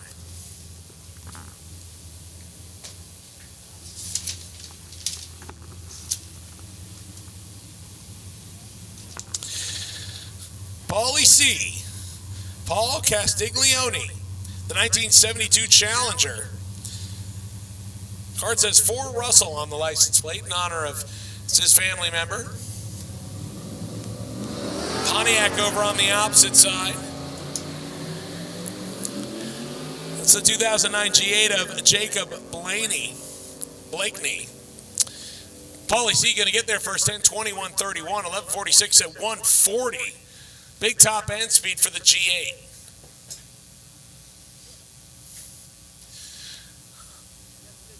Bring the classic Ford up against the 4th Gen Camaro in our next matchup.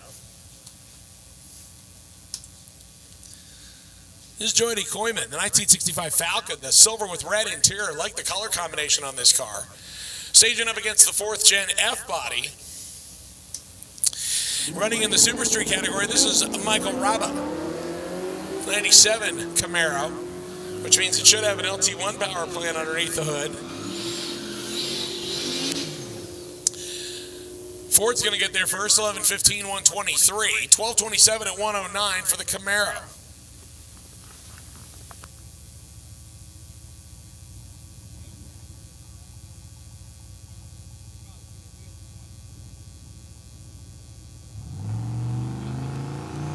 Our next pair to come to the starting line.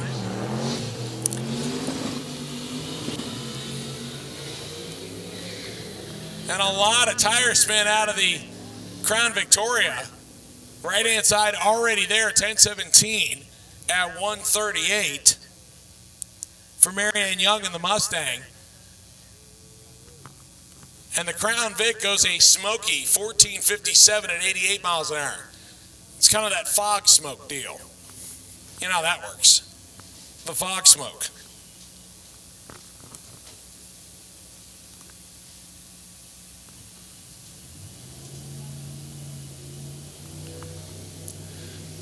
Mustang versus the turbocharged Malibu coming up next.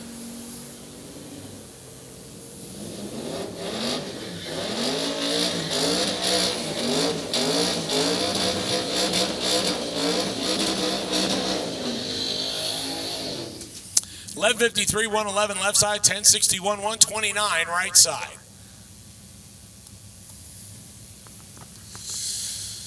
Couple decent sized burnouts coming out. 1957 Chevy over on the right hand side, the Bel Air model. This is a yin and a yang. Versus the left hand side, the Social Security Mercury Grand Marquis of Brian Slow. One of them is polished, the other one, well, not so much. And Brian Slow going for the hook and not finding so much.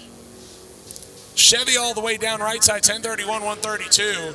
Slow legs it out to 12.20 at 131.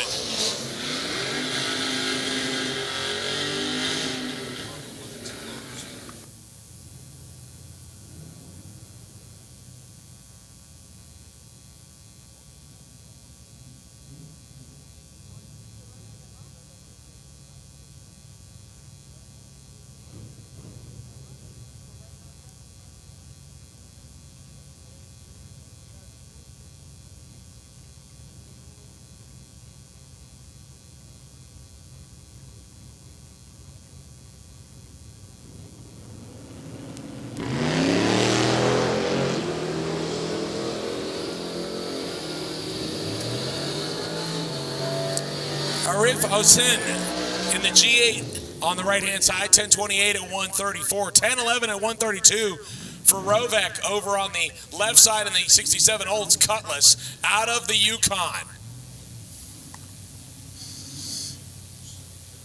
The naturally aspirated Firebird coming back on the right-hand side.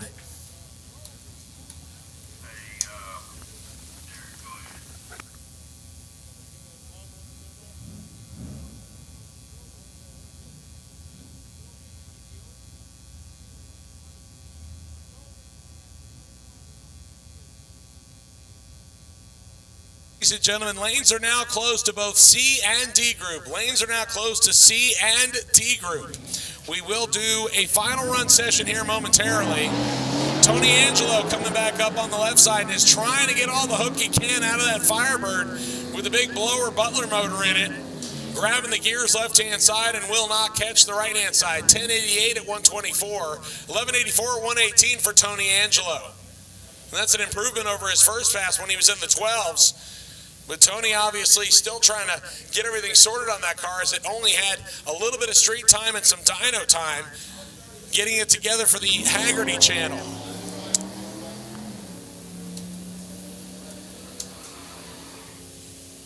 Kevin Wilms coming back with his street rod and goes 11.18 to 115.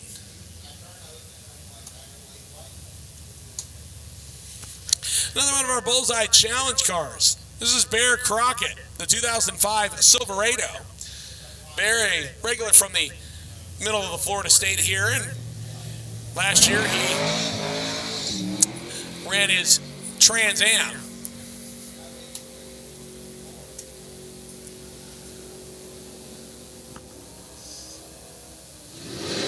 $13.50 at 97 miles an hour. And the Chevy Suburban going down the right-hand side. I believe that's Sean Fink. 26.12 at 76 miles an hour.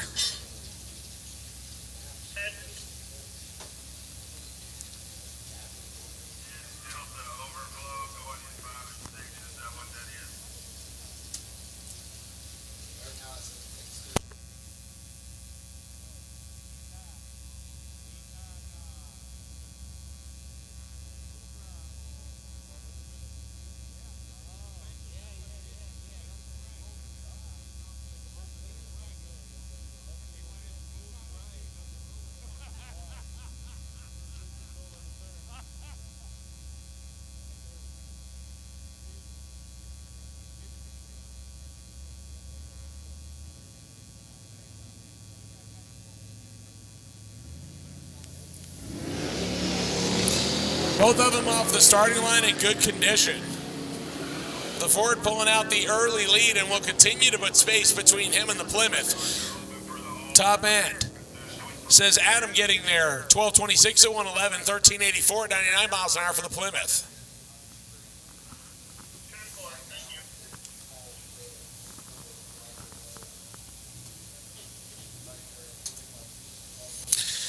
Dan Chandler coming up next, the 1980 full-size GMC Jimmy. This is the K5 version of the Blazer. Staging up left-hand side. Right-hand side, little S10 pickup truck.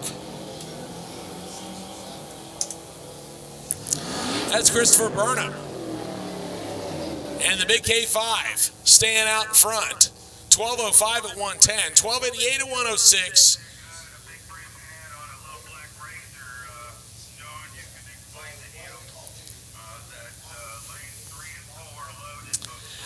All right, this is the newest addition to the Cletus McFarland camp. This is their giveaway truck built by Justin Keith out of Killer Performance and Streetcar Takeover. It is a really nice low mileage Tahoe that was stuffed with an LT4 driveline. So a 700 horsepower supercharged LT4 and a 10-speed, and it goes 1241 at 100.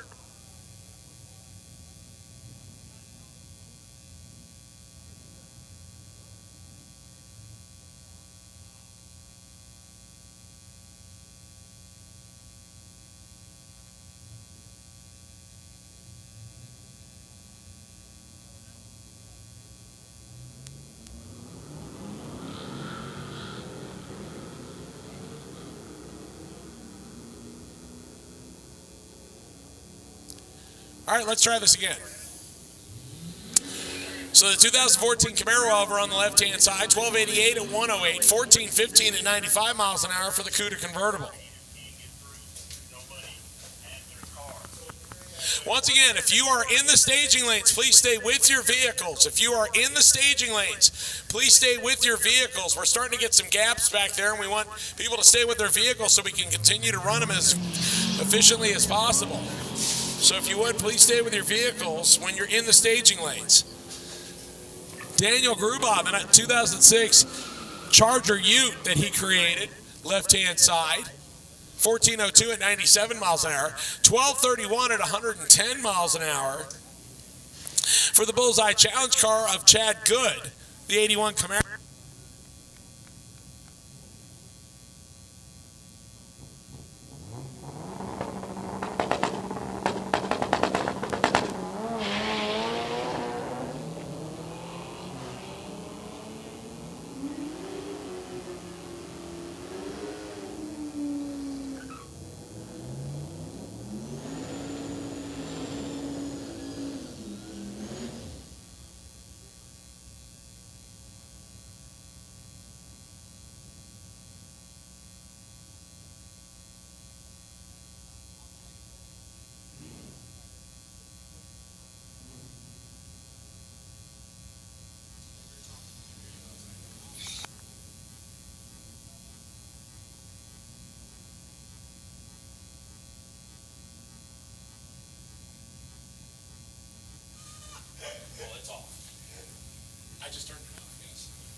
All right, the Pontiac Trans Am coming up on the left side of the racetrack, and the 55 Chevy that pushed through the beam, so it will not get an ET slip.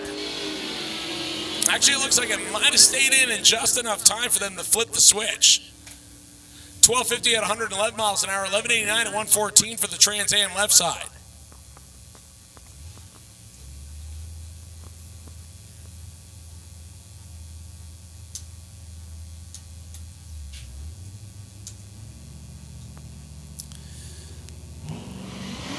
Darcy McCoubrey, the 75 Dodge Sport, over on the left-hand side, and the 4th Gen F-Body. For Hunter Newman, the 2001 Camaro will get there first, 1304 at 115, 1366 at 104 for the Dodge Sport. Here's the first time that we've seen the Vice Grip Garage Monte Carlo. This is the car that they brought out last year. It was a 400 small block with a standard 350 transmission, and now they have swapped an all-aluminum LS motor out of a Corvette into it. And I believe it has a turbo 400. running up against the PT Cruiser. And Heidi Zales, I believe, is the driver. I believe that's out of Hot Rod Magazine, is piloting Derek Gary's ride. 1631 at 90 miles an hour. The PT Cruiser goes 1599 at 84 miles an hour. And that was Lawrence Jane.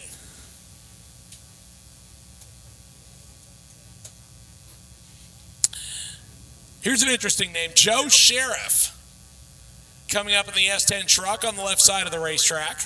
He is in the Bullseye Challenge, so he's looking for something that ends in 39. We'll stage up against the S10 on the right-hand side of the racetrack. In the dial your own category, that's Mike Moore, the 1998 model S10. So once again, the Bullseye category, what they do is they pick a random number. And then that's as close as you want to get on your time slip. So the bullseye number today is 39. So say, for example, you'd want to go 1239, 1240, 1241, as close to that bullseye number as you can. You don't want to go 1238 because that's under it.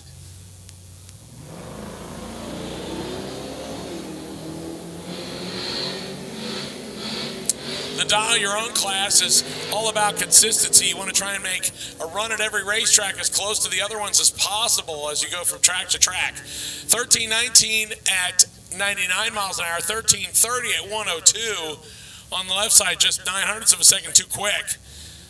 So that would want to get them reset.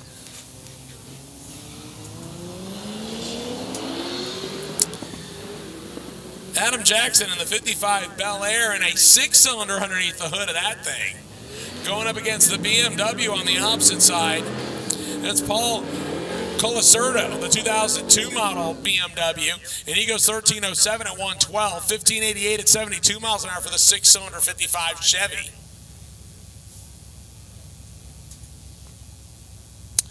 Richard Richmond, the 1976 model C10, the square body, on the left side of the racetrack, on the Wildfire Gasser Chevy 2 Nova.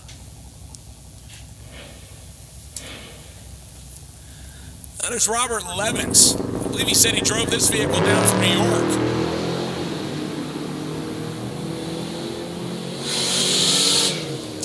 The Gasser out in front, but not by much. 1217 at 110, 1254 at 108 for the pick-em-up truck. Speaking of pick-em-up trucks, that'll bring up another one left-hand side of the racetrack. That is Colin Moore.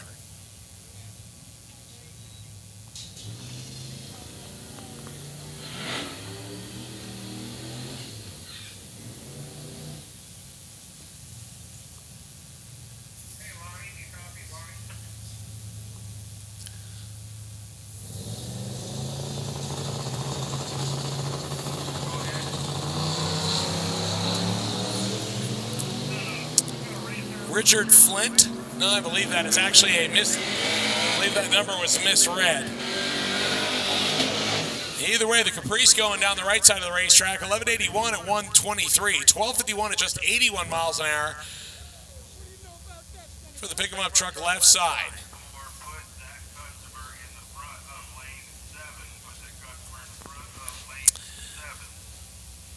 David Teresi, the 1970 model Camaro. The green car coming up left side.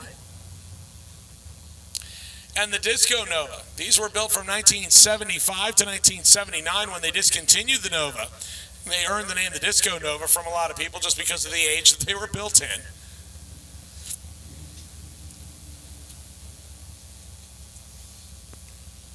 That one belonging to David Camacho, the 78 Nova. Dave off the starting line first in the Camaro, and we'll head to the finish line. 11:10 at 124 and change. 13:51 at 109 for Camacho.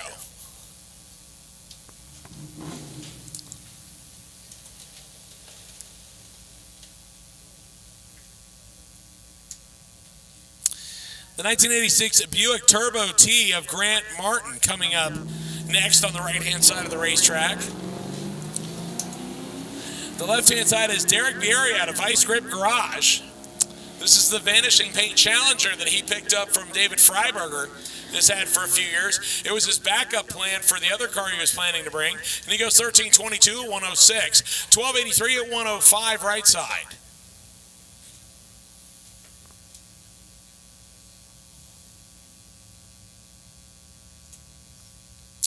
Josh Williams next, the 2012 Cadillac, will stage up against the El Camino of Jacob Davis, 1967 model El Camino. And the El Camino goes 1298 at 107. The Caddy clicks off the clocks at 1218 at 117.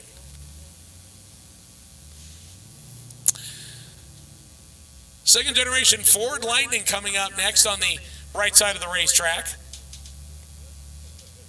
against the Fox Body Mustang on the left side.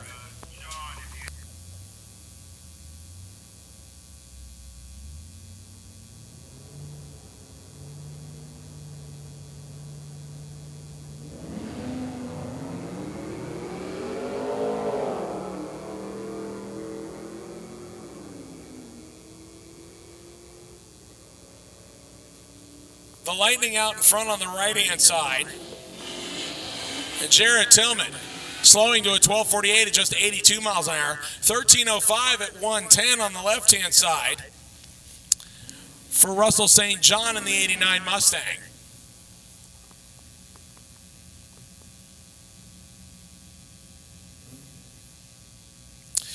That'll bring back the Mustang convertible of Virgo Vidalis, and he spit on an axle on this thing yesterday, but managed to find one and get it repaired here to stage up in round number 1.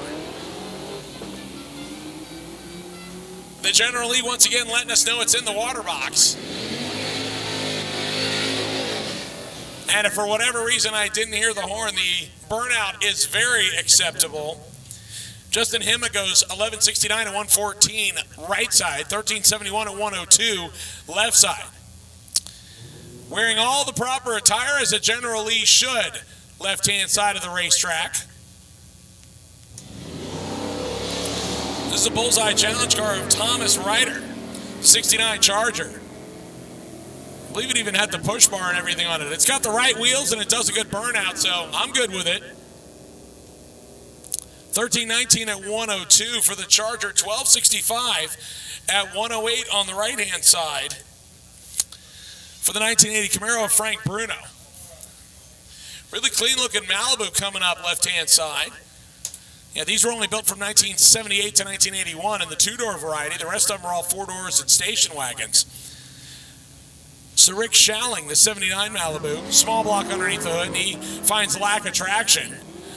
The 1967 Chevelle over on the right-hand side.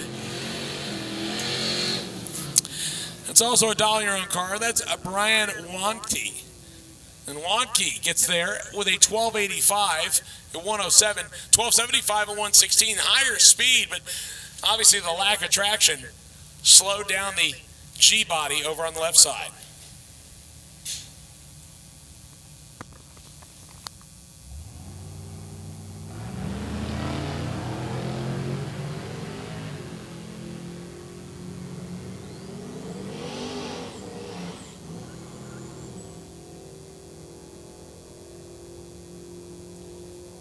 $12.55 at 109 left side, $12.51 at 106 right side. Left side was Zachary Blum. Right hand side was Randy Himma.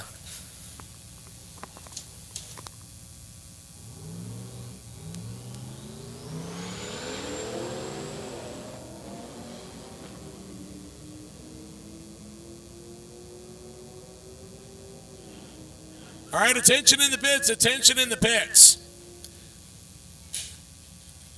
The final time for today, the all-run category, and we would like to get cars that have not made a pass first. So if you have not made a lick, this is an all-run session, and we would like to get cars that have not made a pass first. So the all-run category, we have called you to the lanes, which it basically encompasses everybody. So if you'd like to make another shot at the racetrack, Now is your chance. But again, we would like to take cars that have not made a hit yet.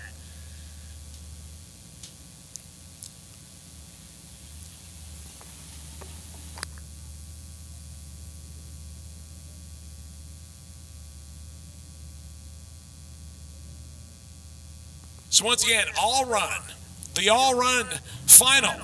So if you would like to make another pass, if you haven't made a hit yet today, or your pass that you made is not what you want, then now is your time to come up. Sarah Fernandez going down the left-hand side in her little Mazda Miata. This is her first drag and drive ever that she's taking from the driver's seat. Over on the opposite side in the Gasser Hot Rods Beatles category, Justin Chestnut in the 29 Model A goes 1367 at 76 miles an hour, 1680 at 84 miles an hour for the Mazda.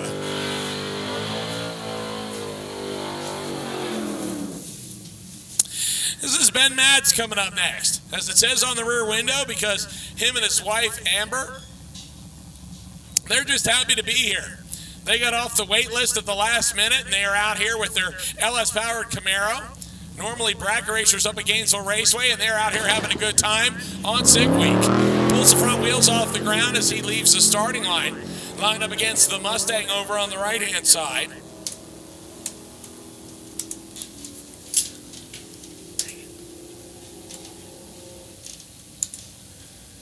And the stick shift Mustang of Jonathan Palk. Going 12.11 at 115, 12.25 at 109 for Ben Matz. And if I were to guess correctly, his wife Amber's probably sitting down there going, I could have done better. See, look, she's pointing at herself. That's how bracket racers are. They're nothing if not competitive. So a couple of 12-second passes complete. We will move the next pair to the starting line, and an interesting contrast here.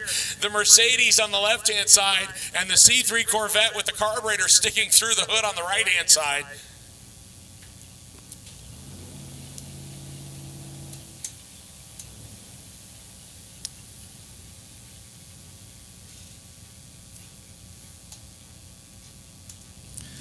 The Mercedes belongs to a Chris Mavrotis. It's a 2008 model AMG, which means it's been tweaked a little bit.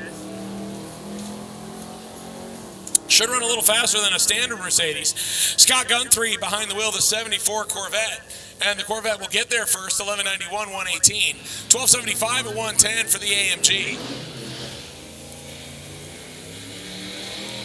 Once again, I have called all run. All run. So all categories, all classes. If you would like another pass, the lanes are open for you. So once again, the all run category. All categories, all classes. Your time is now if you'd like another shot at Orlando Sick World's quarter mile. Little Trailblazer SS over on the left-hand side, the square body pickup truck on the right-hand side. Steve Howell in the Trailblazer over on the left. And Marco Fusco in the square body. Fusco goes 1390 at 103, 1175 at 103 on left side.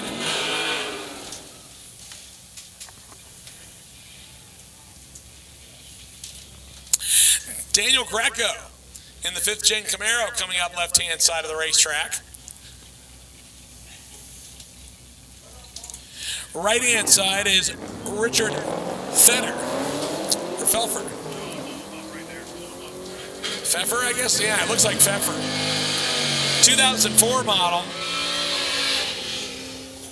And Pfeffer will go 1284 at 106, 1252 at 118 for Greco.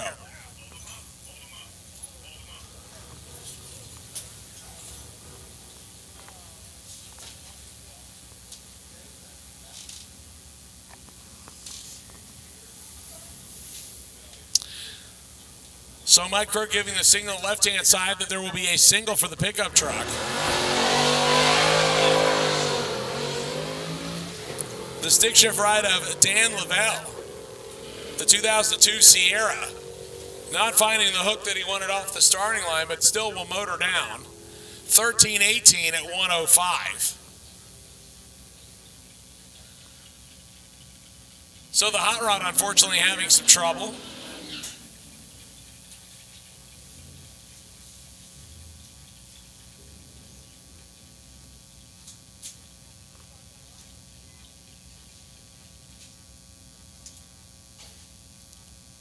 Charles Swindell coming up in the 67 GTO, the Brandywine. Looking real nice on this car.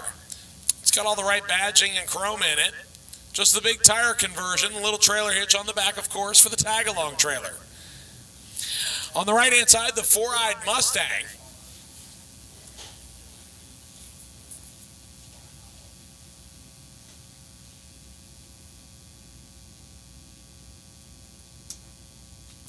That's a Bullseye Challenge car. That's Drake Viscomi, the 1980 model Mustang.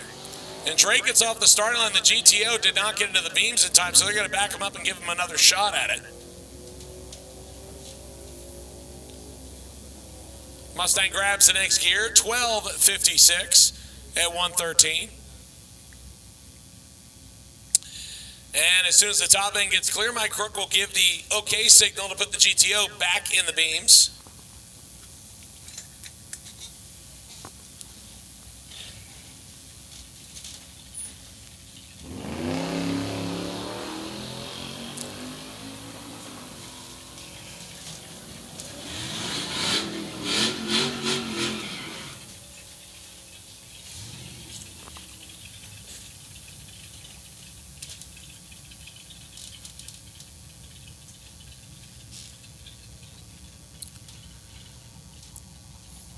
A 12.13 at 112 on the single for the GTO. Matt Helms coming up in the 94 1500 Chevy pickup truck next.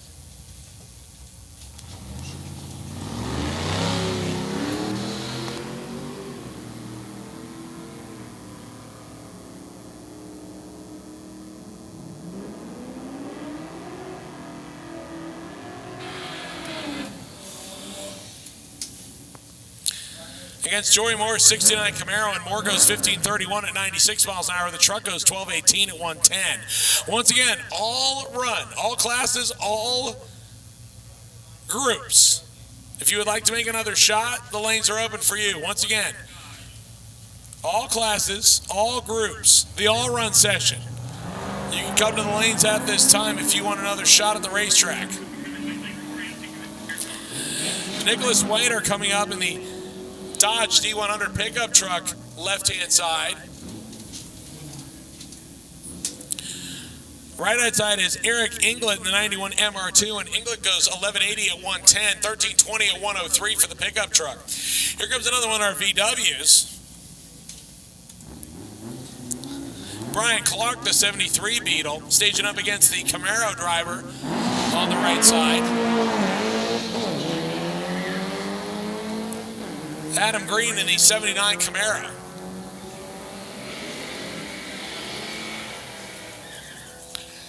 The bug out in front, 13 flat at 102, and they seem excited about that one. 12.79 at 108, as both of them make good passes.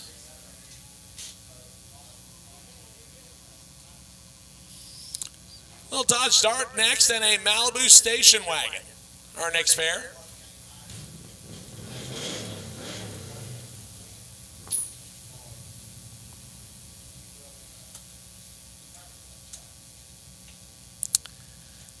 Mark Vernon, the 72 Dart Swinger, will stage up against the station wagon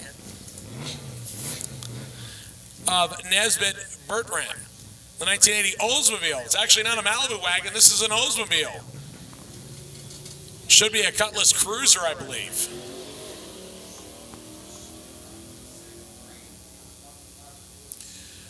So the Oldsmobile heading down the racetrack, 12.78 at 109.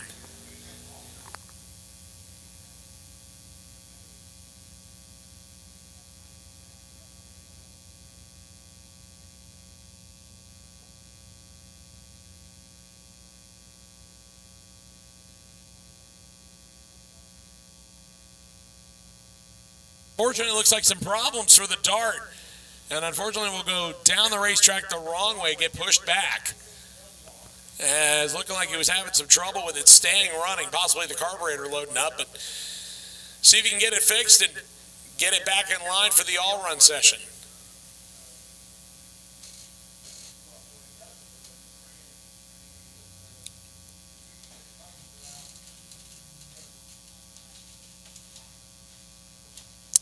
Rich Arbitel coming up in the Georgia-based Chevy Camaro on the left side of the racetrack.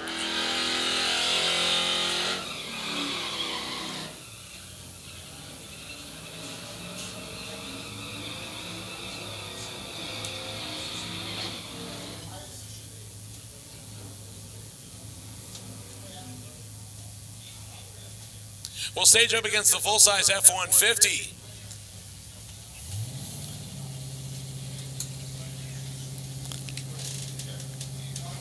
That is Insaf Hassim.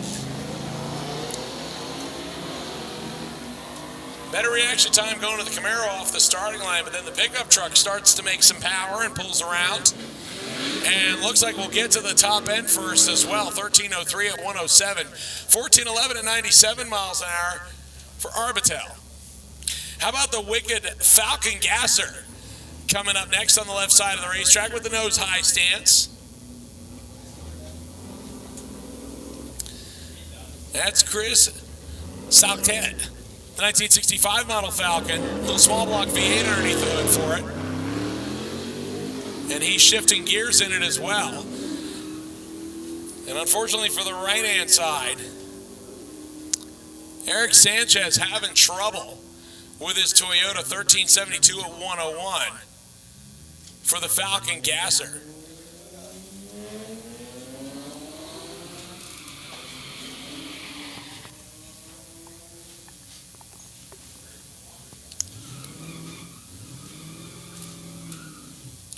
So once again, ladies and gentlemen, I have called all run to the lanes.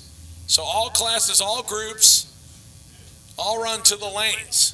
If you need to make another hit, and there are a few people out there that are big names in the drag and drive game that are lined up to make another hit, that are in the lanes, including Glenn Hunter. I see Doug Cook. I see Cletus McFarland, Alex Taylor, Royce Miller. 1244 or 115 right side, 1449, 98 miles an hour left side.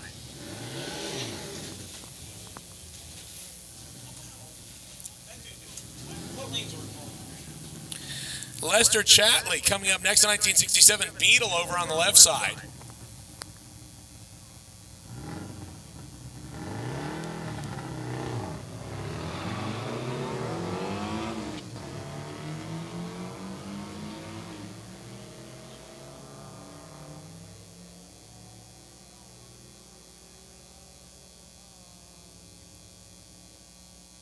Seven at 113 right side, 1623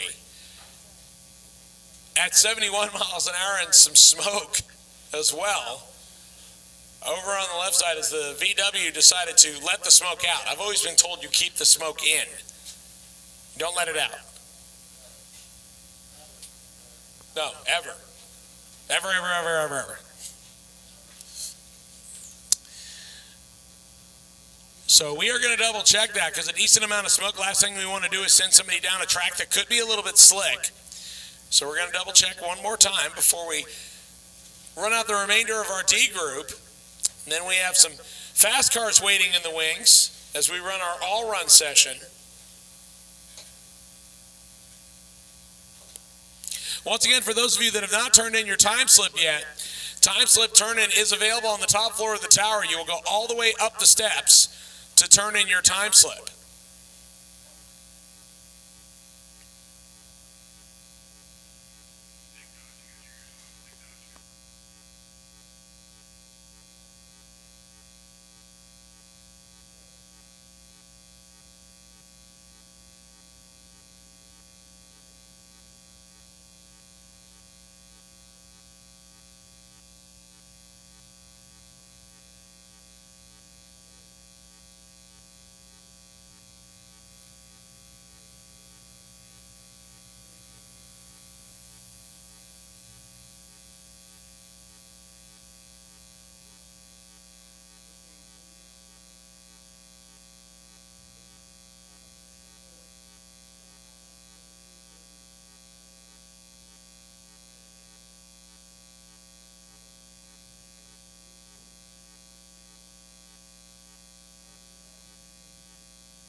Gentlemen, it looks like we will be down here for a minute again for another cleanup.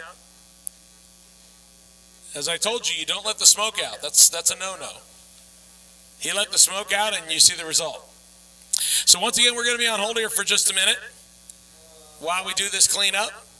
We're almost done with the D group, and then we will go to our all-run session. So once again, the lanes are open if you either haven't made a run at all or the runs that you have made are not representative of what you would like to turn in. So if you feel like you can do better, you want another shot at it, the lanes are open.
I guarantee you, your brakes don't spin like this. Get you some TBMs and they might.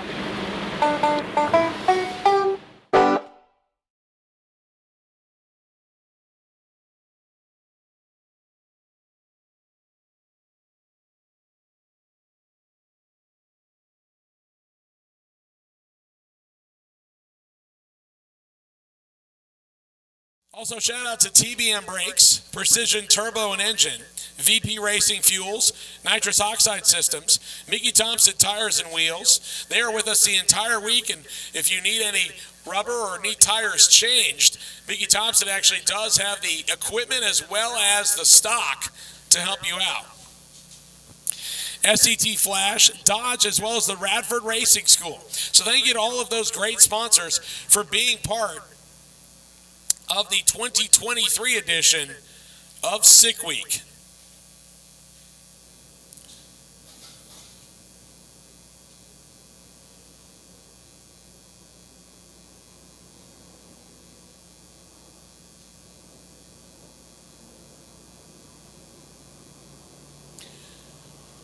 So ladies and gentlemen, as we continue to clean up the racetrack, I really wish I had some free entertainment to give you, but honestly, I have run out. I have extended the reserves, and I have nothing left. Thankfully, we have had a lot of great stuff on our live feed this year, as Adam Dory and Sam Cheyette and Don O'Neill have all been down on the actual ground while I stay up here in the tower because I have a face made for that. They have gone down and talked to racers and crew chiefs, and also Adam Dory has gone out in advance to get to the checkpoints and make sure that he picks up some of the stuff that's going on, lets us know if anybody's having trouble while they're out there on the road.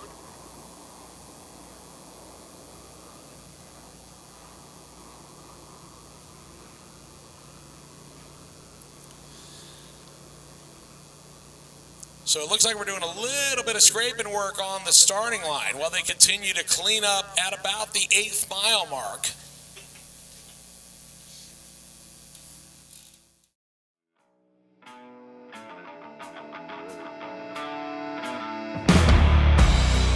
People are always asking us how we come up with all the ideas for products that we're constantly releasing at Motion Raceworks.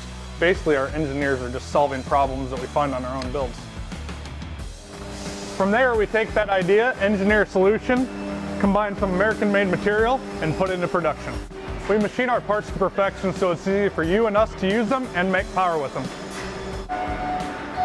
Our parts undergo extensive testing so that by the time they get to your car, we know it's something that you can count on to perform like you expect.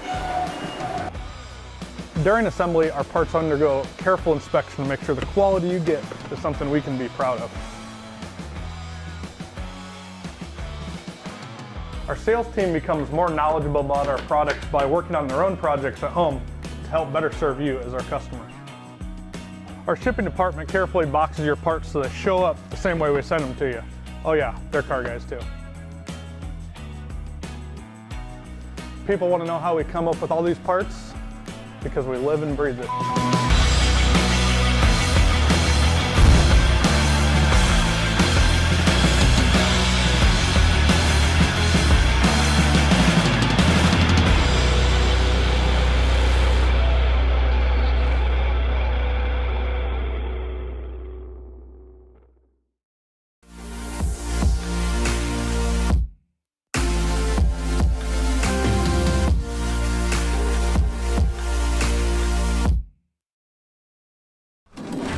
Hey guys, have you subscribed to Sick the Mag yet? Sick the Mag is the magazine for the drag and drive community. It's kind of more like a book. If you haven't subscribed, get over to sickthemag.com, subscribe. Sick the Magazine is the ultimate magazine for drag and drive fans and car enthusiasts of all kinds. With over 200 pages and coffee table book quality, every issue of Sick the Magazine is packed full of amazing street machines that can race just as well as they can cruise. Get deeper into the sick world of drag and drive by subscribing today. And remember, every annual subscription to Sick the Mag gets you 30 entries into the Supercharged Tahoe giveaway. Terms and conditions available at sickthemagazine.com. Sick the Magazine is giving you the chance to win a Supercharged 2012 Chevy Tahoe. Custom wrapped in sick colors and equipped with an Edelbrock Supercharger and Mickey Thompson tires, this is the sickest Tahoe in the world. There's all kinds of ways to get your chance to win. You can get 30 entries by buying an annual subscription to Sick the Magazine or an entry for every $5 spent on merchandise at Sick Week or online. But be quick. The opportunity to receive entries will close on February 28, 2023. No purchase required. Terms and conditions available at sickthemag.com.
right, so I believe we are now going to queue up on the live stream some check-in stuff where we are at the checkpoint with Adam Dory, my better half, who looks a lot better than me too. And Adam is out getting all the details of everybody that's out on the road. So if you want to check that out, go to the Tom Bailey YouTube channel. Check out our live stream that is being brought to us by Motion Raceworks right now.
Shift competitors. And it is unofficial as of yet, so I am not going to announce the name, but if it is true, it is not good news. And he tells me it is now official. So as much as I don't want to call it, because I did a story on this just a little while ago, and I was looking forward to an all 7-second battle, possibly low 8-second battle in the stick shift category, but Taylor Hedrick is out. The winner of Southeast Street and Yeet is on the trailer, and that is not a good sign, because I thought he would actually give Chad Fegley some competition with the twin-turbo Corvette, but unfortunately, I feel for you, Taylor. you will not be the only one that will not leave Orlando as you would like to, driving to the next spot. So that's what happens. Unfortunately, first day sometimes is not kind. And as I said earlier, sometimes there's bedazzled and sometimes there's razzled. And today is a whole lot of razzle. Because unfortunately, we are getting a lot of the bad, not enough of the good. But the good news is we still have a lot of the heavy hitters in the lane, so I'm hoping that they can turn the frown upside down and give us some good times to leave Orlando with.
So ladies and gentlemen, as I continue to see more and more carnage on Sick the Mag, and like I said, you may want to go on the Sick the Mag group. Also check out Sick the Magazine, our official page on Facebook, and then check out the real Sick the Mag on Instagram for all the tales from the road and the pits. And Dominic D'Amato, who is joining us for the week, he and I are actually going to make a last run throughout the pits as soon as I get done announcing today and see who might be left.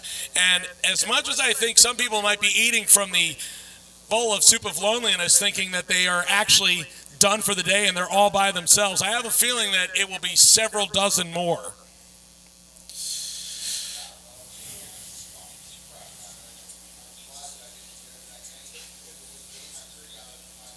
You know, the funny thing is that some people just really must like torture when they're out here, because we watch a lot of people just shaken to death on their cars, and then they just get right back in line like, I will take some more abuse, please.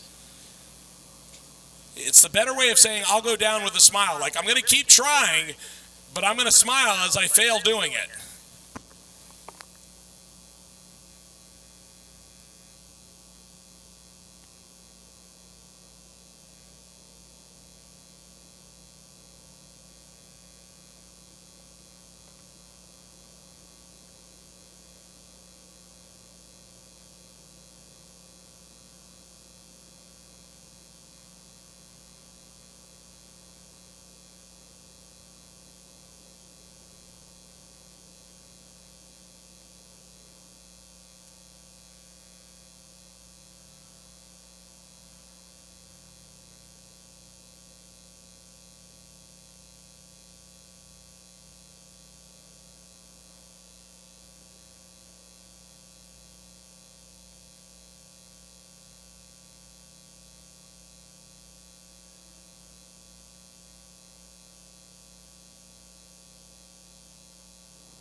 For those of you that are getting packed up and heading for the next racetrack, I wish you safe travels.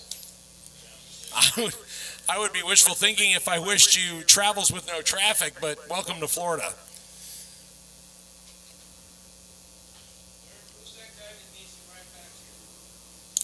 The gentleman that needs the ride back here, actually, Kyle knows who it was.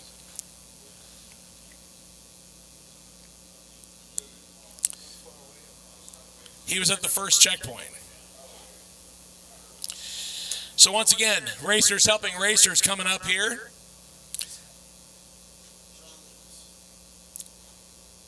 So hopefully, Sean Lewis, if you're paying attention, we're trying to get you a way back here.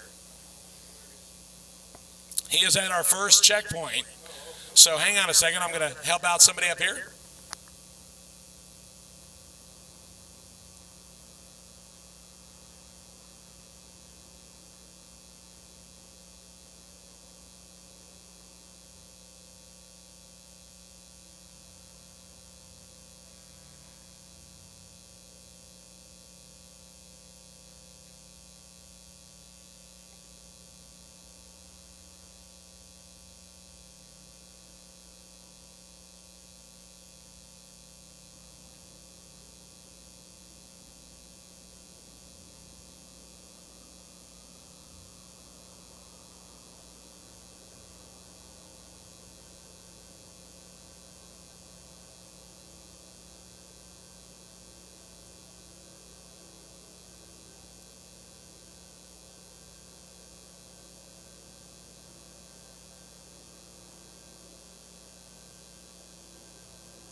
Once again, ladies and gentlemen, we have put the call out for an all run. So hopefully everybody will understand we're already an hour and a half behind schedule today. So obviously we would like to get you to your destination while it is still Monday, not Tuesday. So keep in mind that the all run will not last very long. So if for whatever reason you feel that you need another run and you are not in the lanes, you should be there now. I would not wait, kind of twiddle your fingers and think about it. Either make the decision to do so, or I would come hand in your time slip and get on the road, because since we're doing all the work to the racetrack and we are already way behind schedule, we would like to get everybody on the road at a reasonable hour. Not only that, keep in mind that Orlando is going to shut the gates at 9 o'clock tonight, so please make your plans accordingly.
Suit back up, please, in lanes 1 and 2. Drivers, suit back up, please. And then it looks like we will clean out the rest of what we have for the D group, and then we will go into all run. So considering everything has been prepped, drivers left in lanes 1 and 2, please get ready.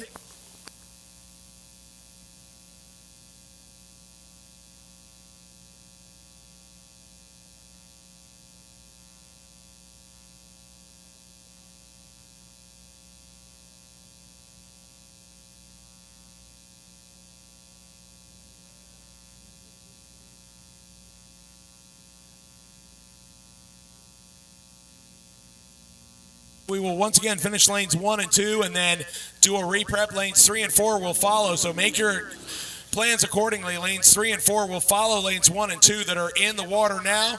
We only have a few of those cars left.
All right, so we got through one pair, or about half of one pair, and pulled over down there at the top end of the track. So our safety crew rolling down there, they'll get them cleared out of the way, and then we'll get back to the water box here. Looks like old school Mopar muscle over there on the right-hand side. And how about the Ford Range over here with carrying the vintage Drink Dr. Pepper logo on the side. The pickup truck over here.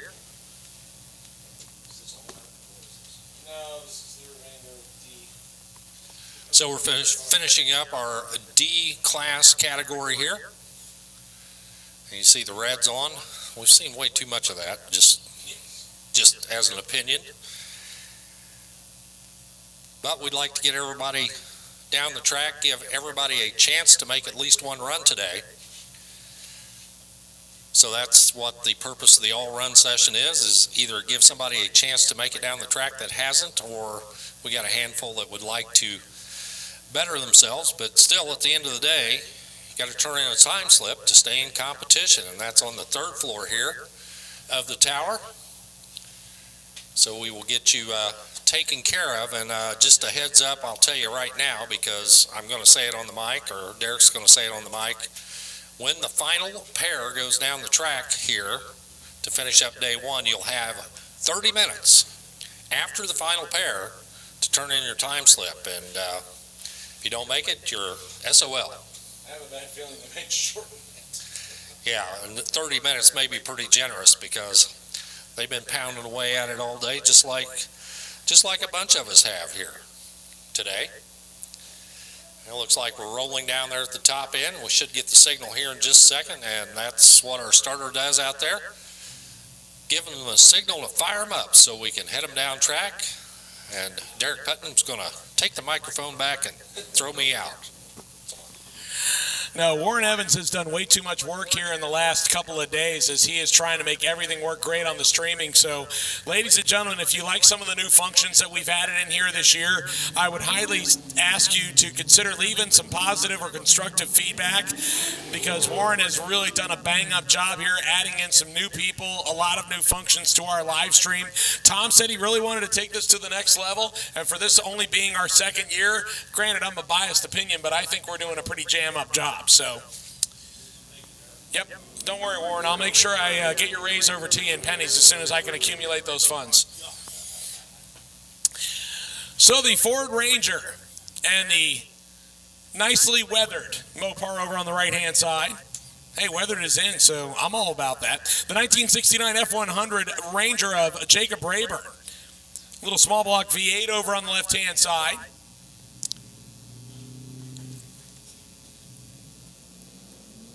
And the Mopar, also running in the Dial Your Own class. That's Dan Jenkins, the 71 Challenger. It says blue. I think it might have some blue left on it. It's debatable how much. 1247 at 110. Maybe it runs so fast it blows off the rest of the flakes of blue. That's what it is. So the Dr. Pepper truck, going to get another shot here to stage up.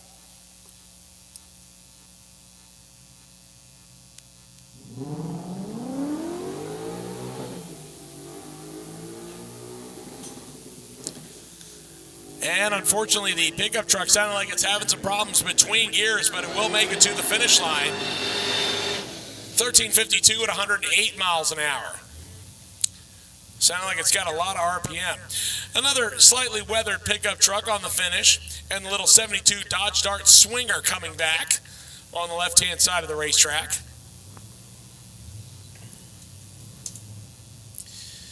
Mark Vernon behind the wheel of the Dart Swinger. And the pickup truck launching on the right-hand side.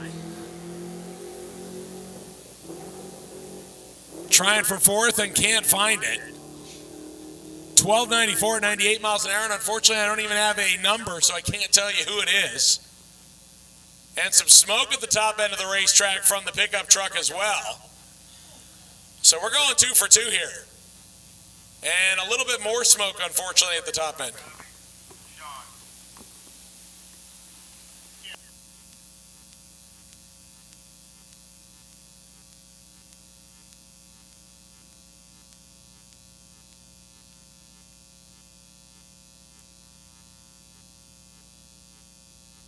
So I'm not sure if this has been answered yet, but I'm going to go ahead and put a parts call out. Racer in need at the first checkpoint. A Jessel exhaust rocker arm for a big block Chevy and a 10.4-inch long push rod. The naturally aspirated, it looks like a 67, 68 Camaro. Sitting on the side of the road with one of the valve covers off it, and that's not good. So go to the SICK the Magazine listing as we have shared it. So again, there is the SICK the Mag group and then SICK the Magazine that is run by us, where we share all the stuff that we see posted.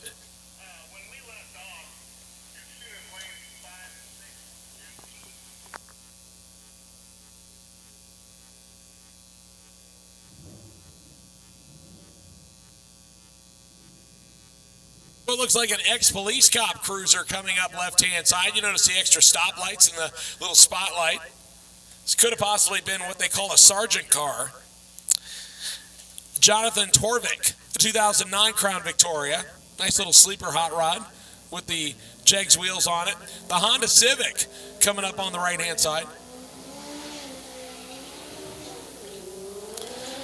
And the Honda getting after it, 196 to the 60-foot. And 93 miles an hour in the 8th mile. 1226 at 114 miles an hour for the little Honda. And the Crown Vic rolling through at about what I would expect a stock Crown Vic to roll through at. 1621 at 86 miles an hour. So it looks like something could have come off of the Honda, so we're going to go down and pick that up on the right-hand side of the racetrack.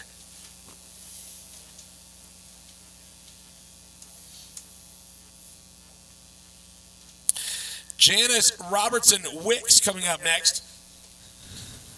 The 2016 Shelby GT350 Mustang. This is the white car that's in the left side of the racetrack.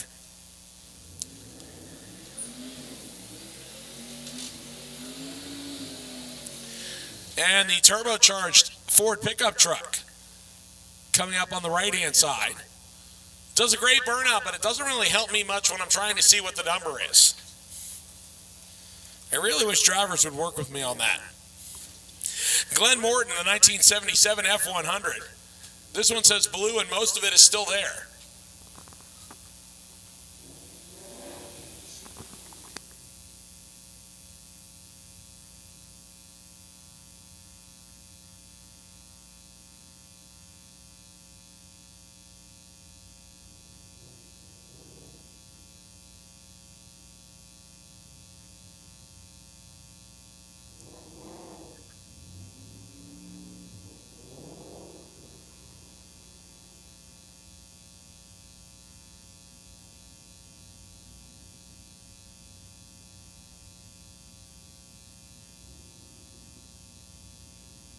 All right, now we are good to go. Both the Ford products staged up and good. Glenn Morton in the pickup truck on the right-hand side of the racetrack. And Janice and Robertson Wicks in the Shelby. The Shelby will get there for 1303 at 111. 1479, 99 miles an hour for the pickup truck.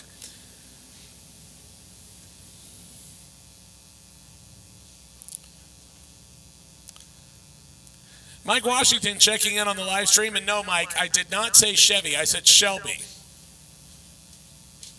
As much as you want to make it sound like I said something so you can make fun of me, you can make fun of me on other things, but I didn't actually say Chevy 350. I said Shelby GT350. And if I didn't, then it's lack of sleep. The Jeep on the left-hand side and the little RAV4 over on the right-hand side of the racetrack. Chester Hewitt in the RAV4 goes 1449 at 99 miles an hour. 1786 at 64 miles an hour left-hand side. So, we have one car left in this group, and then we are going to do a re-prep for radial, I believe.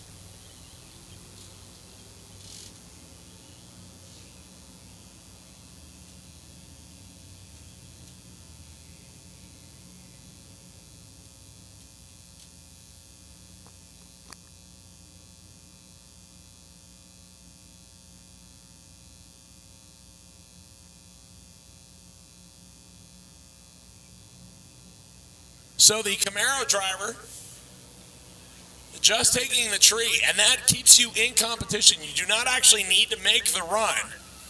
You just need to stage the car, and that gives you a 20-second time slip, and it does keep you in contention. So staging up and taking the tree under your own power will give you a 20-second time slip and keep you in contention. And there have been people that have done that in the past where they've had trouble and they just want to stage the car to make sure that they stay in contention until tomorrow. So now it buys them some time. So now you basically have until tomorrow when we make final call.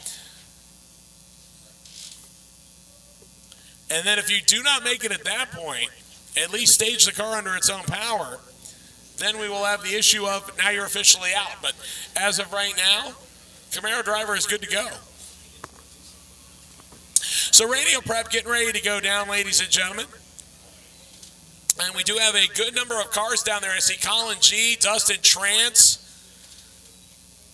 I see Rick with the diesel Chevelle down there in the lanes.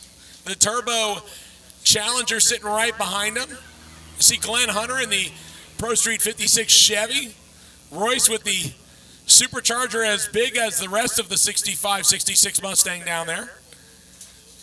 So a lot of different cars out here, and some of them coming back for their second or third shot at the racetrack as they've gotten a time slip that they're not necessarily happy with. And we're on day one, so a lot of people still want to go after it and thrash and get that optimum ET before they go to space number 2.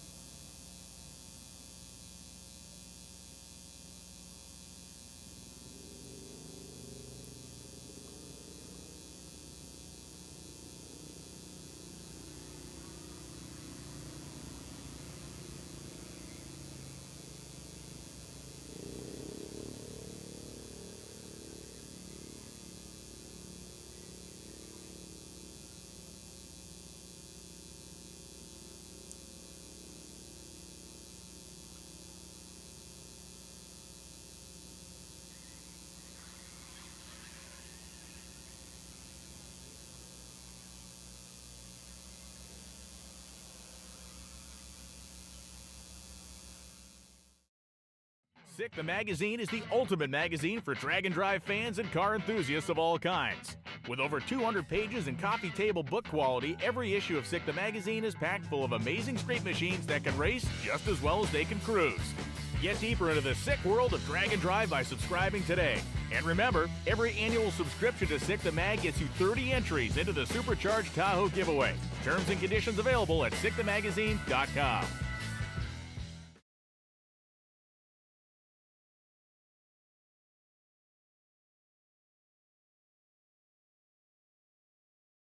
Sick the Magazine is giving you the chance to win a Supercharged 2012 Chevy Tahoe. Custom wrapped in sick colors and equipped with an Edelbrock Supercharger and Mickey Thompson tires, this is the sickest Tahoe in the world. There's all kinds of ways to get your chance to win. You can get 30 entries by buying an annual subscription to Sick the Magazine, or an entry for every $5 spent on merchandise at Sick Week or online. But be quick. The opportunity to receive entries will close on February 28, 2023. No purchase required.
All right, ladies and gentlemen, so the downtime here, this is planned. This is supposed to be happening.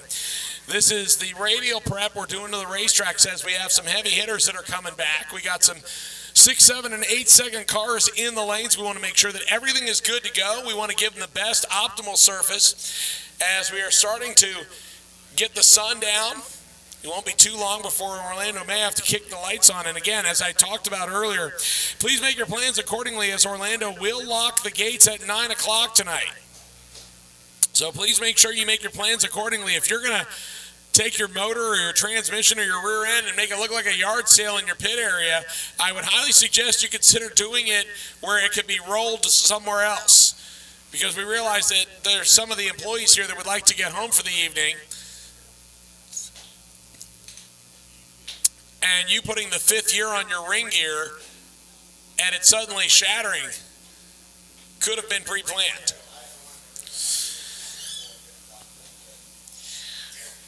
So once again, keep in mind that we will have a couple different groups that you can post stuff up at if you do need help along the way. Both Sick the Magazine and Sick the Mag on Facebook, so make sure you check those out.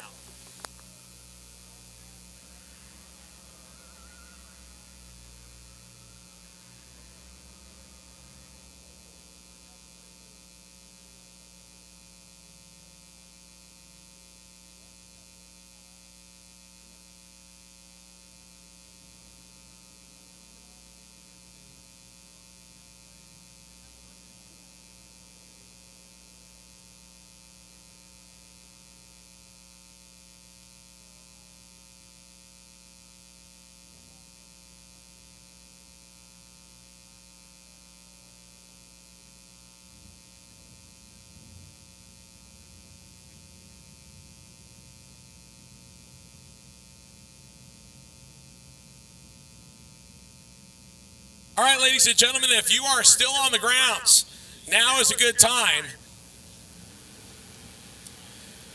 to get to the fence line or to the grandstands. We're going to run some of the fast cars, and we're going to start out with a couple of complete oddballs here. How about the 6-cylinder Mustang? Yeah, that sounds a little weird with the big burnout coming out of the Fox Mustang, and you go, that doesn't sound correct. And how about the diesel-powered 1970 Chevelle? So you look at both of them and you go, complete anomaly. I don't know if we necessarily paired them up this way, but in the Sick Week Freaks category, Rick Fuentes, I believe it is, 1970 model Chevelle. It's got a Duramax diesel with a whole lot of nitrous on top of it. He's staging up left-hand side. Right-hand side in the street race category is Ben Paganoni, the 93 model Mustang with the 6-cylinder underneath the hood. So Rick is ready. He's going to bump it in, and we're ready. Look at the big wheel stand for the Chevelle as he hammers down on the left side of the racetrack, and here comes the Mustang with the bear underneath the hood in pursuit. 907, 154 miles an hour for Rick in the diesel Chevelle, and a 9 flat at 169 for the Barra-powered Mustang. That's the way to start off the fast session.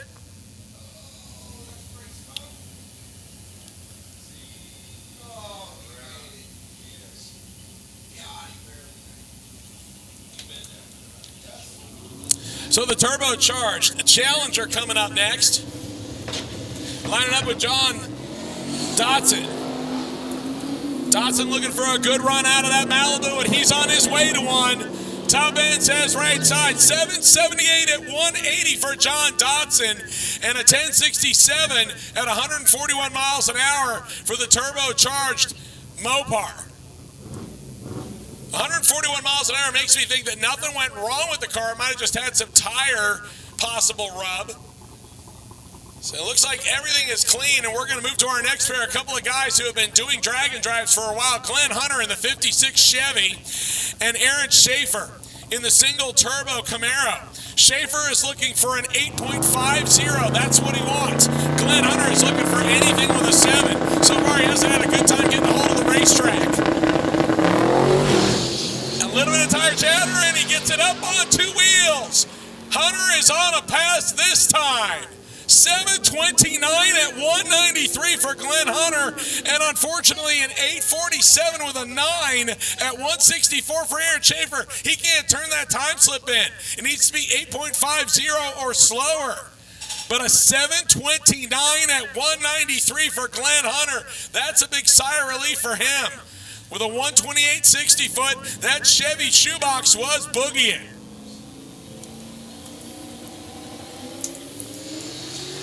Robert Ambrose making a pass in the 4th gen Camaro next on the right side of the racetrack. On his way to a possible 9-second time slip. 984 at 139.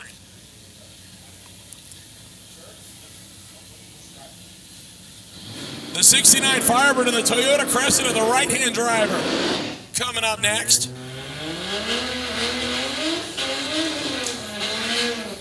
I do believe this is another Barra power plant. This is Ben Neal, 1987 model Cressida. It's in the 6-cylinder category. And he will line up against that really nice 1969 model Firebird. That is Richard Belmont. So Belmont over on the right side. Neal trying to get it up on the stage. And the Firebird towed the front end as he comes off and makes it to about 200 feet and then a nose dives. He's back after it again. The Toyota's going to get a screwed up time though because he just pushed right through the beams. 981 at 159, 952 at 145. Not what either one of them wanted because they weren't clean passes. So a couple of Ford Mustangs coming to the water box right here, but they couldn't be different if we planned it as such. Royce Miller, the Supercharged 1965 Mustang Coupe.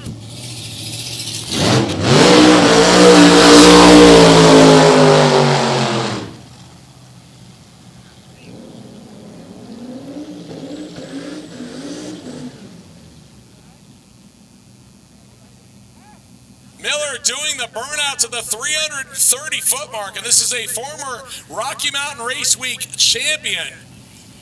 And as loud as that thing sounds, let me tell you, he actually has completed several Rocky Mountain Race Weeks with this car, so this car has been road proven. I'm saying Royce Miller. I don't know why I'm thinking of that. Maybe it's because of Maryland International Raceway. This is Royce Payton. The 1966 model Mustang. It's got a 65 grill in it, I will tell you that. With a big old supercharger possibly higher than the roof line. The turbocharged 4-eyed Fox Mustang over on the right-hand side of the racetrack, providing the opposite flavor. Underneath a nice little cow hood, the bead-locked wheels, sits nice and low. Royce Miller's car, the big old balloons in the back. Lets it go and hang on to it as he's moving around a little bit. Makes it just past half track, and it has gone silent. Coast to a 970 at just 93 miles an hour, and the Mustang on the right side, 1017 at 147 after spinning off the starting line.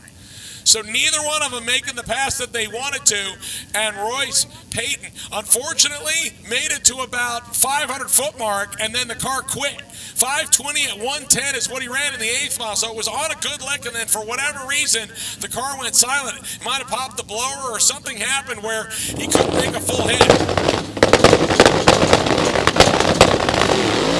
The Vega and the 3-window coupe coming out here in the Vega on a good lick, right-hand side. We'll turn off the timers at 882, 105, 1104 at 150, left-hand side. Will Carter in the Vega making a good run, but got out of the gas and just kind of let it eat, so to speak. Couple of turbocharged hot rods coming up next. Michael Borgren, the LS big turboed 87 Volvo station wagon, one of our 2 radial cars that got into a 6-second average last year. He was contending for the title with Rick Prospero in the modified category. Right now, he is not exactly where he wants to be. The car has been through a lot of stuff to get it fixed, and Borgren in the modified category doesn't really have a time slip that would be indicative of what the car would normally run. So he's looking for a 7 or 6 second pass right here. He's lined up with Sheldon Root, the 1962 Pontiac Acadian. This is actually the Nova/Pontiac body that you could only get in Canada. So it looks like a Chevy Tuba with some unique trim. Morgan's going to stall it up and get it in the boost category he wants here. He's ready. And he spins the tires. The Acadian is on its way down the right side. Top end says 788 at just 129 miles an hour for the Acadian. 476 at 152 for the Pontiac. And unfortunately, a 20-second time slip for Michael Borgren, and that is not what we wanted to see out of the Volvo. So he continues to struggle. Now, he does have a time slip that he can turn in, but the bad part about it is if he turns that time slip in, his chances are all but gone in the modified category. Because you got Cletus McFarland that's already gone 674 in that same category, and McKell knows he needs something better than that. Couple of very big drag and drive enthusiasts coming up next. This is Stefan Gustafsson, your defending SIG Week champion. The C4 Corvette, big single turbo entry out of Sweden, has already gone 659 at 209 miles an hour with a lot of tire shake. So he's looking for something a little bit better. Right now, he's currently in the number 4 spot overall on quickest ETs. Tom Bailey went 624. Brett LaSalle went 652. And Michael Westberg also went 652. So Gustafsson's pass is not a bad one. But obviously, if he could pick up a little bit of ET and get closer to those top 3, he would like to be able to do that on the first day and not put himself in a bad spot. Meanwhile, over on the right-hand side, that's Doug Cook out of Motion Raceworks. This is a car they call Pumpkin Spice. This is the LS single-turbo Mustang. He sold it originally when he started working on the idea that would eventually become Motion Raceworks and bought it back just recently. Both of them are staged and ready. Look at Doug Cook carry the front end out there, but look at Stefan Gustafson wheel the Corvette all the way down. 655 at 217 miles an hour for Stefan Gustafson. Only 0.03 of a second off of his best pass in ET, and a lot of speed as he was driving that thing all over his lane, but held on to it. And a 521 at 137, the best pass of the day for Doug Cook. That is a big improvement over his 531 at 135. So he will take that in the Rowdy Radial class. That will bring up Parker Mitchell and Andy Cook, another couple guys running in the 235 class. And Parker Mitchell lights the tires up. Andy Cook out in front. And neither one of them get the run they want. 569 at 139 for Mitchell. 629 at 109 for Cook.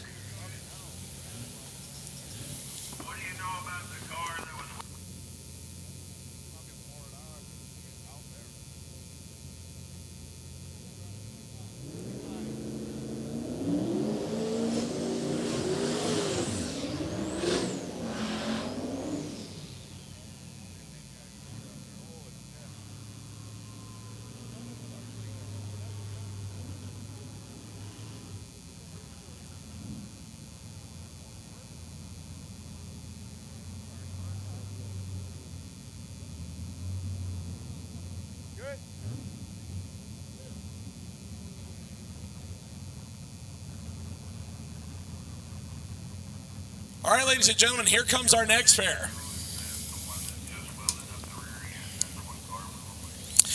Bradley Arnold, the 1987 Buick T-Type Regal. The last year they made these. That's a great car over on the right side. Left side is Eric Yost, the guy who switched lanes on us the last time he came up. He's still looking for a good pass. He can't turn that in. So Yost, trying to keep it in his lane. Can he do it here? He's doing good so far. Top Band says 741.82 for Eric Yost. That is a huge sigh of relief for him and his crew, as that car has been fighting them the entire time. The last week he's had it done, and a 754 at 181 for the Buick. A good side-by-side battle right there, but I guarantee you, there is nobody happier than Eric Yost right now. He's got a time slip he can turn in, and he still can go after that category and possibly click off his first 6-second pass. He said he wants to make it happen. It's within reach, considering that is only, I want to say, the 6th pass he's made on the combo since he's gotten it back together. Jordan Beaudreau going down left side in the Mustang. On his way to a good lick as well, 854, 161. And that one will work in a category that is 850 limited. 1136 at 98 miles an hour for the little Fox body on the right-hand side. And that will bring up Bryant Goldstone, the AMC Javelin.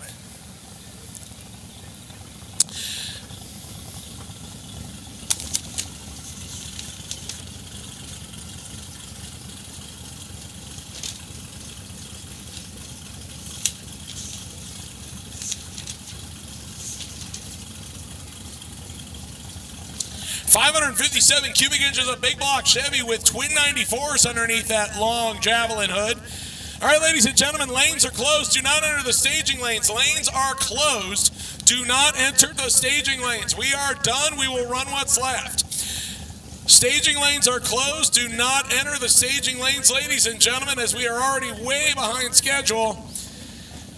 And we will run out what we have left. So this is truly now a lot of these competitors' final shot at this.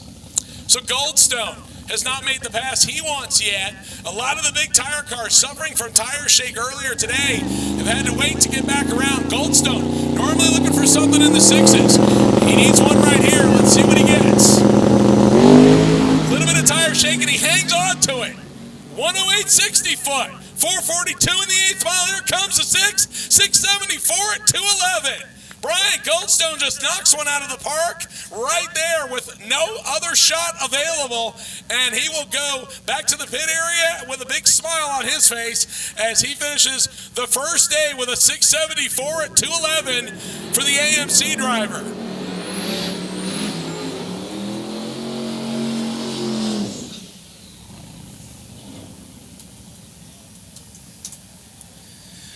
Jim Trettel, the 1967 model Firebird in the green color that not a lot of people like, but I personally do. But I've had 2 green cars in my lifetime, so it's an acquired taste, I say. A beautiful, nice, original-looking car with the bead locks, but the flat hood, the wing painted to match, and the HO stripes on the side. The turbocharged entry on the left-hand side will stage up against the SVO clone. Yeah, you usually don't get to hear that. Not very many people make an SVO clone.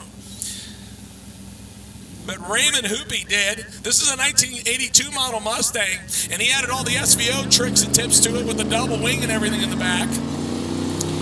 We're going to get them both spooled up. Both sides are ready. Both of them just dangling that front tire, and both of them keep them stuck to the ground. In the low 5s in the 8th mile top end says 798 for the Firebird, 831 for the Mustang, and the Mustang getting a little bit of smoke out of it as both drivers hang the laundry out after going 169 right side and 174 left side. And again, a lot of drivers coming out here on their last shot. They don't really have a representative time slip, so this is the last opportunity, and a lot of them are going up there with literally, like throw up in the back of their throat because they're not sure if they're going to be able to get from A to B where they want to. This is their last shot, and you don't want to do it on day one because then it puts you behind the 8 ball for the rest of the week. So a lot of people laying down truly representative passes. And speaking of representative passes, next up, right-hand side, Cletus McFarland in the El Camino they call Mullet. And he has already got a good pass in his pocket. He went 674 at 214 miles an hour, which up until very recently held for top speed of the day. So not a bad run, but this car has been 647 at 222 miles an hour. And it has a fresh Steve Moritz bullet in it that he sent out and got refreshed just recently. So I'm sure he would probably like to lower that time a little bit, especially when he knows there are 3 cars in the 650 range, including a guy that's in his category, Brett LaSala, who has a 652. So Brett's got 0.2 of a second on Cletus, and Cletus would like to narrow that gap, possibly eliminate it if possible. Sun's starting to go down. Obviously, take advantage of the cooler conditions.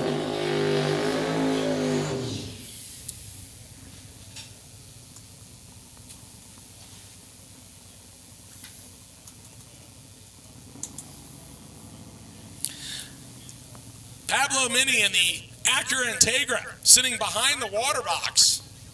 As it turns out, this could possibly be a single for Cletus.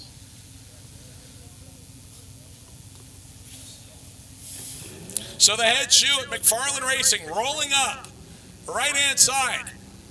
The co-owner of Motion Raceworks and TBM Brakes in the pre-stage beam. Now let's load some boost in those big precision turbos. And he will bump it in. And it didn't work. He lit the tires afire. And that will end Cletus's day. His first shot will be his best shot.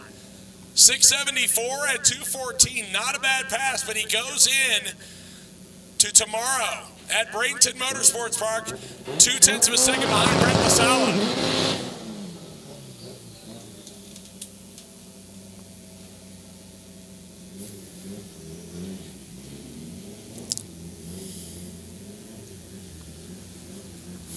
So Pablo Mini coming up next.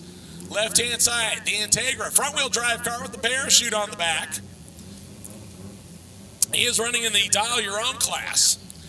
And he will face off with Wyatt Stingle, the 1970 model GMC K1500. Basically, this is the GMC version of the Chevy. Got the diesel all spooled up. And the pickup truck on a good pass, and the Acura was good until about 500 feet, and it falls silent. Through the finish line, the pickup truck, 10:28 at 127, and a 13:64 at 66 miles an hour for Pablo. And again, as I said, these are a lot of cars, either first hit or their second hit. In the case of Cletus, that was his second hit, so he sits on the first one, because a 674 is a lot better than a coasting pass that he had on his second one. Here comes the beautiful 1971 Nova.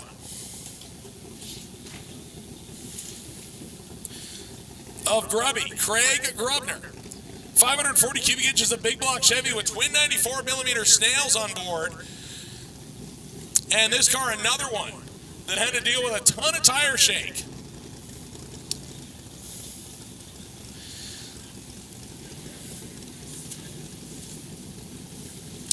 So Grubby, looking for a good shot right here. The 71 Nova driver will line up left-hand side. It looks like on a possible single. They set the wheelie bars right. He says, all right, let's get this done.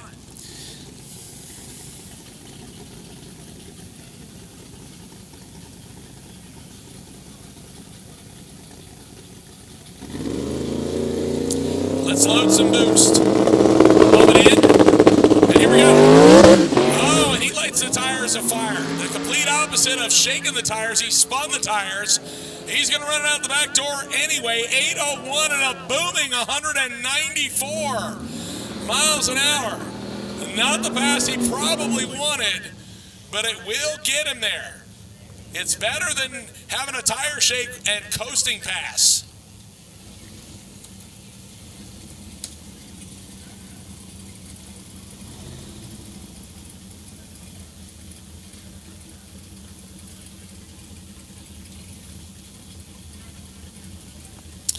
That'll bring up the 1965 Mustang and the 1979 Malibu. Mustang of Dan Hirsch, the turbocharged entry. And this time he's got it dialed just right as the front end stays near the pavement. To the top end, Dan Hirsch and a lot of smoke. 783 at 177, but Hirsch has a lot of smoke come out of the car. 1005 at 140 for the Malibu. And we will see if that is just tire rub, as Dan runs a decent-sized tire on that car. So let's see what happens here. Yeah, we're going to throw the reds on and make sure everything is A-OK at the top end. As it looks like one car has made the turn off. Cannot see if the second one has. As unfortunately, from where I am in the tower, the smoke kind of clouded my vision. Would not be able to tell you for certainty, and I don't want to speculate here. Ladies and gentlemen, Alex Taylor on the starting line, and right behind her, Steve Morris getting ready to roll into the water. Morris has not even made a pass yet today, as he broke the rear end on it yesterday on his one and only test pass after going through 2 transmissions and testing. So Morris really has his back up against the wall. And Alex Taylor also doesn't have a representative pass that she's happy with. So both of these cars coming into the final session really trying to get after it and put down a good run to start their week. We have gotten the all clear. We're going to start them back up again.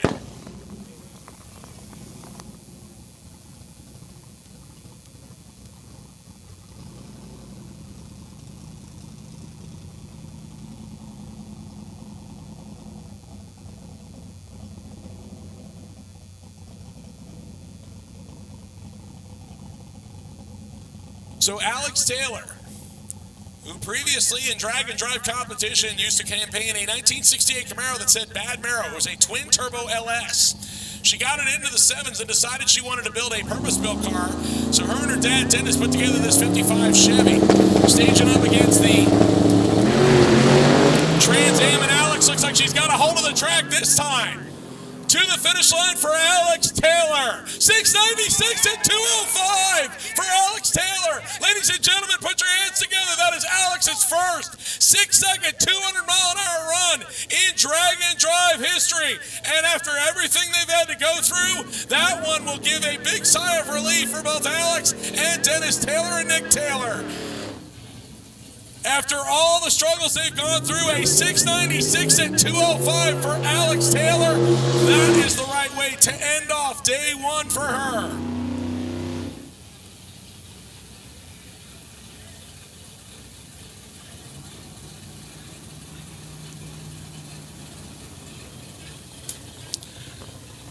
Ladies and gentlemen, here comes your next big hitter, Steve Morris.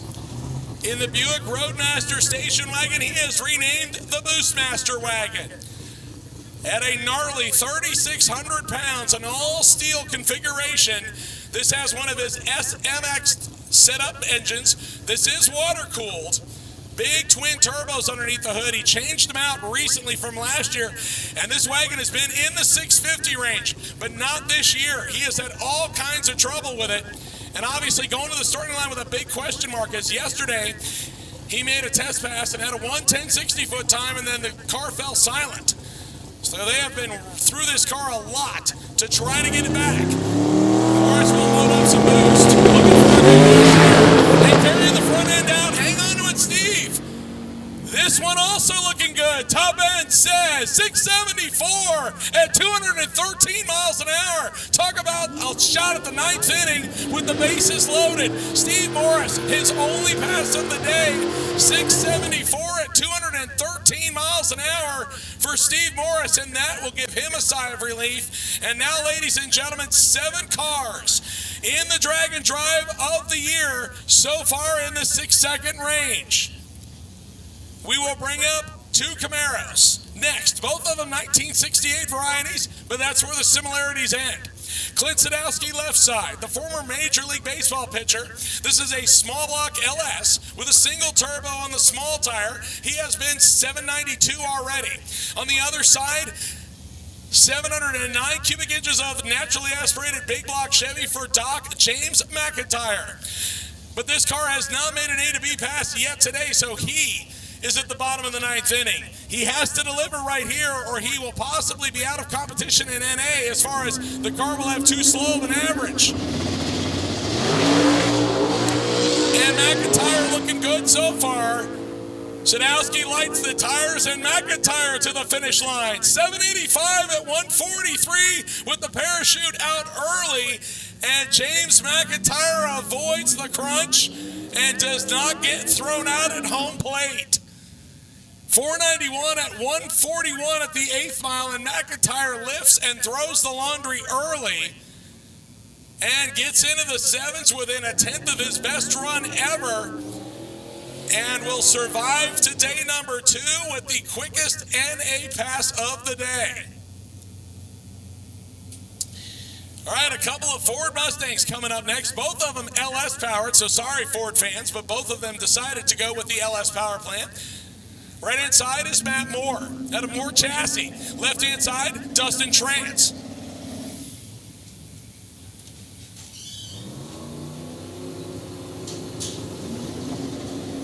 Both of them staged and ready.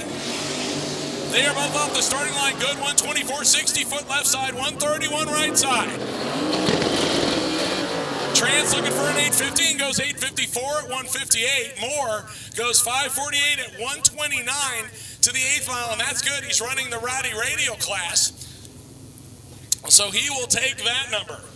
Not leading the Rowdy Radial class, or even close to leading it, as a 468 is the low ET, but it keeps him in contention. Our next rider to the starting line, Chuck Stefanski, the 1998 Trans Am left side, out of B3 Racing. Right-hand side, the car they call Soccer Mom, the car that is owned by Kipper Jones, and this weekend being piloted by Kevin Smith and co-piloted by Will Stevenson. And Kevin Smith having some trouble on the starting line, so they will give him a reset. Chuck on the other end of the finish line, 877, 155 in the Trans Am.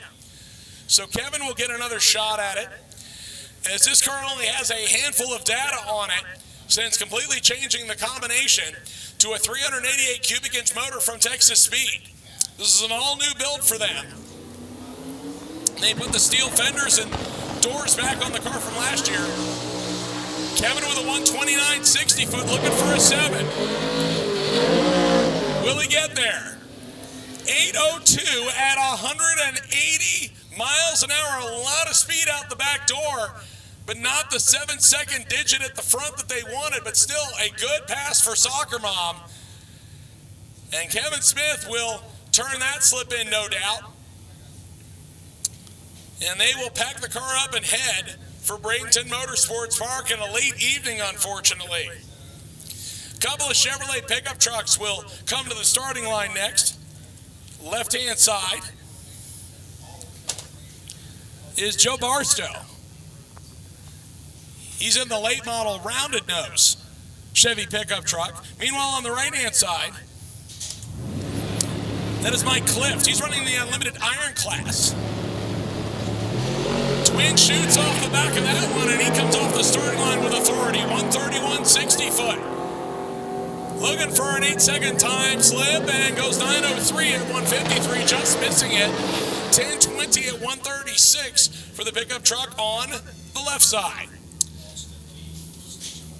All right, ladies and gentlemen, I have just had a pair of eyeglasses brought to me that were lost in the staging lanes. If you can describe them, come to the second floor of the tower. First door on your right, and we will get them back to you.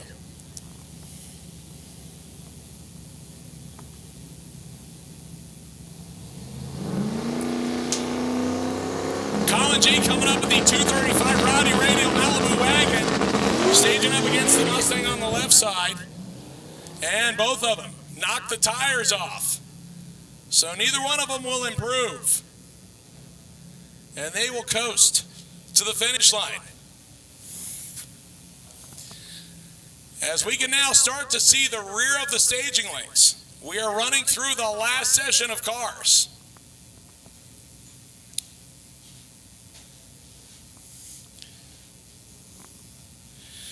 Next car on the left-hand side, the tailpipe-equipped Ginger Red, old-school pushrod, single turbo, Mustang of Alex Corella, the firefighter, out of Southeast Florida, with his better half, Christina, standing out in front with the camera on him. He has jumped into the 235 Rowdy Radial class this year. He was last year's street race winner out of the Luan Motorsports camp. He has decided to try a completely different tire that he had no experience with up until January of this year, and so far has not done too bad with it, but he's already had to fight fuel pump issues today. Standing out in front of him is Willie Luan, who already has a good pass down in his car, as he is also a defending event champion and hoping to repeat.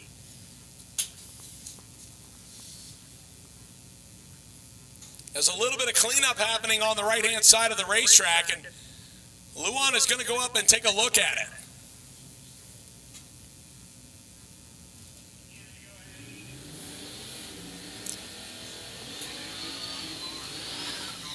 So Alex doing the burnout, and again, the car whisper quiet with the single turbo plus the complete exhaust with tailpipes, making it for a pretty quiet operation. The 4th gen Camaro with the turbocharger also doing the burnout right-hand side. We'll roll up. So again, Alex now in the 235 Rowdy Radial class, and so he's looking for an 8th mile time. He really doesn't care what pops up on the scoreboard. He wants something in the 8th mile in the low 5:10 to 5:20 range. On the small tires.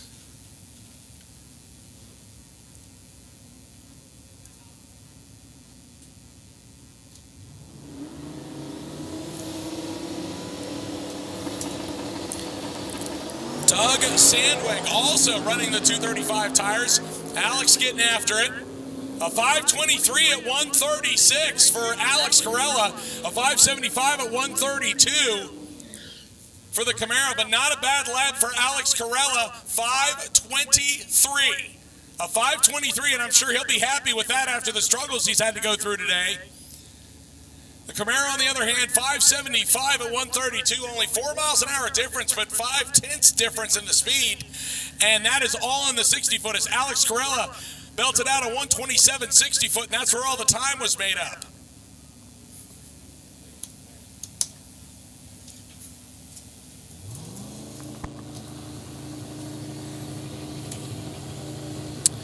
Matthew Parsons coming up next. The Fox Body Mustang on the left side of the racetrack. The S550 chassis Mustang on the right-hand side. The Bullseye Challenge car of Rick Dorn having some issues and slowing. 957 at 144 left side. 13 flat with a 9 at 119 for Rick Dorn. Here comes the giveaway. I believe it's a Tahoe. out of the Cletus McFarland camp. It was just delivered a couple of days ago by Justin Keith from Killer Performance. This is a complete LT4 driveline, including a 10-speed transmission, and this is their new giveaway vehicle. And he will stage up against Jesse Harris in the Diesel. And the Diesel just going to make quick work out of that Tahoe, and the Tahoe spinning the tires coming off the starting line. Harris to the finish line. 991 at 141 for the big square body. And the Tahoe, after kicking the rear end sideways, is going to take the slow roll down the racetrack, 1765 at 70 miles an hour.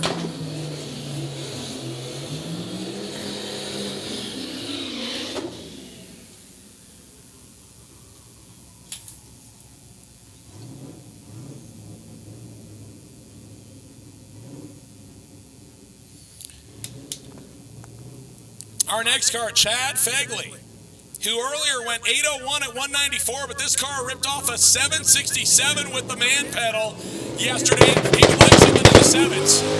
Oh, he is hooked up good. 119 to the 60-foot. Left side scoreboard, ladies and gentlemen, 757 at 181 for Chad Fegley. Shifting the gears. That is low ET for the stick shift category. A 1560 at 66 miles an hour for the right side after having some trouble coming off the starting line. But Chad Fegley digs deep and delivers his best pass so far between test day yesterday and today here on day one. A nasty fast stick shift car. 757 at 181, and he earlier went 192 miles an hour. Getting every bit of it.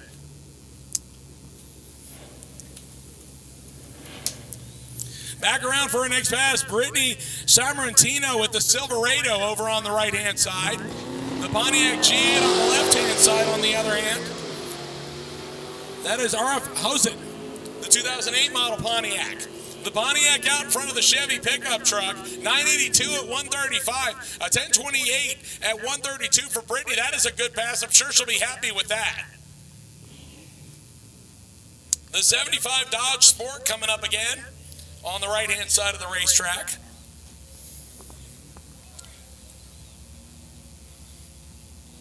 We'll stage up against the Honda Civic.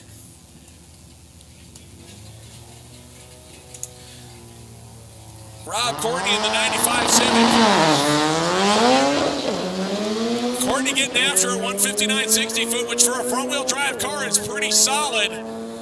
Top end says 937 at 159 miles an hour for the Civic, 1298 at 105 for the Dodge Dart Sport.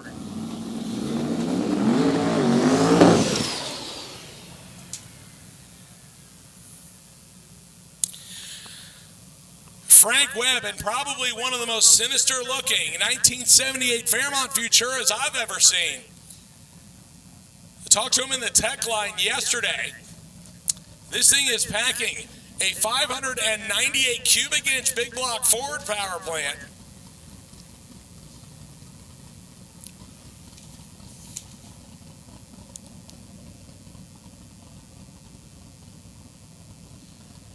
Twin 98 millimeter turbos. I mean, everything you could possibly want in a Fairmont. We'll stage up against Daniel Grubaugh in the Charger Ute that he created. Right now, all eyes on the left side. He rolls through the beams and roasts the tires. And has to wonder what could be.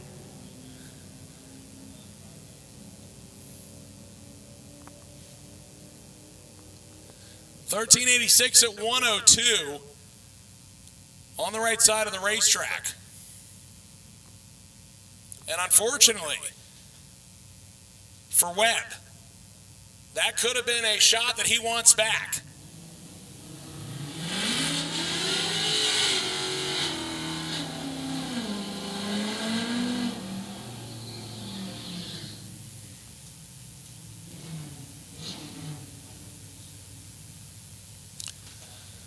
So we will move to our next pair. Joanna Icobelli. That 1320 chick in the 8-second capable Supercharged. S550 chassis Mustang. She has had a couple of good runs and a couple of runs that have been thwarted by tire spin. So right now she is hoping to make a representative run to get her where she wants to be. This one looks good. She softened up the hit. 150 60 foot, the car on a good run, looking for an 8. 886 at 164, and her husband Brian says that's exactly what we want. An 886 at 164, not exactly record-setting, but Joanna will be very happy to get an 8-second pass in her possession, and she will go to the next stop, an 8-second player. 1264 at 109, right-hand side. That'll bring Dave Teresi up next. The 70 model Chevy Camaro on the left side, and the Pontiac over on the right-hand side. Jacob Blakeney. So Dave off the starting line first in the Camaro left side. Blakeney pulling even, pulling around, and the Pontiac to the finish line first. 11:38 at 121. 12:18 at 92 miles an hour. 12:18 at 92 miles an hour as for some reason Dave slows.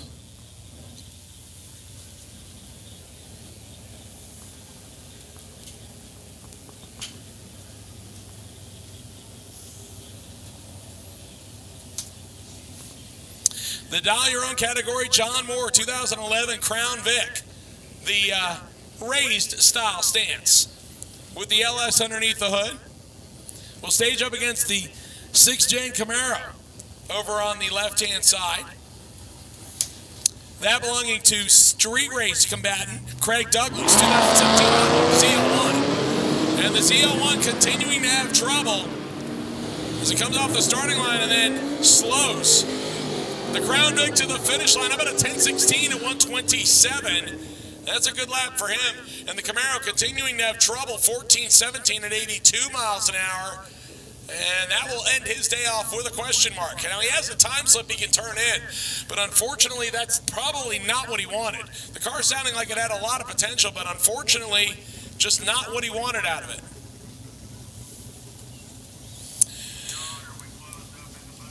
Couple of heavy hitters coming up right here. Darce Laws, the 1965 Oldsmobile, staging up right-hand side.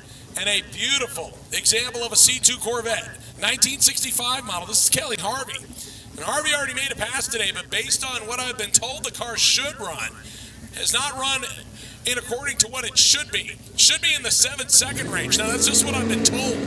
Don't know if it'll actually do it, but we will see. And Darce lights the tires. Kelly Harvey to the finish line with the Corvette. 787 at 167 miles an hour. And I was told it ran in the 7s, and that delivered. 971 at 148 for Darce Laws, and unfortunately, he had the car hooked up to about 25-foot, 30-foot mark, and then it just blew the rear end sideways, and that took all the ET away from him. He did get a single-digit pass, but obviously not what he wanted.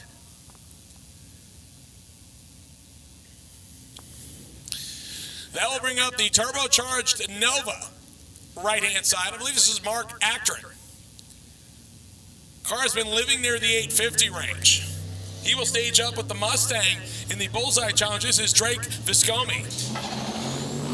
Drake with a little bit of tire shake as he comes off the starting line with the stick shift car. Actron on his way. Top end says 868 at 159, so unfortunately he's a little bit slow. That car has lived in the 850 range, and I'm not sure why it slowed, but it had plenty of speed. 1207 at 114 for the stick shift Mustang. A couple of classic GM products will hit the starting line next. The 67 Malibu Chevelle over on the right-hand side of the racetrack, and the 67 Camaro. So a couple of cars that you could have gotten from the GM dealership in 1967. And unfortunately, looking like his wheelman's going to get stuck there in the prep, and we have possibly lost a shoe. See if we can get him unstuck. Got one. There's two. Okay. And he's safe, ladies and gentlemen. He did not go down.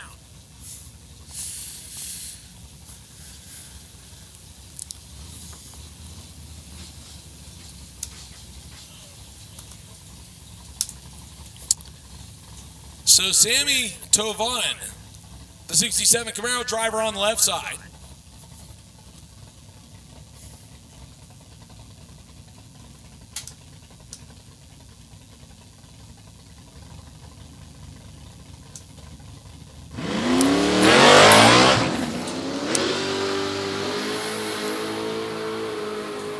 Camaro after a little bit of trouble off the starting line and back after it, top end says 944 at 151. And the Chevelle will go across the stripe at 1261, 106. The 71 GTX coming up next on the right side of the racetrack for another hit as the 1996 Camaro over on the left side. As we are starting to get down to the final cars that are remaining in the lanes, and I see a couple heavy hitters coming back for one last shot. Mikkel Borgren, Clark Rosenstengel, Aaron Schaefer, Parker Mitchell, all in the lanes, ladies and gentlemen, so don't go anywhere. We still got some heavy hitters left to come. Right now on the starting line, Adam Sullivan left side. And Justin Gray right side. Sullivan dropping the hammer, shifting the gears, on his way to an 11-second pass, possibly a high 10-second pass. 11-12 at 124, that's a good run for him. 14-41 at 95 miles an hour for the Plymouth.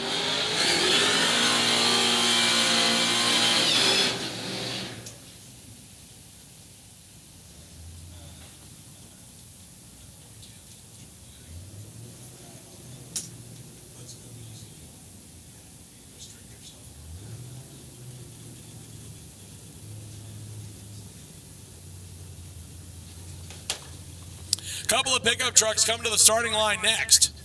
The Classic on the left, the slightly more modern on the right. Left side in the weathered paint scheme, Sean Adams, the 51 F3. Also looking like he's grabbing gears going down the racetrack. Meanwhile, the Chevy Silverado in the Bullseye Challenge is Preston Anderson. Anderson trailing on the right-hand side. But we'll get there 13-14 at 104. The Classic 1951 Ford trips the timers for Sean Adams at 12.95 at just 95 miles an hour. Sir Clark Rosenstengel, a 7-second player in a 2010 model Camaro. This car has also gone over 200 miles an hour and a half mile. So he's done a little bit of everything with this car. Staging up against this VW Beetle. This has a 76mm turbo, and this thing almost took out the Christmas tree last night. He did a double wheelie, and when he went to get back into the car was still going left, and it got a little too close to the Christmas tree, and thankfully, neither the tree nor the Beetle suffered. So this is Steve Dalton, right-hand side. Rosenstengel, left side. Here we go. And look at Rosenstengel just carry that left front wheel about 200 feet out and make a good pass. 7-12 at 206 for Clark Rosenstengel and a 997 at 143 for the Beetle of Stephen Dalton. But I'll tell you what, we have really seen some ninth inning shots here. Clark Rosenstengel was struggle on the struggle bus, and 7-12 at 206, he will also add his name to the low list of 7-second players and go into tomorrow at Bradenton Motorsports Park feeling a little bit better to himself. Chris Hine staging up the Factory 5 car, and the car might have lost fire. And the Camaro over on the right side also having trouble, as both of them are stick shift cars. Ryan Sullivan finally gets it back in gear, 12:49 and 134, but the 1933 three-window coupe has fallen silent. And the driver is out, unfortunately. And looking underneath it, thinking maybe something came out of it.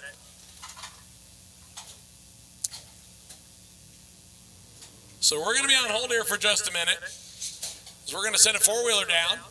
Hopefully no fluid on the racetrack. Ladies and gentlemen, like I said, we only have a few cars left, but some pretty serious players. Again, Aaron Schaefer looking for that perfect 850 in his class. Mikkel Borgren sitting back there with the LS and big turbo-infused Volvo station wagon. Parker Mitchell sitting back there. No, actually, that's not Parker. I take that back. It just looks similar to the dark red. I even see James Roulette back there with the honky tonk.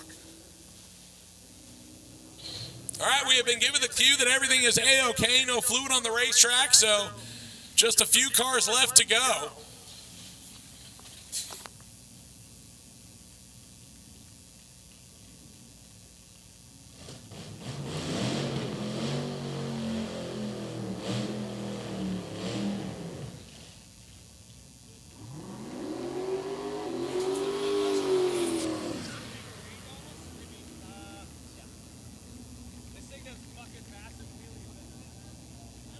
All right, ladies and gentlemen, so for those of you that have not turned in your time slips, let me tell you really quick, we only have a few pairs left. You have 15 minutes to turn in your time slips from the time the last pair goes down the racetrack.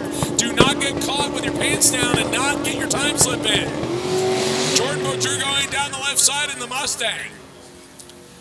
On a good run so far, looking for an 8-second time slip and gets 8:66 at 160.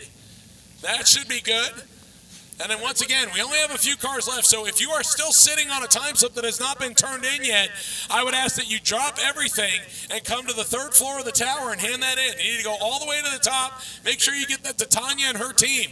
Do not wait. I completely reinforce this, especially considering that Mr. Keith Turk is standing next to me. We have had a long day. We are in overtime by almost 3 hours. We should have been out of here by now, and everybody has been working really hard. And we understand that some of you have been thrashing, but we all want to get to Bradenton when the clock still says PM and not AM.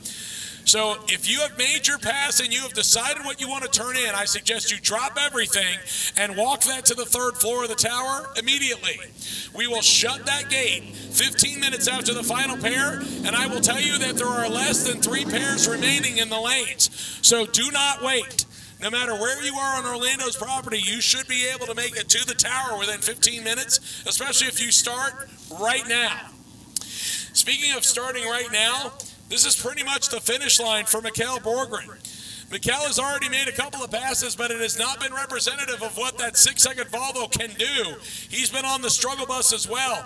I'm sure he would like to join the list of everybody else that has been in the last shot and make the moon shot and make it happen and get a 6-second time slip, and he can breathe a sigh of relief and head to Bradenton Motorsports Park and go to the next stop. He will line up with Matt Zubrick in the 2018 Dodge Demon with a turbocharger on top. Borgren in the 1987 LS-infused Volvo station wagon. As I said, this was one of 2 cars that became the first 2 cars to have a 6-second average on radials. It had never been done before. Right now, Mikkel on the outside, looking inside and hoping he can get there. And once again, he lights the tires up. And he will roll slowly back into it.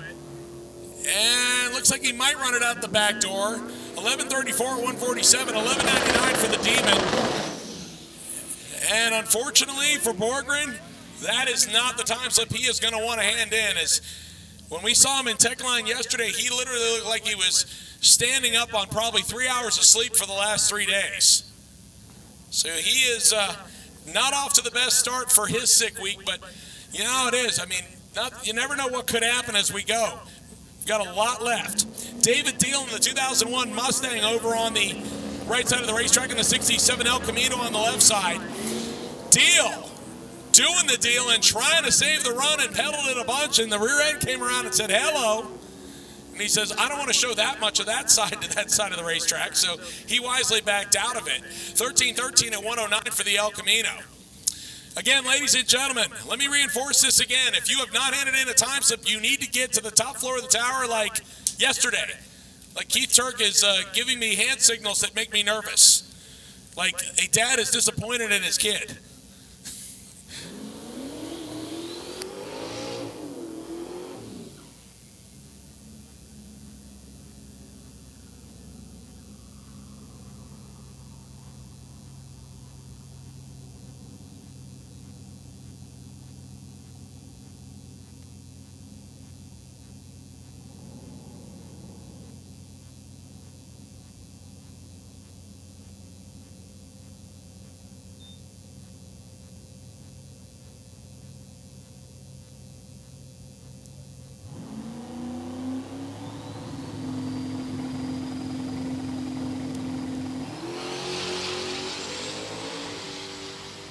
Aaron Schaefer in the Silverback, Texas-based 98 Camaro looking for 850. 852 with a 5. Not a bad lap. Now, honestly, it doesn't eliminate him from competition, but we've already got 4 cars that have been in the 8.50 range, so Schaefer not out of the woods. He's still very much in contention, and 852 keeps him in the game.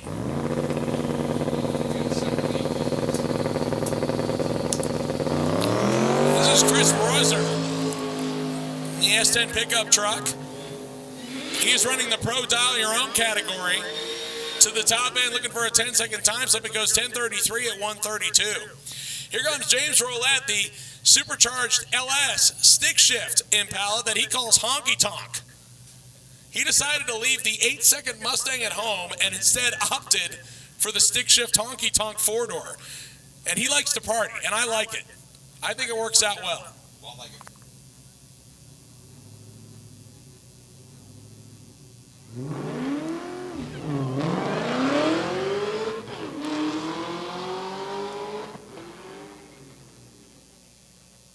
And Roulette going for third gear and must have found the gate, and he is pulling over to the side. So the smart move there, as he might have had an issue, and instead of continuing straight down the racetrack, he pulled over to the side and shut it off, so in case there were parts and pieces or fluid, that we could get it taken care of.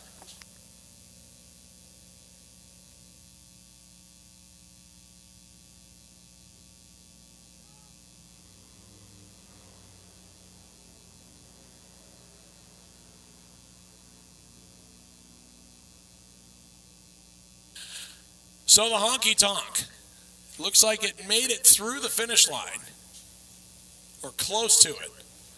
We're going to go down there and fetch him and see what's going on. Hopefully not any fluid on the racetrack.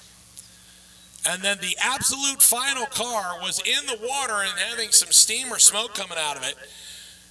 So Lonnie Grimm over there assessing the situation with the Orlando staff. So ladies and gentlemen, again, your final call, I will put it out here right now. It is 6:03. Your time slips need to be to the top floor of the tower at 6:18. So for everybody that has not turned in a time slip, you now officially have 15 minutes remaining, as the last car may not go down. You have 15 minutes from now. 6:18 is when you must turn in your time slip. Top floor of the tower to Tanya and her crew. And it is official, ladies and gentlemen, the last car will not go down the racetrack, as problems have ensued, and he will go out the gate the back way. So again, you now have 15 minutes remaining. 15 minutes remaining. You must take your time slip to the top floor of Orlando's tower, please. 15 minutes remain. It will be 6:18 and we will close the door. Do not get counted out and not get your time slip in. So ladies and gentlemen, officially, that will wrap us up for the day. And for those of you that are here on the property, we thank you all so much for bearing with us. Again, a lot of breakage and unfortunately a pretty heavy crash. But again, the good news out of that is Dave Schroeder came out A-OK. Keith Turk actually told me he spoke to him, and Dave is in good spirits. Nothing hurt, nothing bruised. He'll probably be a little bit sore tomorrow, but otherwise, thankfully, A-OK. So ladies and gentlemen, especially those of you that are on the Motion Raceworks live feed, thank you so much for tuning in to what has been a very eventful first day here at Orlando SICK World. Again, we will be right back here tomorrow as we broadcast live from Bradenton Motorsports Park on the Tom Bailey YouTube channel. ETA start time is 9 a.m. Call in sick to work. Make sure you get your daily dose of drag and drive action, as we have 6 more hours planned of it tomorrow. For all of us here on the Sick Week crew and for everybody here at Orlando SICK World, my name is Derek Putnam, and on behalf of Warren Evans and his crew that did all the great work behind the scenes here for the live stream, thank you all so much. We ask you please drive safely home. We hope to see you back on the live stream tomorrow. Good night, everyone.